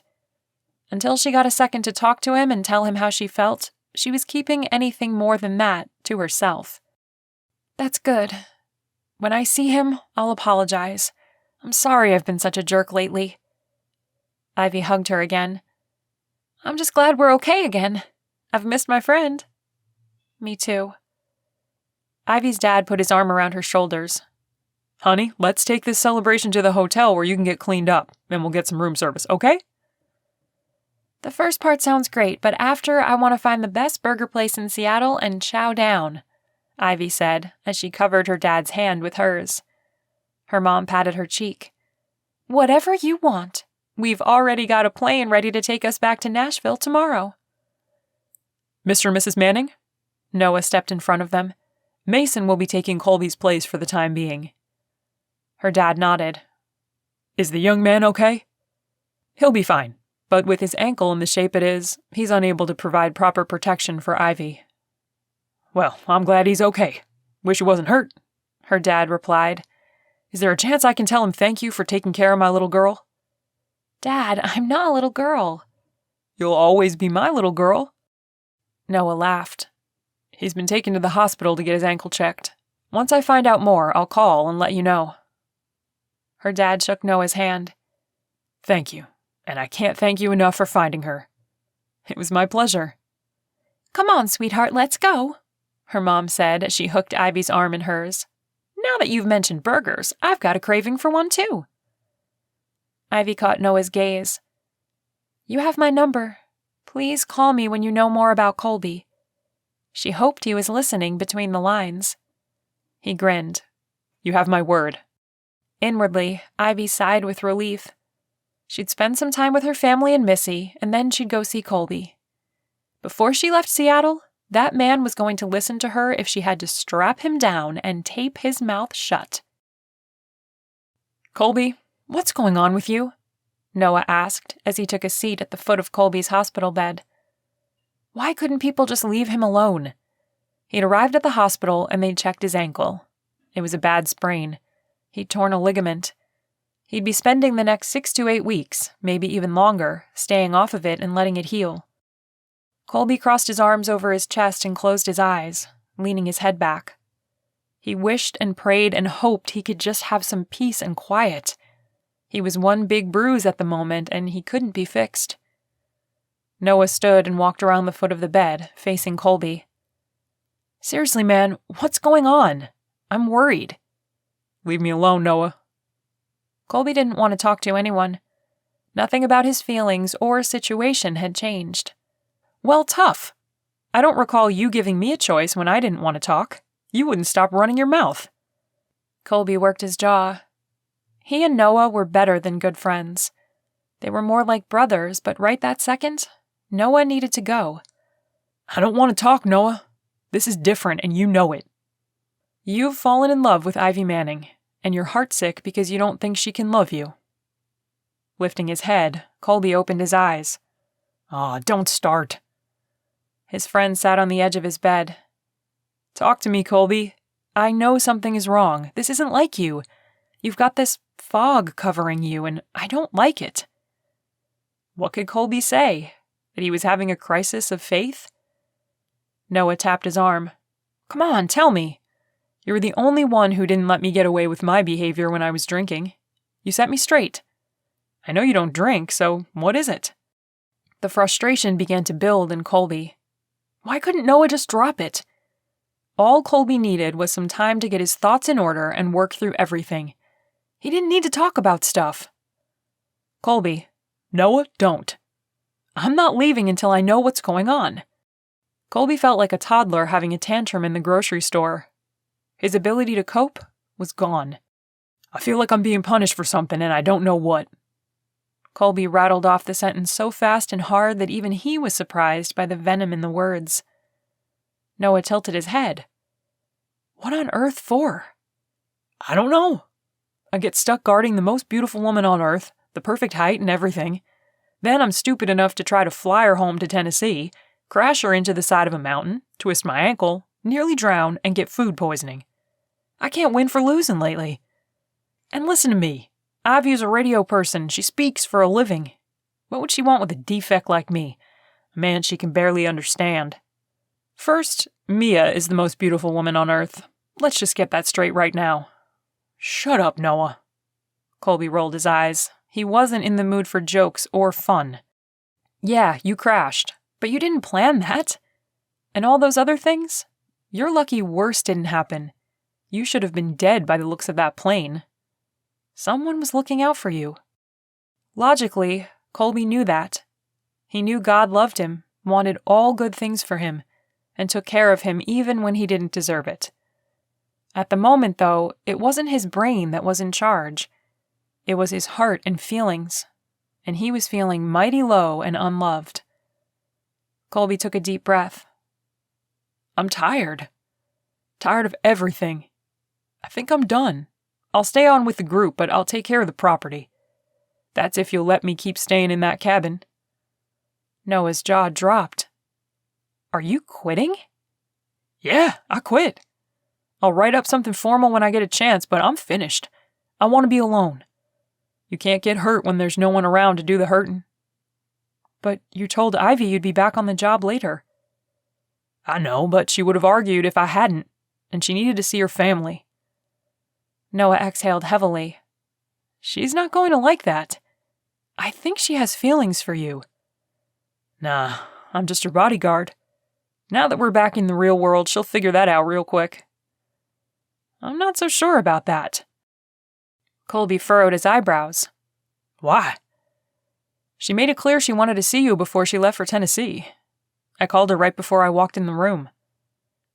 There was no way Kolby could handle that, but if he said anything to Noah, his friend would hold him down if necessary.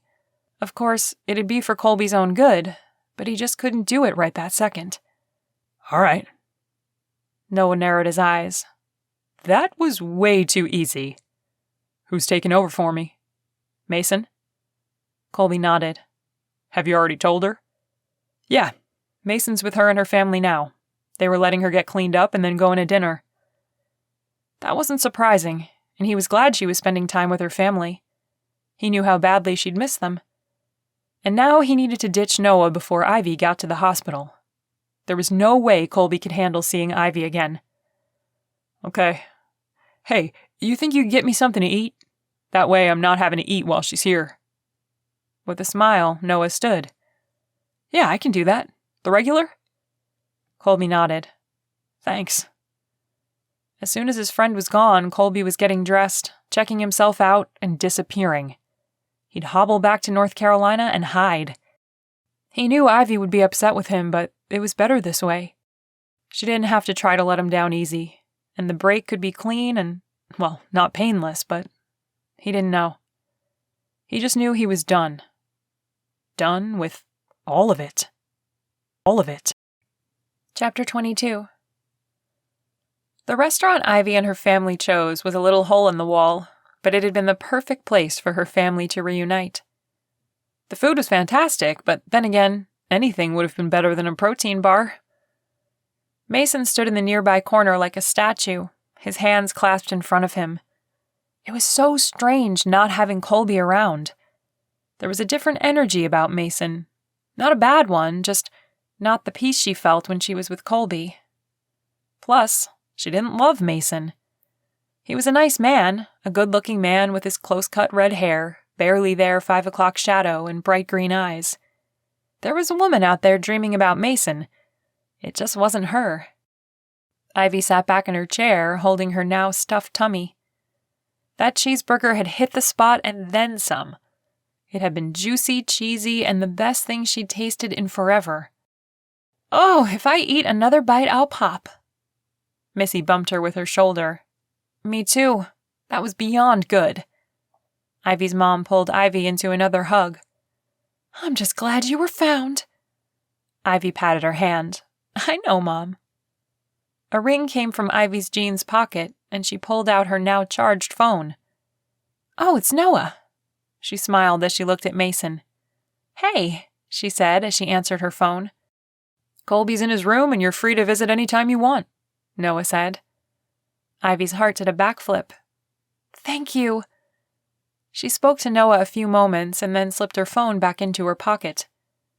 What did Mr. Wolf say? Her mom asked. He said we could stop by any time now and see Kolby.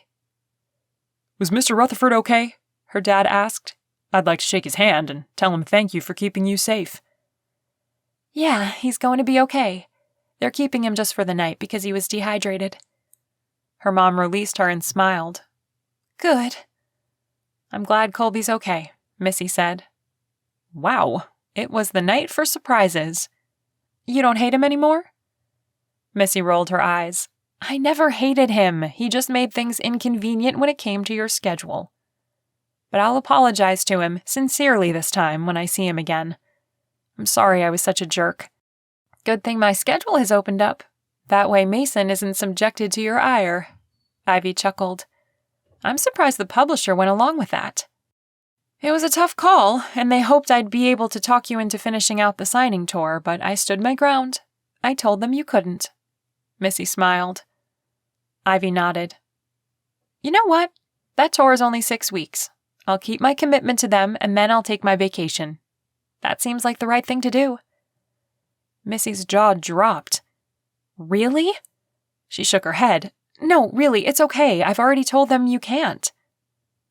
This was what Ivy wanted. Her friend to be in her corner and standing up for her, giving her breathing room. No, it's okay. I'll do it. Are you sure? I know you've wanted a break. I'm sure. Thank you for listening. I needed to know you're in my corner. Missy pulled her into a hug, I'm always in your corner." Ivy sighed. Yes, this was exactly what she needed. Time with her parents, her friend firmly backing her, and no pressure to be everything to everyone 24 hours a day. Maybe she could even write another book. Later. After she'd finished the tour and taken her needed vacation. For now, she was going to see Kolby. She was going to find out what was wrong and why he'd pulled away. Then she was going to kiss him and tell him she loved him and talk about aisles, flowers, houses, white picket fences, and kids. On the ride to the hospital, Ivy had maintained her courage. And then the second her big toe hit the sliding doors, it had drained out of her. She wanted to talk to Kolby. She just didn't want to hear what he had to say back. Stuffing her hands in her coat pockets, she rocked back and forth on the balls of her feet as she waited for the elevator with her mom, her dad, and Missy. And Mason. "Hey, Mr. Wolf," her dad said. "Getting a bite to eat?" Ivy turned and found Noah holding a bag and a large drink. Noah tipped his head toward Mason in greeting and shook her dad's hand as he smiled. "Well, I was hoping to get it to Kolby before you guys got here, but apparently you were a little quicker than I was planning." "Oh, has he not eaten yet?" Ivy asked. Noah laughed. "Well, they brought him something. Baked fish. Needless to say, he wasn't in the mood." Chuckling, Ivy nodded. "I bet he wasn't. How is he?" His gaze flicked from her to her mom and dad and Missy and back to her. I'm sure he'll be glad to know there are people here to see him." Oh, Ivy wished she'd come alone. There was something written in between the lines, and she had no idea what it was. "He seemed a little down when I last saw him." Noah nodded. "I think he was just tired. I bet he'll be glad to see you." The doors to the elevator opened, and they all stepped inside. Her parents chatted with Noah as they rode to the 3rd floor. When the doors opened, they continued to chat until they reached Kolby's room. Noah knocked on the door with his knuckles, trying to keep Kolby's drink from sloshing out. "Hey, I'm back, and you've got visitors." When no answer came, Noah opened the door, and the room was empty. "Where is he?" Ivy asked. "I have no idea," Noah replied. "Maybe he just went for a walk or something. Not that he should be, but he can be pig-headed." Noah set the food and drink on the little hospital table and stepped into the hallway. As a nurse passed by, he stopped her and asked, "Do you know where Kolby Rutherford is?" Her eyebrows knitted together. He checked himself out." Swearing under his breath, Noah set his hands on his hips. "I knew he wasn't himself." Ivy's chest tightened. "So, he just left? Did he know I was coming?" "Yeah, I told him." Noah's hands dropped to his sides. Kolby knew she was coming to see him, and he left anyway. Why had he done that? Unless he really thought of her as just a client, and he'd been saving her feelings. But it couldn't be. Ivy was a time-lapse photo. She went from full of life and healthy to brittle and broken in seconds. Tears pricked her eyes. "I'd like to go to the hotel now," she whispered. Noah cupped her elbow. "I don't know what's going on with Kolby. This isn't like him at all. Whatever it is he's dealing with, it's not you. Give him a little time, okay?" Ivy nodded. "Sure." The word tumbled out as pieces of her cracked off and dropped to the floor. If she were a mirror, everyone in the hospital would have 7 years bad luck. Her dad put his arm around her. "Honey, let's get back to Gatlinburg and get you a little downtime, and maybe by the time you've had a little rest, he'll be ready to talk to you." She wanted that to be true, but in her heart, she knew their talks were over. Kolby was gone, and she was alone. Chapter 23. It had been 2 weeks since Kolby returned to North Carolina. It had taken more effort than he'd expected, but he'd managed to beat Noah back. Since his return, he'd mostly hobbled around his little cabin, or, well, shack. Between jobs, he'd been working on the place. Still, the outside looked as rough as the occupant on the inside felt. In explicit details, Noah described how hurt Ivy had looked when they found him missing. how Noah saw her tear up. It hadn't changed Kolby's mind at all. For her sake, he needed to stay away. By now, she'd probably moved on anyway. He just hoped she was getting the time off she'd been so desperate for. Mason was now guarding her, and with him being a medic, he was probably making her rest. As he watched the sunset, he tipped his wooden chair back, letting the back rest against the side of the house. This was what he'd needed. Silence, solitude, and peace to think. Except all his thinking had only managed to make him hurt worse. Letting Ivy go was harder than he imagined. He stood by his decision, though. Leaving was the right thing to do, and if he had to go back, he'd have parked his rear end in that bed and told her he loved her. What he'd done was cowardly, and as much as he tried to lie to himself, it wasn't working anymore. He ached for her in a way he'd never ached for anyone. He eased the chair down onto 4 legs and took a shaky breath. I don't know what I'm supposed to do here. I hurt worse than I did before. I hurt so bad it's a bitter taste in my mouth. His nightly prayers seemed to be stuck at the light switch lately. There was no way they were hitting the heavens, or if they were, God was answering them with stony silence. Kolby shook his head and looked upward. Seems your lips are glued shut lately, you know? Grumbling, he stood and wobbled before he braced his hand on the side of the house. Cat got your tongue? 'Cause that still small voice is a little too still for my taste right now. You always talk to yourself? Elijah asked as he stepped around the side of the house. Kolby was in no mood to talk. He was angry, and he didn't want to say anything he'd regret. Go away. If and when I want company, I'll let you know.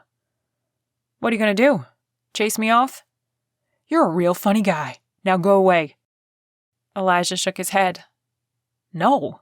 I've come to talk to you, and you're going to let me speak my piece. Just 'cause you talk don't mean I gotta listen. True, but I've known you long enough to know that you'll listen even if you don't want to. Kolby pinched his lips together. I hate all of you. I want to be left alone. What's so difficult about that to understand? Oh, I understand. I just don't buy it. Who are you mad at? None of your business. Elijah stepped onto the porch and leaned against one of the 2 columns holding up the porch roof. His black hair stood out against the painted sky. It is my business. You're my friend, Kolby. I don't want a friend right now. I want to be... Kolby hung his head. Oh, his heart ached. Please, just go. Who are you mad at? Me. Now will you go? In his heart, Kolby knew the answer to that wasn't himself. Kolby was mad at God. No, he was furious, and he was pretty sure Elijah knew that. All of his buddies were religious to a certain extent. They just didn't practice it as Kolby and Elijah did, and the 2 of them didn't push on the rest of the guys either. Elijah shook his head. I've seen you mad at yourself, but this goes beyond that. I'm going to keep asking until you give me the real answer. Kolby growled in frustration. Fine, I'm mad at God. You happy? No, and I don't understand why. Why? His voice rose an octave. I'm sick and tired of being hurt all the time. Straightening, Elijah shrugged. Whose fault is that? It's not God's. He's the one in control, ain't he? Yeah, but the reason you're hurting right now has nothing to do with God and everything to do with you. You're so focused on the hurting that you miss the good stuff. I don't know what you're talking about. There's no good stuff. Elijah grunted. Liar. You're miserable because you're choosing to be. Choosing to be miserable? Kolby wasn't doing that. I am not. You skipped out on Ivy. I'd say that was a choice. Kolby jerked his gaze to Elijah. Oh yeah, Noah told me. He told all of us. She isn't going to want the likes of me. Elijah scoffed. You can control a lot of things, but you can't control who loves you. Go tell that woman you love her. From the sounds of it, she has feelings for you too. Shaking his head, Kolby sat again. I've heard her, and there's no way she'd give me the time of day. I've missed my chance. No, you haven't. The only thing you're missing right now is a plane to Nashville." Kolby lifted his gaze to Mason's. "Nashville? She was supposed to be in Gatlinburg." "Well, from what I understand, she was in the middle of her book tour and had a huge panic attack. She's at home right now, taking a break. But from what Noah said, she'll be back on the road in a few days." Elijah stepped off the porch onto the ground. "I'd say that's your window of opportunity to go grovel. Just tell her you love her. You can't possibly be more miserable than you are right now." Pinching the bridge of his nose, Kolby closed his eyes as he tried to wrangle his thoughts. Elijah was right. He'd been so angry that he'd missed the best thing to come his way. If he'd stayed put in that hospital, there was no telling what would have happened. He'd been feeling so sorry for himself that he'd laid that on Ivy when she'd never treated him like a charity case. "I'll see you later, man. Just think about what I said." Elijah turned to leave. "Wait." "Yeah?" "I need a ride to the airport." "I'm sure Noah would let you use the jet." Elijah smiled. Kolby grunted. "He's probably ticked at me too." "No, I was worried," Noah said as he turned the corner. "Were the two of you going to gang up on me?" asked Kolby. Elijah chuckled. Noah shook his head. "No, I've got 2 pieces of information I thought you'd want." Kolby knitted his eyebrows together. "Okay." "First, I got a call from the FAA about your crash." "They tell you it was my fault?" Noah shook his head. "No, it wasn't your fault. Lightning melted the wiring, and there was no way you could have taken that plane any farther. And from what they tell me, it took real skill to land that plane like you did and walk away." Kolby worked his jaw as he nodded. It wasn't his fault. Just a freak accident. He didn't have a choice but to strand them if he wanted to survive. "And the second?" "We've found Ivy's stalker, or we think so. Police are still questioning her. It was a woman who was jealous of her. Ryder hasn't been able to link her to the nicotine she used to poison you, but the IP address matches the emails." "A woman? Didn't see that coming," Kolby said. "Yeah, lives in the same neighborhood too, so she had the chance to mess with that delivery. It all fits, but we'll see what happens with the interrogation." Noah caught Kolby's gaze. "Mason will need a ride back once they're sure they have the right person in custody. You could hitch a ride there to pick him up. That's if you still want to visit Nashville." Kolby grinned. "Yeah, I'd like that. But you know this means I really do quit." Noah nodded. "I figured as much, but it's not like I didn't do the same when I married Mia." "Yeah, I'm in charge, but you don't see me stepping in front of bullets. I'd like to keep you in the Guardian group in some capacity, though." Grunting a laugh, Kolby smiled. "How about that ride now?" With her legs curled under her, Ivy stared out the front window of her home. "Here," Missy said, handing her some hot tea and taking a seat next to Ivy. "I think we should be celebrating with wine, but it's your celebration, so tea it is." The stalker had been caught, at least in Ivy's mind. The police were questioning a woman in her neighborhood.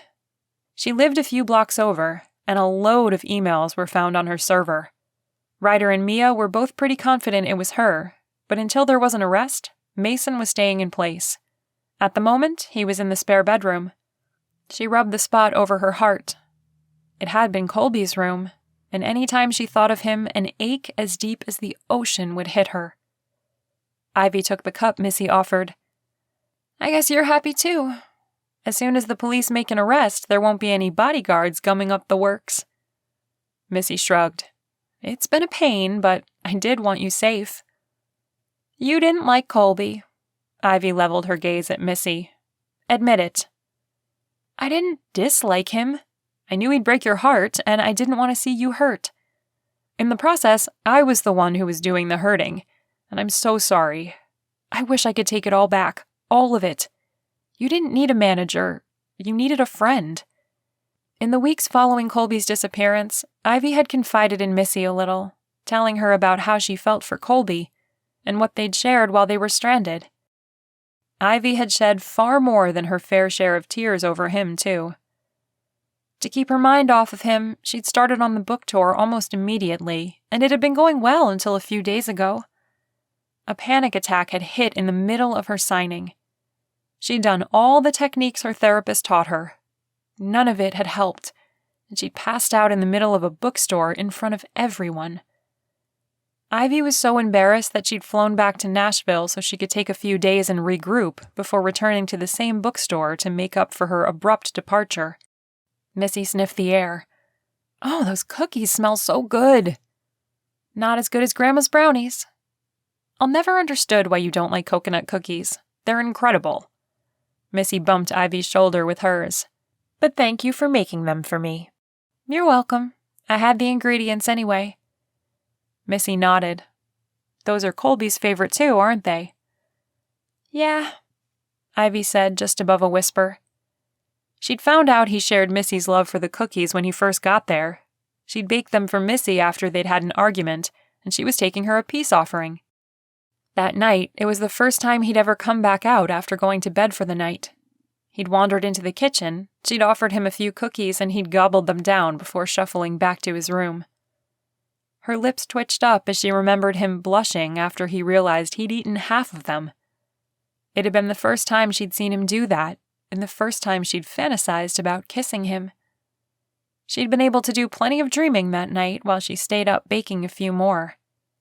"Why aren't you furious with him?" Missy asked. Ivy shrugged. She didn't have an answer for that. At least not one Missy would understand. When she'd first returned, she'd been beyond hurt and angry, promising herself that if she ever saw him, she'd sock him in the nose. But as she thought more about it, she knew there had to be more going on than she understood. He'd never have hurt her like that if there wasn't. The doorbell rang, and Missy gave Ivy a funny look. "It's almost 10. Are you expecting someone?" Mason came out of the back bedroom, gun drawn, catching Ivy's gaze. Ivy shrugged, and Mason eased closer to the door. "Ivy?" Colby's voice carried through the door. "I know you're probably so mad at me you could spit nails, but would you talk to me just a second?" Ivy wanted to burst into tears. She'd been praying and praying he'd come to her when he was ready to talk. She just knew something had happened, and whatever it wasn't something she could change. Another thing Missy wouldn't understand. Spending those few days on the mountain with Kolby had rekindled her relationship with God. She spent most of her mornings reading her Bible and having little talks with him. Ivy loved Missy, but faith wasn't something Ivy could share with her friend. Missy rolled her eyes. "Want me to tell him to go away?" No, I want to do that myself. The cookies smell like they're done. You get those out and let me talk to him, okay?" "You sure?" Ivy nodded and stood. "I need to handle this myself if I'm going to get closure." "Okay, but don't be too nice," Missy said as she pushed off the couch, eyeing Mason on her way to the kitchen. "You can let him in, Mason," Ivy said. Kolby was at her home, wanting to talk, and she couldn't thank God enough. Mason smiled and holstered his weapon, opening the door. "It's about time, you idiot." Kolby rubbed the back of his neck. "Yeah, I know." "I think you'll be fine if I take a long walk," Mason said. "You think you'll be okay?" Nodding, Kolby glanced at Ivy and said, "I think so." Crossing the room, Ivy stopped at the door and wiped her palms down her pajama bottoms. The second her gaze touched him, she felt jittery. Her heart buzzed in her chest and her breath caught. "Hi." Jeans, t-shirt, one boot, and balanced on crutches, he was the best thing Ivy had laid eyes on in weeks. Mason flicked his gaze from Kolby to Ivy and mock saluted as he trotted out of the house. "See you guys in a little while." Before she could say another word, he said, "Hey, I'm sorry I'm here so late. He dropped his gaze to the porch floor. I owe you an apology for leaving like I did. I know I don't deserve your forgiveness or your kindness after the way I treated you, but I hope you can find it in your heart to forgive me." She stepped aside, inviting him in with a wave of her hand. "Come inside, it's freezing out there." He hobbled inside, and as she shut the door, he faced her. I'm so sorry. What happened? Missy peeked her head around the corner of the kitchen. Before you guys get too deep in conversation, I'm going to take a few cookies and get going. She grabbed her purse, stopped at the door, and looked from Colby to Ivy. If you need anything, let me know. Thanks, I will, Ivy said. Missy smiled and dashed out the door, shutting it behind her. Ivy motioned to the couch. How about you sit down and fill me in on why you disappeared? Colby moved to the couch and dropped down hard. Thank you. Before she sat down, she pulled the coffee table closer, set a pillow on top, and rested his foot on it. There, now talk. For a moment, he sat with his gaze pinned on the coffee table, and then he took a deep breath, bringing his gaze to Ivy's. I told you I forgave my mom and stepdad, and I absolutely believed I had. But I hadn't. I carried that man's abuse around with me everywhere I went. All those things he said about me shaped my opinion of myself. I never admitted that they did because I'd lied to myself long enough to believe it. Ivy's heart beat faster as he spoke. He was giving her a piece of himself, a part that she'd need to guard and hold like it was precious. Okay. I'll let them color how I thought other people saw me, too. Like me? He nodded. Yeah, like you. You speak well, you talk for a living, and here I am, some worthless stupid hick who has nothing to offer you. Tears pricked her eyes. Colby, no, that's not true. I know, now. But it took a little soul-searching to come to that, and even after knowing it, it was hard to admit that I'd been wrong. And I knew I'd hurt you. I was hurt, but I knew you weren't yourself. I could see it in your eyes before we were rescued. He took her hand in both of his and touched the back of it to his lips. I have nothing to offer you except my heart, Ivy. I'll never be sophisticated or refined or any of that, but I'll love you better than anyone who is. Ivy's lips parted with a tiny gasp. Continuing, he said, I'll love you more than anything on this earth, and if you'll give me the opportunity, I'll love you as long as you let me. He loved her. He loved her. The most precious 3 words to ever tickle her ears. Ivy threw her arms around his neck and buried her face in his shoulder as tears streamed down her face. I'm sorry, I didn't mean to make you cry, Colby said as his arms wrapped around her. She chuckled. Not all tears are sad. She leaned back and smiled. I love you too. You do? He sounded almost shocked, which baffled her. But you kissed me and then apologized. Why? She chewed her lip a second. I pulled away because it scared me. I already had strong feelings for you, and to think I could have even stronger feelings and then lose you? She shook her head. Your job is dangerous. The thought of falling in love with you and then losing you terrified me. It had nothing to do with your skills, at least not in the kissing department. I thought... With a sigh, she smiled. I love you, and have loved you. I was going to tell you that the night you left, but I didn't get the chance. It was probably for the best. I doubt I would have heard you. He traced her jaw with his fingertips. I was hurting too bad to really hear anyone. I'm so sorry you were hurting. If that happens again, tell me. I will. I'll never do that again. Taking his face in her hands, she touched her lips to his. I love you, Kolby Rutherford, she said as they locked eyes. I love you with all my heart. All those things like sophistication and refinement, they don't translate to being loved. I'd rather be loved than look like I'm being loved. You are who I want. I want you for as long as I can have you. He smiled as he hugged her tightly. I'd really like that to translate to forever. I can make that work.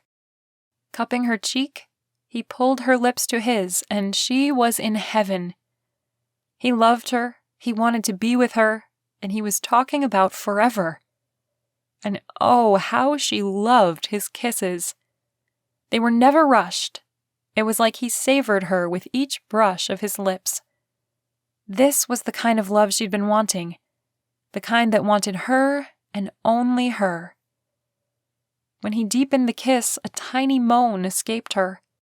It was the best kiss she'd shared with him because it spoke of a long-lasting, soul-tied, becoming one type of love. He ran his hands up her back, into her hair, and held her as the kisses turned more demanding. How long they kissed, she had no idea. All she knew was that she was struggling to breathe when he broke it. Burying his face in her neck, he inhaled deeply.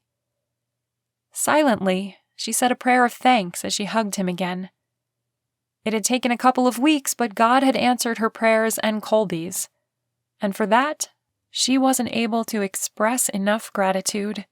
Kolby was hers. She was his. And it happened just as it was supposed to.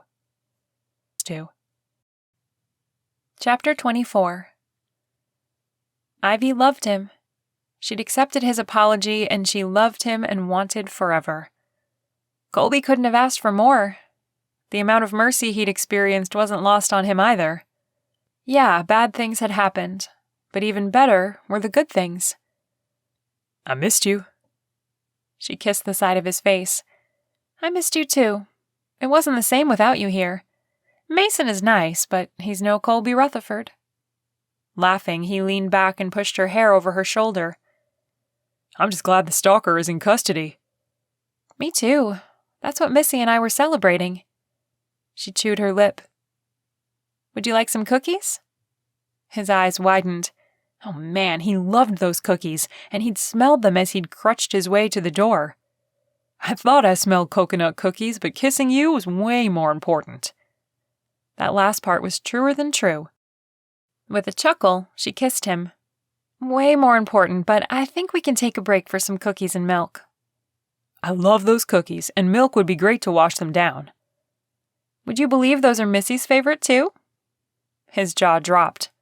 You mean I have something in common with her? Well, more than one thing. You. You wouldn't believe it, but she's been so great. Patient with me, backing me up when I don't want to do something.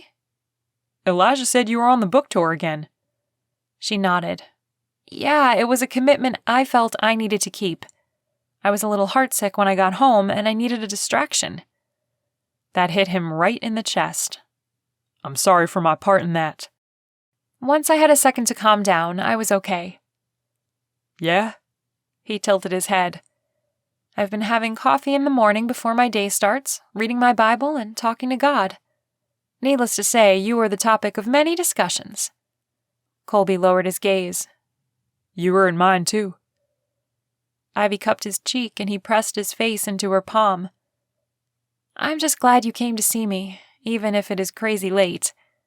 Yeah, Elijah kind of set me straight. She grinned. I need to thank him, then. He said you had a panic attack. Why? Shrugging, she said, I don't know. One second I was fine, and then the next I couldn't breathe. I should have been there. It's okay. You're here, and you're not leaving me ever again. He shook his head. No, I'm not. I've told Noah I'm done with the dangerous stuff. Maybe I'll be on call or something. We'll see. Really? Yeah, I liked the work, but I love you more. Ivy grinned. You didn't have to do that, but I can't say that doesn't give me some peace. Kolby kissed her. Then it's worth it. Her smile widened. I'm going to go get the cookies while they're still warm. Still warm coconut cookies. His blessings were piling up. Okay. She stood, bent down, and kissed him before going to the kitchen. As she returned, he smiled up at her. Those really do smell amazing. Meh, not as good as my grandma's brownies. Let me get the milk. The plate was still warm, and I didn't want to drop it by carrying too much all at once, she said as she set them on the coffee table. He plucked a cookie off the top and took a giant bite. Okay, The second the morsel hit his tongue, his head started spinning, and he knew something was wrong. He dropped the cookie back on the plate. Ivy, don't touch those. He grabbed the dish towel she'd brought with her to carry the hot plate and spit out the bite he'd taken. He remembered this feeling from when he picked up the package. Her eyebrows knitted together. "Are you okay?" Nausea hit him and he shook his head. "No." "Get away from him, Ivy," Missy said. Ivy looked up and over to the hallway leading to the bedrooms. Missy? Where had she come from? Then she remembered Missy had a key. She must have come through the back door. How long had she been listening in on them? She stepped into the light, and Ivy noticed the gun she was holding. "Get away from him." Ivy held Missy's gaze. "What are you doing?" Things were going so well without him. If he'd just stayed out of the picture. You were doing the book tour, warming up to other things? He ruins everything. Despite his head swimming, Kolby stood and faced Missy. "You poisoned the package too?" And in Kolby's heart, he knew Missy had set the other woman up. "I just wanted you to stay in Tennessee during our trip to Seattle. Ivy was on her way to the top until you dropped into our lives. Do you know what it's taken to get those network executives to be patient enough for me to talk her into doing the show? I was getting close, too, biding my time. But no, you had to show up again. If only I'd had a little more of the nicotine left, we wouldn't even be talking. But I'll take what I can get." Kolby swayed and tried to stop himself from falling and failed. He crumpled to the floor, his head cracking against the coffee table on the way down. "Kolby!" Ivy screamed. "Back away from him, Ivy," Missy barked. His head felt like a busted melon, and he was poisoned. Missy also had a gun trained on Ivy, and he needed to keep her from getting hurt. He worked to control his breathing and keep the nausea at bay. He needed to get Mason back. Slipping into his pocket, he pulled it up just enough to dial his number. In the meantime, he'd stay still and hope Missy got close enough to disarm her. Maybe she'd make a mistake and think he was knocked out. And then he could make his move. Blindsided. That was the best word to describe how Ivy was feeling. "Missy, what's going on? What are you doing?" Missy raked her hand through her hair. "I'm taking care of a problem, just like I always do. You have a career that I've worked hard on, and I'm not letting a guy take it away from us." She motioned with the gun. "Now move away from him." "Please don't." Ivy touched her fingers to her lips. "Please, Missy, don't hurt him. He's a good man." "You have too much to do to be in a relationship with anyone. You have to do that show. They're offering you a ton of money, an apartment in Seattle, and so many other perks. You have to do it." "Why? Would you please tell me what's going on? Why do I have to do it?" Because I made some bad investments, and I've got bad people coming after me. If I don't get you to take that job, I don't get my percentage, and I'm in trouble." In trouble? That's why Missy had been pushing her so hard? "You could have just come to me, told me what was going on. I would have helped you." Missy scoffed. "Oh yeah, the perfect Ivy would help me with loan sharks?" "Of course I would have. You're my best friend." Ivy stole a glance at Kolby. He was too still, and his breathing looked so shallow. He'd hit his head so hard. What if he was really hurt? "Don't even think about it." Missy took a step forward, waving the gun at Ivy. "I don't know what you see in this guy. The stalker was in custody, and you were free of all these bodyguards." A strange feeling settled over Ivy, and she narrowed her eyes. "You're my stalker?" "It wasn't supposed to get so out of control. Just a little publicity to help boost your career. Then you started giving me grief about everything, and it kept you close and distracted. At least it did, until this jerk showed up." Missy stepped closer to Kolby and drew her foot back like she was going to kick him. Ivy lunged forward. "No!" The front door flew open and Mason stood in the doorway with a gun at the ready. "Stop!" With a snarl, Missy jerked her gun toward Mason, glancing from Mason to Kolby. Kolby sat up, grimaced, and touched his head as he leaned his back against the couch, About time you showed up. Mason grunted a chuckle. Put the gun down, Missy. Missy's eyes narrowed. Put your gun down, or I'll shoot him. Ivy held her hands up. Missy, stop. Mason is a trained professional. He's not going to miss, and you're going to get yourself killed. For a moment, Ivy wondered if Missy would shoot Kolby just out of hate, even if it meant Mason would kill her. The tension in the room grew until the point that Ivy thought she'd choke. Slowly, Missy lowered the gun. Set the gun on the floor and take 2 steps back, Mason said. Missy did as Mason commanded as he kept his weapon trained on her. Ivy was crushed. This woman had been her friend, or pretended to be, for years. All this time, she'd been the one sending her all those horrible emails? You sat on my couch tonight, celebrating the capture of my stalker when it was you all along. Who was the poor woman who was arrested? Missy's lips curled into a snarl. You find a lot of talent on the internet. I just paid someone to make sure the emails looked like they were coming from someone else. The only reason whoever it was got arrested was because the person I used got lazy. Once they arrested that woman, I knew I had to stop. Ivy was struggling to process everything. She kneeled next to Kolby and touched his head. So all this time you were just pretending to be my friend? Missy sighed. Not at first. Not even right after the column went viral and you got the radio show. I was your friend. Was? You didn't appreciate me.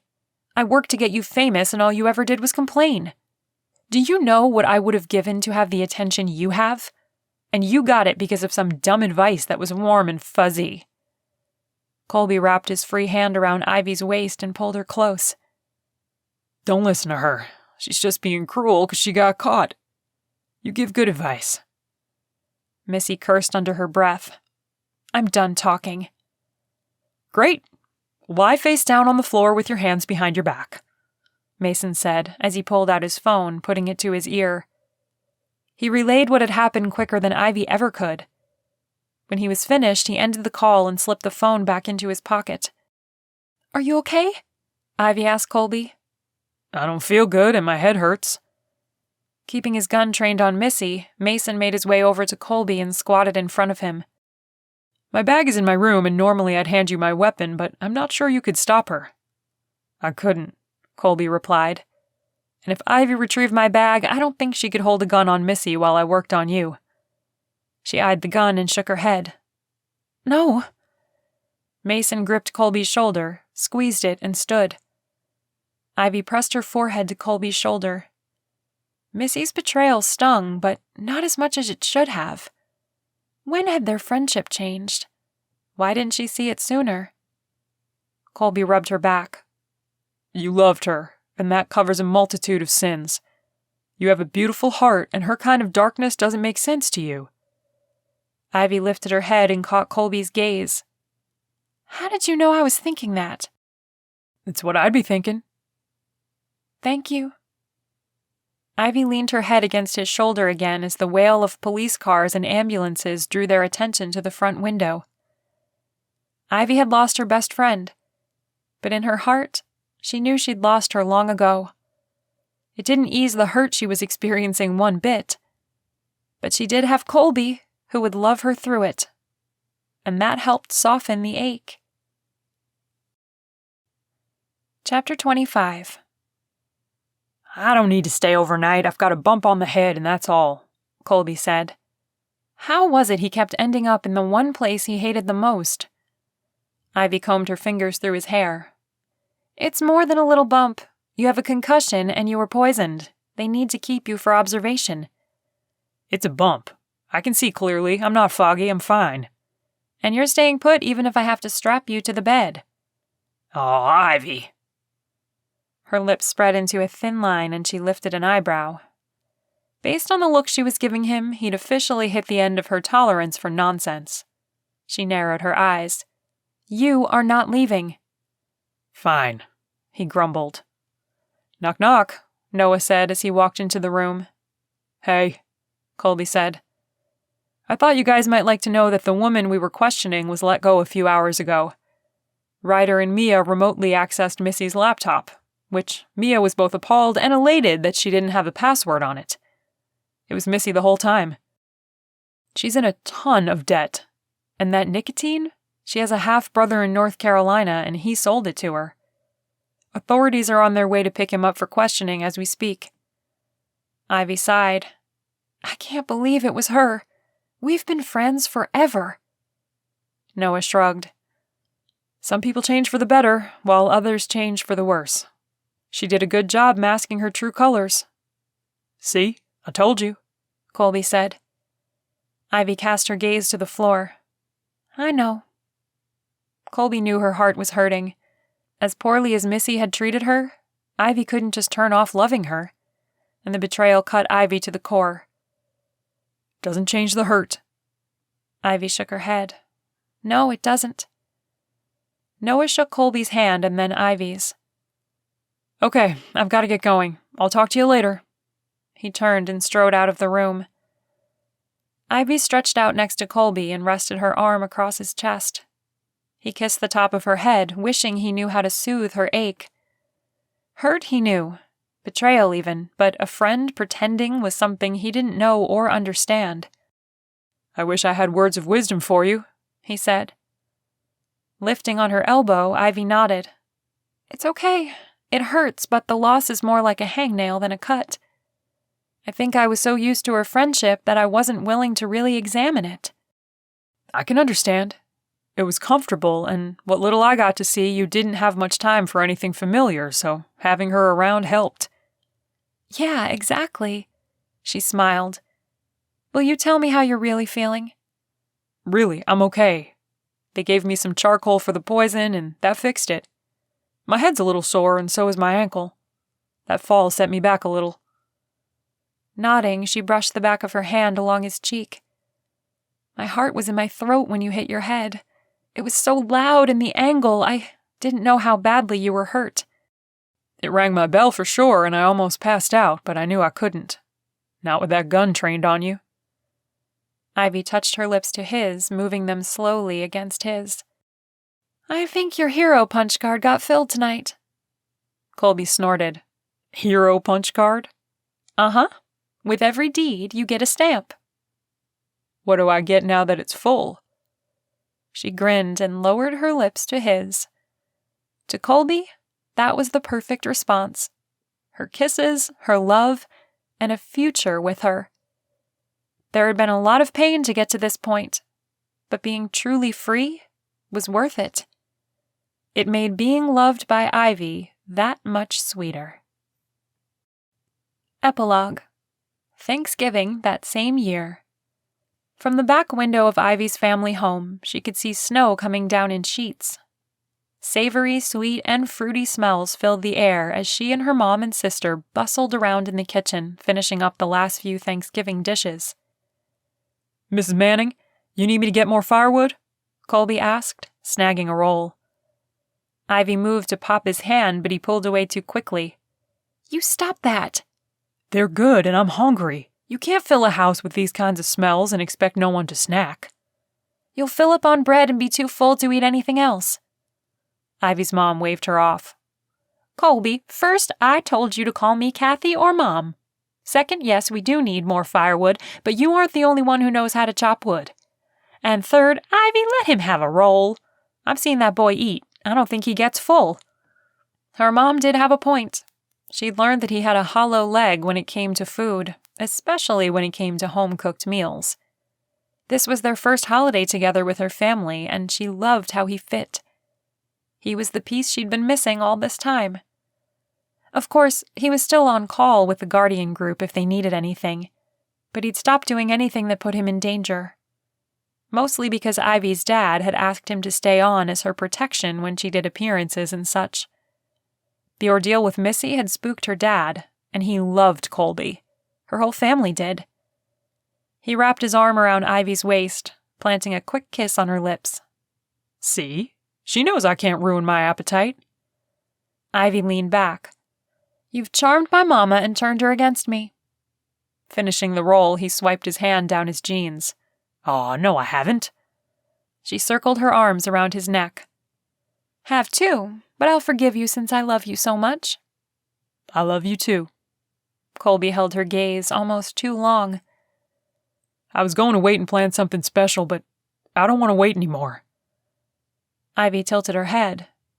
Wait for what? Her jaw dropped as he went to one knee. Her mom gasped, clapping her hands together. I've never loved anyone the way I love you, and I feel blessed to have met you, he said, pulling a ring box from his back pocket and opening it. I consider it an honor and a privilege if you'd be my wife. Tears pooled in Ivy's eyes. She loved Kolby more than anyone and couldn't imagine spending her life with anyone else. I'd love to be your wife. He slipped the ring on her finger, stood, and lifted her by the waist as he kissed her. I love you. I always will. Their lips met again, and it had to be the best, sweetest, most glorious kiss she'd ever had. Kolby had been hers for months, and now he'd officially be hers forever. She'd be Mrs. Kolby Rutherford, and she couldn't think of a better future. Ivy smiled. I love all of you, and I always will. This has been Kolby, a clean Army Ranger romance, Book 2. Written by Bree Livingston, narrated by Liz Krane. Copyright 2019, Bree Livingston Publishing.